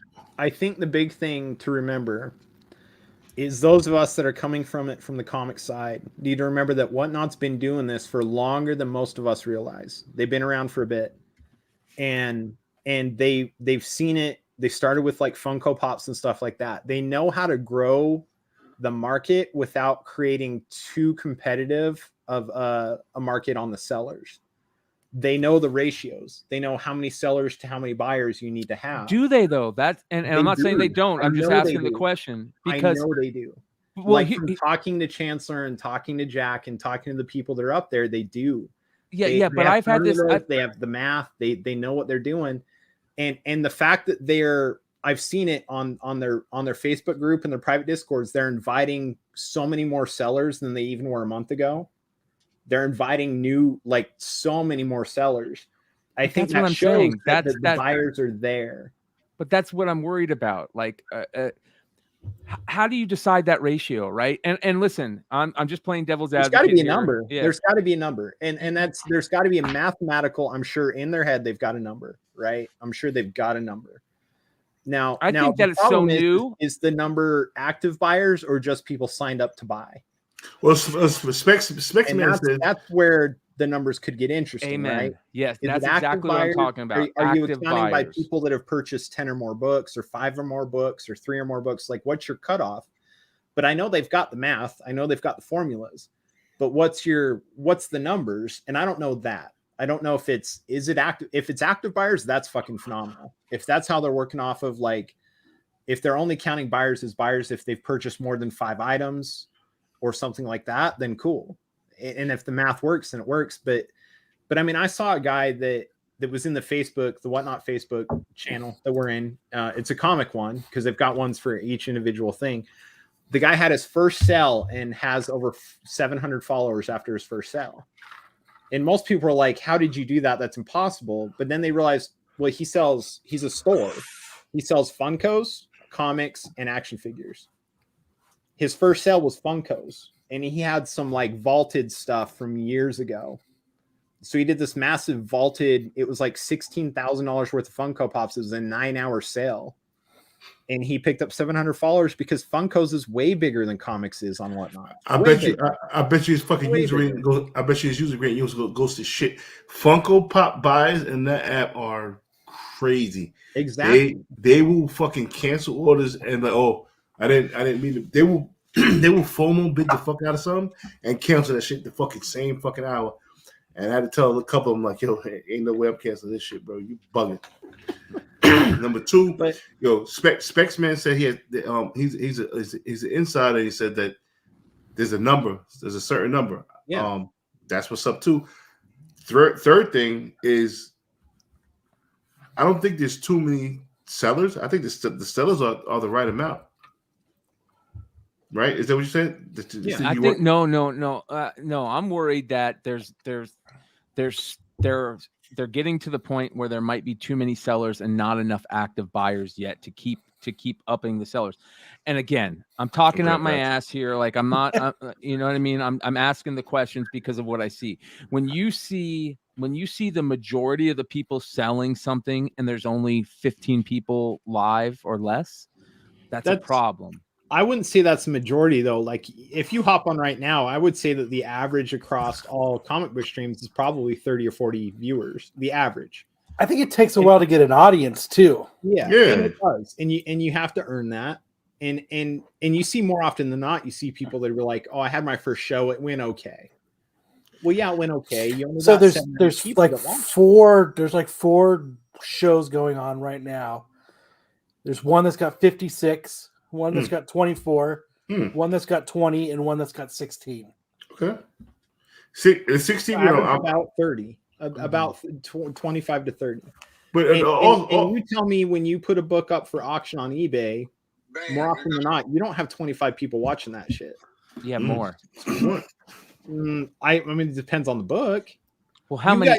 I'm not saying that see it. I'm not saying that. I see got it. you. I'm I saying got that you. They're actively watching. I got you. Yeah. You know what I mean? But it's also a lot of sellers dipping out. A lot of sellers they beg to get on the app, and they can't sell for shit. Yeah, and they get frustrated and they leave. Yeah, some can't handle a live sell platform. I mean, it's different. It's really different. You need to, and like I used to like damn near yell at my friends like, "Yo, you got to get busy with this shit." Like it's different. It's a different world, bro. Like if you can't sell shit, you don't need to be on this motherfucker because that's how you're gonna build your shit. You got to be entertaining. Not only you have to entertain, you have to fucking teach. You got to fucking have great product. It's a different world, bro. There's also it's so new. There's also people that do it the wrong way. You see sellers all the time that get on there and they post lot number 1, lot number 2, lot number 3. Tell people what in the fuck you're selling. Yeah. Here's the thing. Jonathan and I are big buyers. If there's a book out there that we want, we're going to snag it. But if we don't know that you're selling it, we're not going to waste our time watching your 2-hour live stream to figure out what book you're throwing up and when we're not. We're just not. No. And those are the shows that you see that get 5, 6, 7 viewers, right? Is because nobody knows what in the hell they're selling. Yeah. Lot 1, lot 2. I leave immediately. You've got to, like Jonathan, how long did it take you to prepare for tonight's show? 2 or 3 hours? That's the thing people don't realize. Yeah. That shit takes time to prepare and it takes a shitload of time to ship. Yeah. It probably took about an hour and a half I rallied tonight though. Yeah. I mean, an hour and a half of prep time, but the thing is like we had 40-something viewers. Here's the other interesting thing, the notification aspect, right? I love it. You do love it. Yeah. As a buyer, yes. Yeah. I don't know if it worked because I haven't spoken to anybody who put a notification on. I was like, "Oh, I'm waiting for this book." And I've done it. It does work. I wish it was. I wish you get an actual alert instead of just a silent text. For me, I just get a silent text. Yeah, I'd like an audible alert. Yeah, I wish they had their own sound. Yeah, you know what I mean. Like Twitter, you get a tweet on Twitter. Like people know that eBay cha-ching. Yeah, if they came up with a whatnot sound. Yeah. I wish there was an alert. I wish they had a specific alert for whatnot that when like it was an item you were waiting for that you put on your watch list, that it made a specific sound so you knew like, oh shit, there's an item coming up. You know, I agree. I think if sellers couldn't pick and choose what item they list in what order, I think it would be better too on that aspect for alerts because it could give you the alert an item or two before. To where you hear the cha-ching and then you know, okay, I got like a minute or minute and a half to log onto the app. Yeah, but I don't know what better. But as a seller, I don't know what the fuck I'm going to run. I just whatever I feel like running. I'm like, okay, I'm digging to the box. Like that's the biggest part about whatnot. It's a small adjustment for a trade out, though, right? Like it's a small adjustment for a trade out. If you know you have to run stuff in the order you list it, then you just list it in the order that you want to. You just got to think a little further ahead. As long as you knew all right, if anybody specifically wants this book, at least now I know they're going to know 2 minutes ahead of time that it's coming up. It's a trade-off, but it could be worth it. I drink too much for that. That shit just. I just pick up a book like, hey, motherfuckers, let's run this way. But I mean, it's so new and fresh. Auto list alphabetical, so that kind of does fuck that up too. And that's another thing. That's the big qualm I have with it. Is it? I love alphabetical because when I'm putting the books into type to what I have, I know I don't miss because I noticed something. If you, for some reason, when I put in books, sometimes it doesn't take. So I have to put a book in twice sometimes. So that helps me a lot. This is a great comment right here. Justin Shannon says there are definitely deals to be had, but it takes a lot of time as a buyer. It's so much easier to find specific books on eBay. I do like the more specific sales, like a Spider-Man weekend. But here's the problem for as a seller when they do those Spider-Man weekends. And I don't know if people are looking at it this way, but my first thought when they did like the Star Wars weekend, right? My first thought was everybody's going to be buying looking at the same books. Yep. Yeah. So when they do a Star Wars weekend, my thought is you're better off to not sell Star Wars that weekend, right? Because everybody, they do a Webhead Wednesday. How many Ultimate Fallout 4 second prints are you going to see on a Webhead Wednesday or whatever? You know what I mean? How many? That's why I don't get involved with those theme type sales. Like I'm going to do my thing regardless. But this worked out for me because I did the Marvel weekend. I got Marvel variants. That shit worked out for me. You understand what I'm saying? But like slab weekend, I will never ever fucking sell a slab or fucking whatnot. Yeah. So not an auction. The search aspect though, they've got that available for like Pokemon cards. They've got it available for Funko Pops where you can make standalone for sale listings that just sit there, static listings, right? They haven't built that for comics yet. When they do that and you want a specific book, then you should be able to search for it and see if anybody's just got it available to buy it now, but they don't have that built in yet. So how do you guys feel that's coming down the road? It's on there for other products. So I would assume it's coming for comics. But how do you guys feel about selling big boy books on there? I mean, listen, I'll let you know on Monday. I'm gonna try a couple. We'll see how it goes. I've got some personals that I need to move. So I got extremely fucking lucky doing some wild, dumb, drunk shit. Like I'm right there with you, dude. Yo, fucking the car, Something's Killing Kid. I didn't want to sell that book, but I put it at a fucking price that I knew nobody would fucked with it. Somebody fucked with it. I was like, fuck. Well, here's a perfect example. I know everybody's talking about Frankie's and the Djurjevic. Everybody's talking about that right now. Like not only people going, oh, I can't believe he's selling it on there. Also people going, I'm going to snipe the shit out of that book because I know it's going to go for a quarter of the price. No, right? I think he has it set up to where somebody's going to buy it for. I think it's set up. I think it's a setup. Oh man, I mean, not. Look. For example, I had the fucking Darth Maul #2 125 for $1,000. If I would have ran at an auction at $1, I wouldn't have got $600 for it. I probably got $700. No, I'm not. No, look at Easy. I hate to use him as an example, but I know he's kicking himself for selling that Good Boy Kickstarter book. You know what I mean? He put that book up. I think it went for like $90. It went for less than half of what it goes for. You know what I mean? And that's the thing. Like I think that right now, until we get to the point where we have more active buyers, those Goldilocks books are the $10 to $50 books, and every once in a while I'll throw in $100, $200. But again, on the flip side, no pun intended.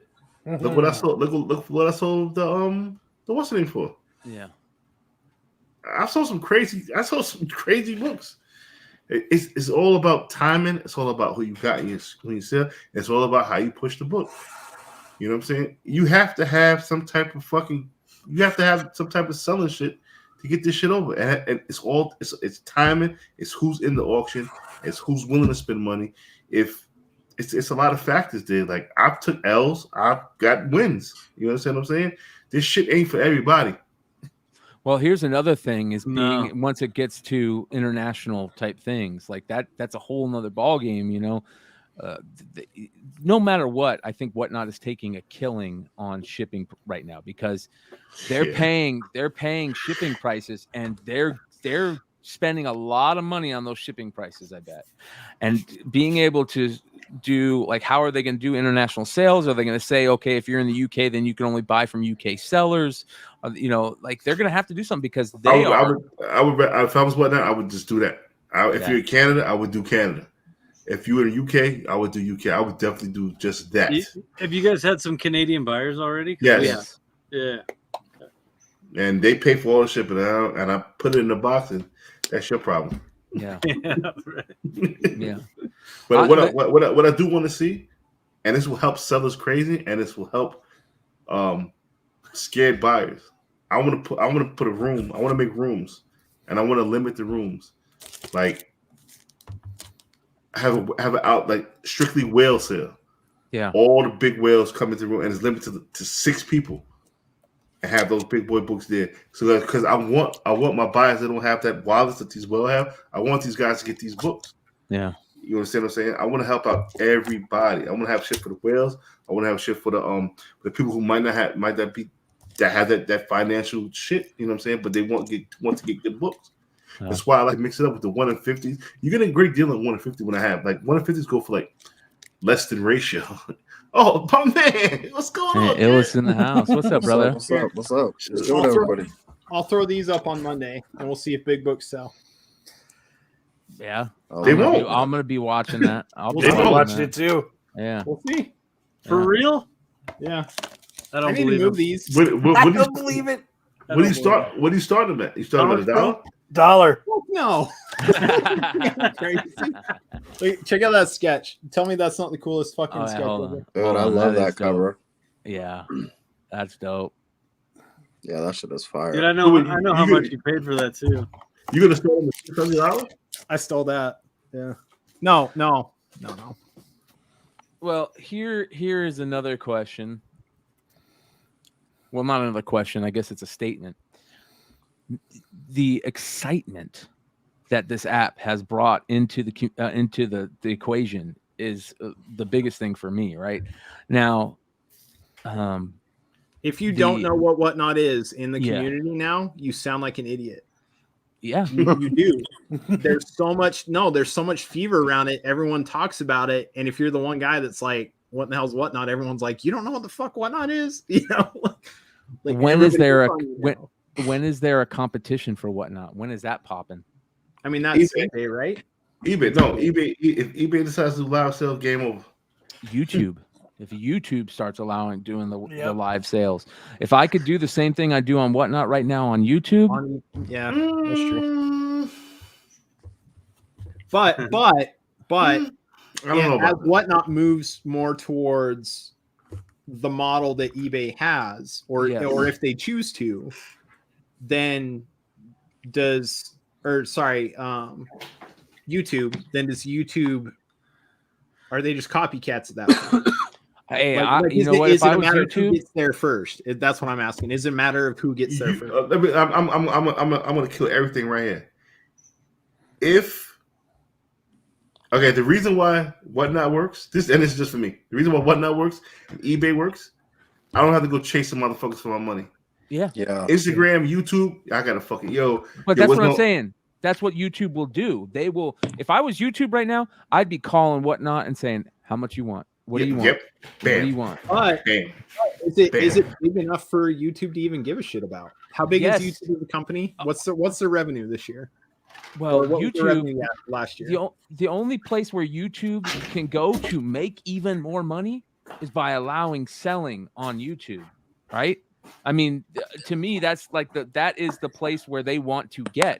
They don't have that infrastructure, that app, that program, that I want that buy it now button. They don't have that Whatnot has. That's what, like Mel said, that's what makes Whatnot so great.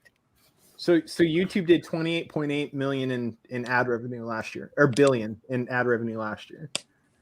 So for them to do that with a selling platform, taking, we'll say 10% to even do a fraction, we'll say to raise their revenue by $1 billion, there'd have to be $10 billion in sales through YouTube in a year, and they have to rewrite a lot of programming to do that. When they gotta eat shipping. They gotta eat shipping. They're gonna have to eat some shipping. Like that's you're talking thousands of extra employees and all sorts of stuff and all sorts of headaches and potential issues. I don't know that they're going to be quick to get into the game. If they do it, they'll probably do it right. And I'm not saying they wouldn't do it right. Now, if they could swallow up another company to do it, like you were saying, Brian, if they could swallow up another company to do it, that's a whole nother ballgame. But I don't think a company like Whatnot's quick to sell. Yeah. Think about how much Microsoft just bought Activision for, right? Yeah. $70 billion, right? Yeah. $60 billion. Specsman says Whatnot is valuation at $2.5 billion, not selling anytime soon. You're talking about Google here. Yeah. talking about the money maker. Google walks in there and goes, "I'll give you $50 billion for it right now." You don't think Easy. Whatnot's going to sell? And then drink to the Russian and bot. in your defense, Brian, that growth to 2.5 billion has happened within the last year. So they're looking at stuff like that going, okay, if they're 2.5 billion now, they could be 10 billion next year. They could be 20 billion 2.5 years from now. So they might be looking and they might be trying to buy early, but I think the thing is like What? that valuation is on future. That's You're on interesting. eBay accounts on comics. They're definitely looking at implementing Whatnot features, but they've already tried that and eBay fucked it up. That's why Whatnot exists. If you want to eBay council, eBay tried and they failed. And that's no, why if you're in the eBay council, you need to fucking take care of your fucking sellers and not the fucking buyers. Yeah, that's why people know are what? jumping to Whatnot so much. Exactly. All eBay has to do is drop it to 7.5% and include transaction costs, and Whatnot is out of business. All eBay has to do 7.5% and no transaction costs. We won't take anything off the top other than 7.5%. And eBay bankrupts Whatnot. Listen, but every other seller, but eBay won't do that. So, I like the thrill of the sale. I like talking to the people. That shit is so like the only time I get to talk to my customers is when they fucking complain and be dickheads. Like I don't want to talk to you like that. Like I want to talk to my people. Like I want to give people deals. Like if you just, you know what I mean? Whatnot is the truth for me. I'm fucking with Whatnot all day. When I was approached by Jack the first time, it took me like a month to get. I'm like, I don't know, Jack, what the fuck is this shit you keep hitting me about? And it's the truth. It's the truth. Jack, leave me the fuck alone. I said, fuck it. I'm just do this. What the first night I did when it was a Tuesday, I had to go to work the next day. I was on Whatnot till about 6 a.m. Like I ain't going to work. I ain't going to work. I said, Jack, you motherfucker, I wish you would. You were the fucking man for this shit. But bro, I took the fucking 2 days off. They were like, "Oh, are you okay?" Like I'm fucking fine. I made fucking like. I'm fine. I just made 2 months worth of money. What? In 2 days. What? I was like, yo, fuck this, man. And ever since then, Yeah, but and I'm right there with you. You guys know me. Like I'm over here.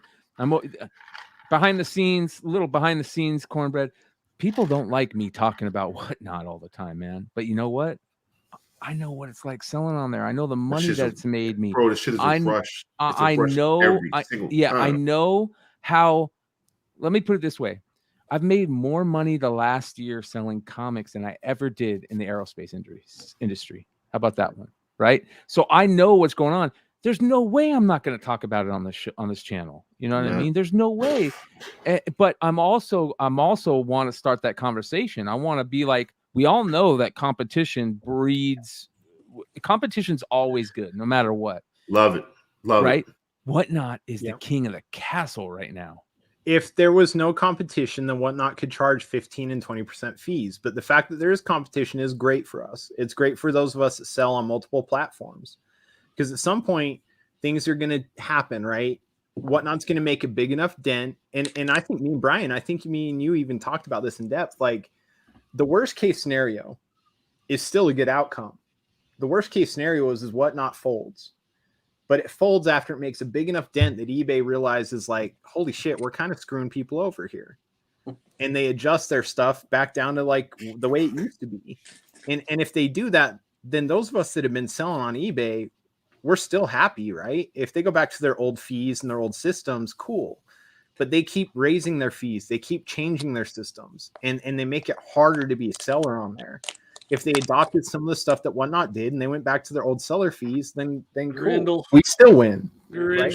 We win. No matter what, we win. As sellers, we win. We're also missing right something very important about this. And we talked about this with Hi-Fi earlier in the show. And it's a great thing to bring up now with Illis here.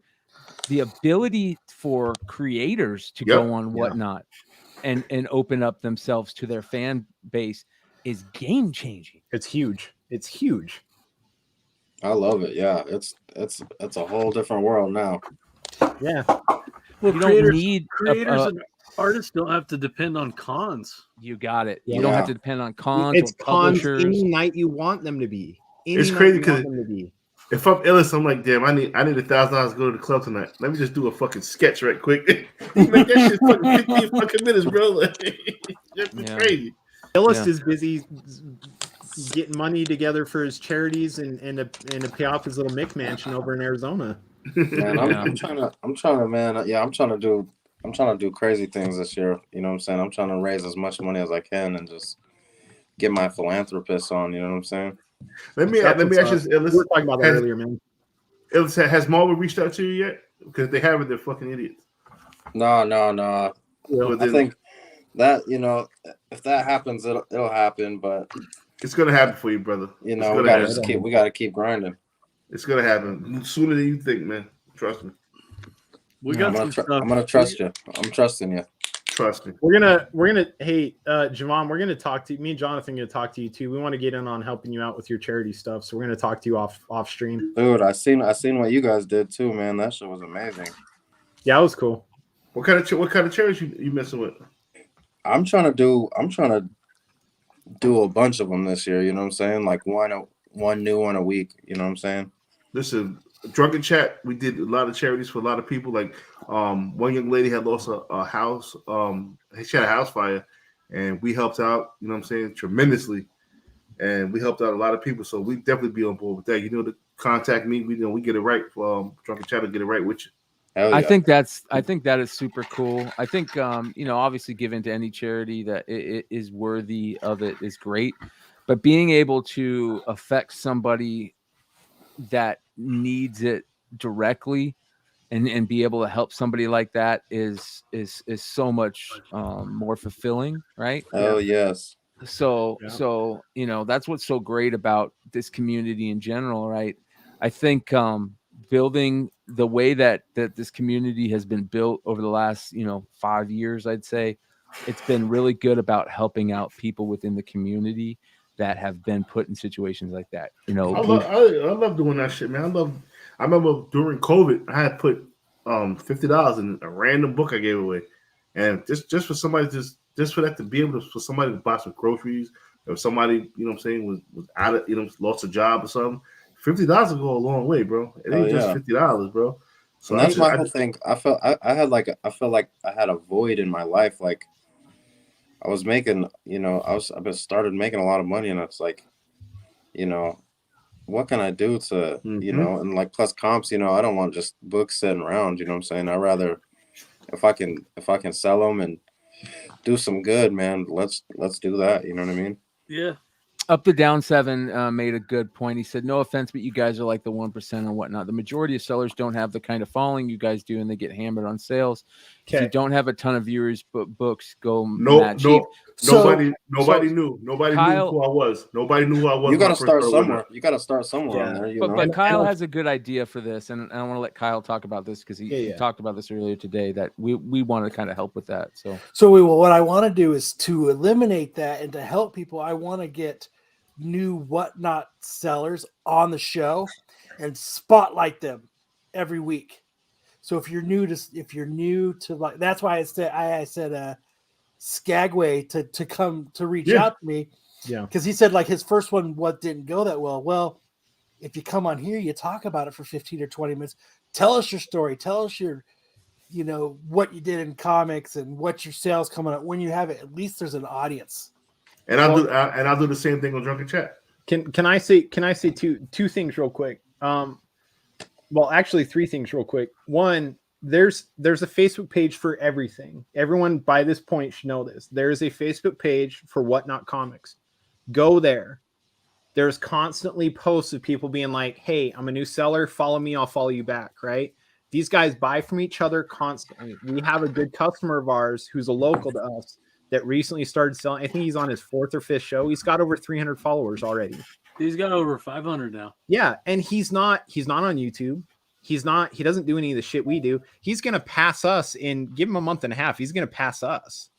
Like it's networking and there's other ways to network other than just being on Whatnot saying follow me, right? Get on Facebook, tell people about your shit. Show people your books on Instagram and Facebook. Say, hey, here's the stuff I'm selling. Give me a follow. Here's my link.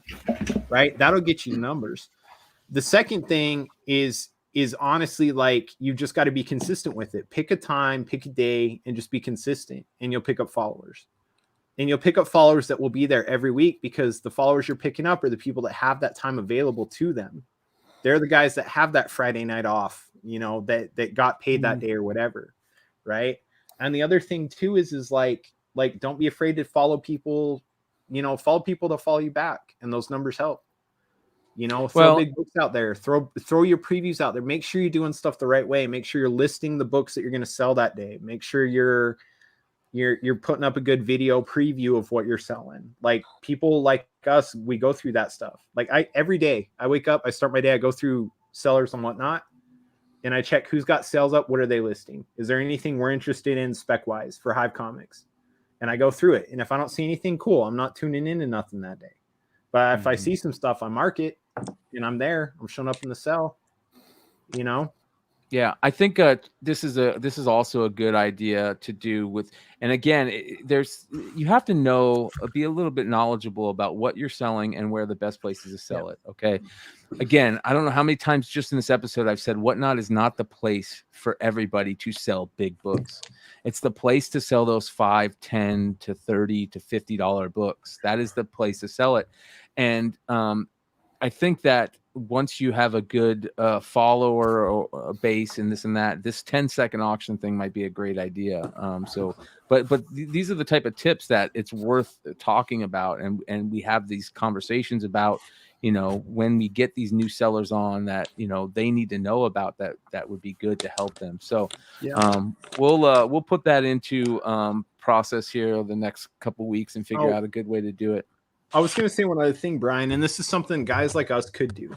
Those of us that have a better following. I've seen this starting to happen more in the card community, and it happens a lot with Facebook streamers and YouTube streamers. A lot of times, like live streamers, they'll toss people off. They raid people, right? You did that for me tonight, and I appreciate it. So if you're getting off a sale, like take a minute, right? Figure out who's the new guy, who's the guy that's only got 4 followers, right? Tell your customers, like, hey, do some research, right? Look real quick at what they're listing. They're like, hey, this dude's got a really cool Iron Man book that looks like it's coming up, or this guy's got this book that's coming up. Go check him out after I sign off, and send people to them. We can help each other out as a community with stuff like that. If you notice that people buying in your seller or buying a lot of Marvel, and you see a seller that's got a bunch of Marvel listed, you just take a few minutes real quick and be like, hey, I'm going to look through these listings and tell you who I'm going to send you off to, right? Because a lot of people, just because your show ends, that doesn't mean they're done watching Whatnot sales. Exactly. Direct them. Send them where? Send them somewhere, and send them to some of these new guys. Let's get some of these new guys. Let's bring them up. You know, let's bring them up to where we're at. You know, and they appreciate that shit. Yeah. So I mean, I see it a lot in the card community. The comic community isn't doing that. We are, because we're friends. Yeah, and we're learning to random people. You see that in the card community. You don't see it here. I think we could start doing that. That'd help a lot. Yeah. By the way, you guys, if you guys are in upstate New York area, go stop by and say hello to Haven for Heroes. He's begging for you to come pick his shop dry. Go cherry picking in his shop. Where upstate? I need to take a trip. Where are you at, Haven? Put it in the chat again. I always ask him this, and I always got good books. Me and Jonathan are there. We'll take a trip. Yeah. So Tony H asks, what is the Frankie's Comics Whatnot name? I imagine it's Frankie's Comics. I would think so. I could let you know. I think I've got it bookmarked. I'll look. You bookmarked that shit? I want to see what it goes for. It's gonna go for like $30K because it's been set up to go for $30K. It's not. No. Yeah, it is, man. Shut I guarantee it. I guarantee it. Well, if that's the case, it's going to be very interesting to see what happens. I hope it goes for like $4,500. Yeah. If it does, I'm buying it. You got that backwards, Chad. You got that backwards, but I love you, brother. I love Chad K. Chad K, a wild boy. Yeah.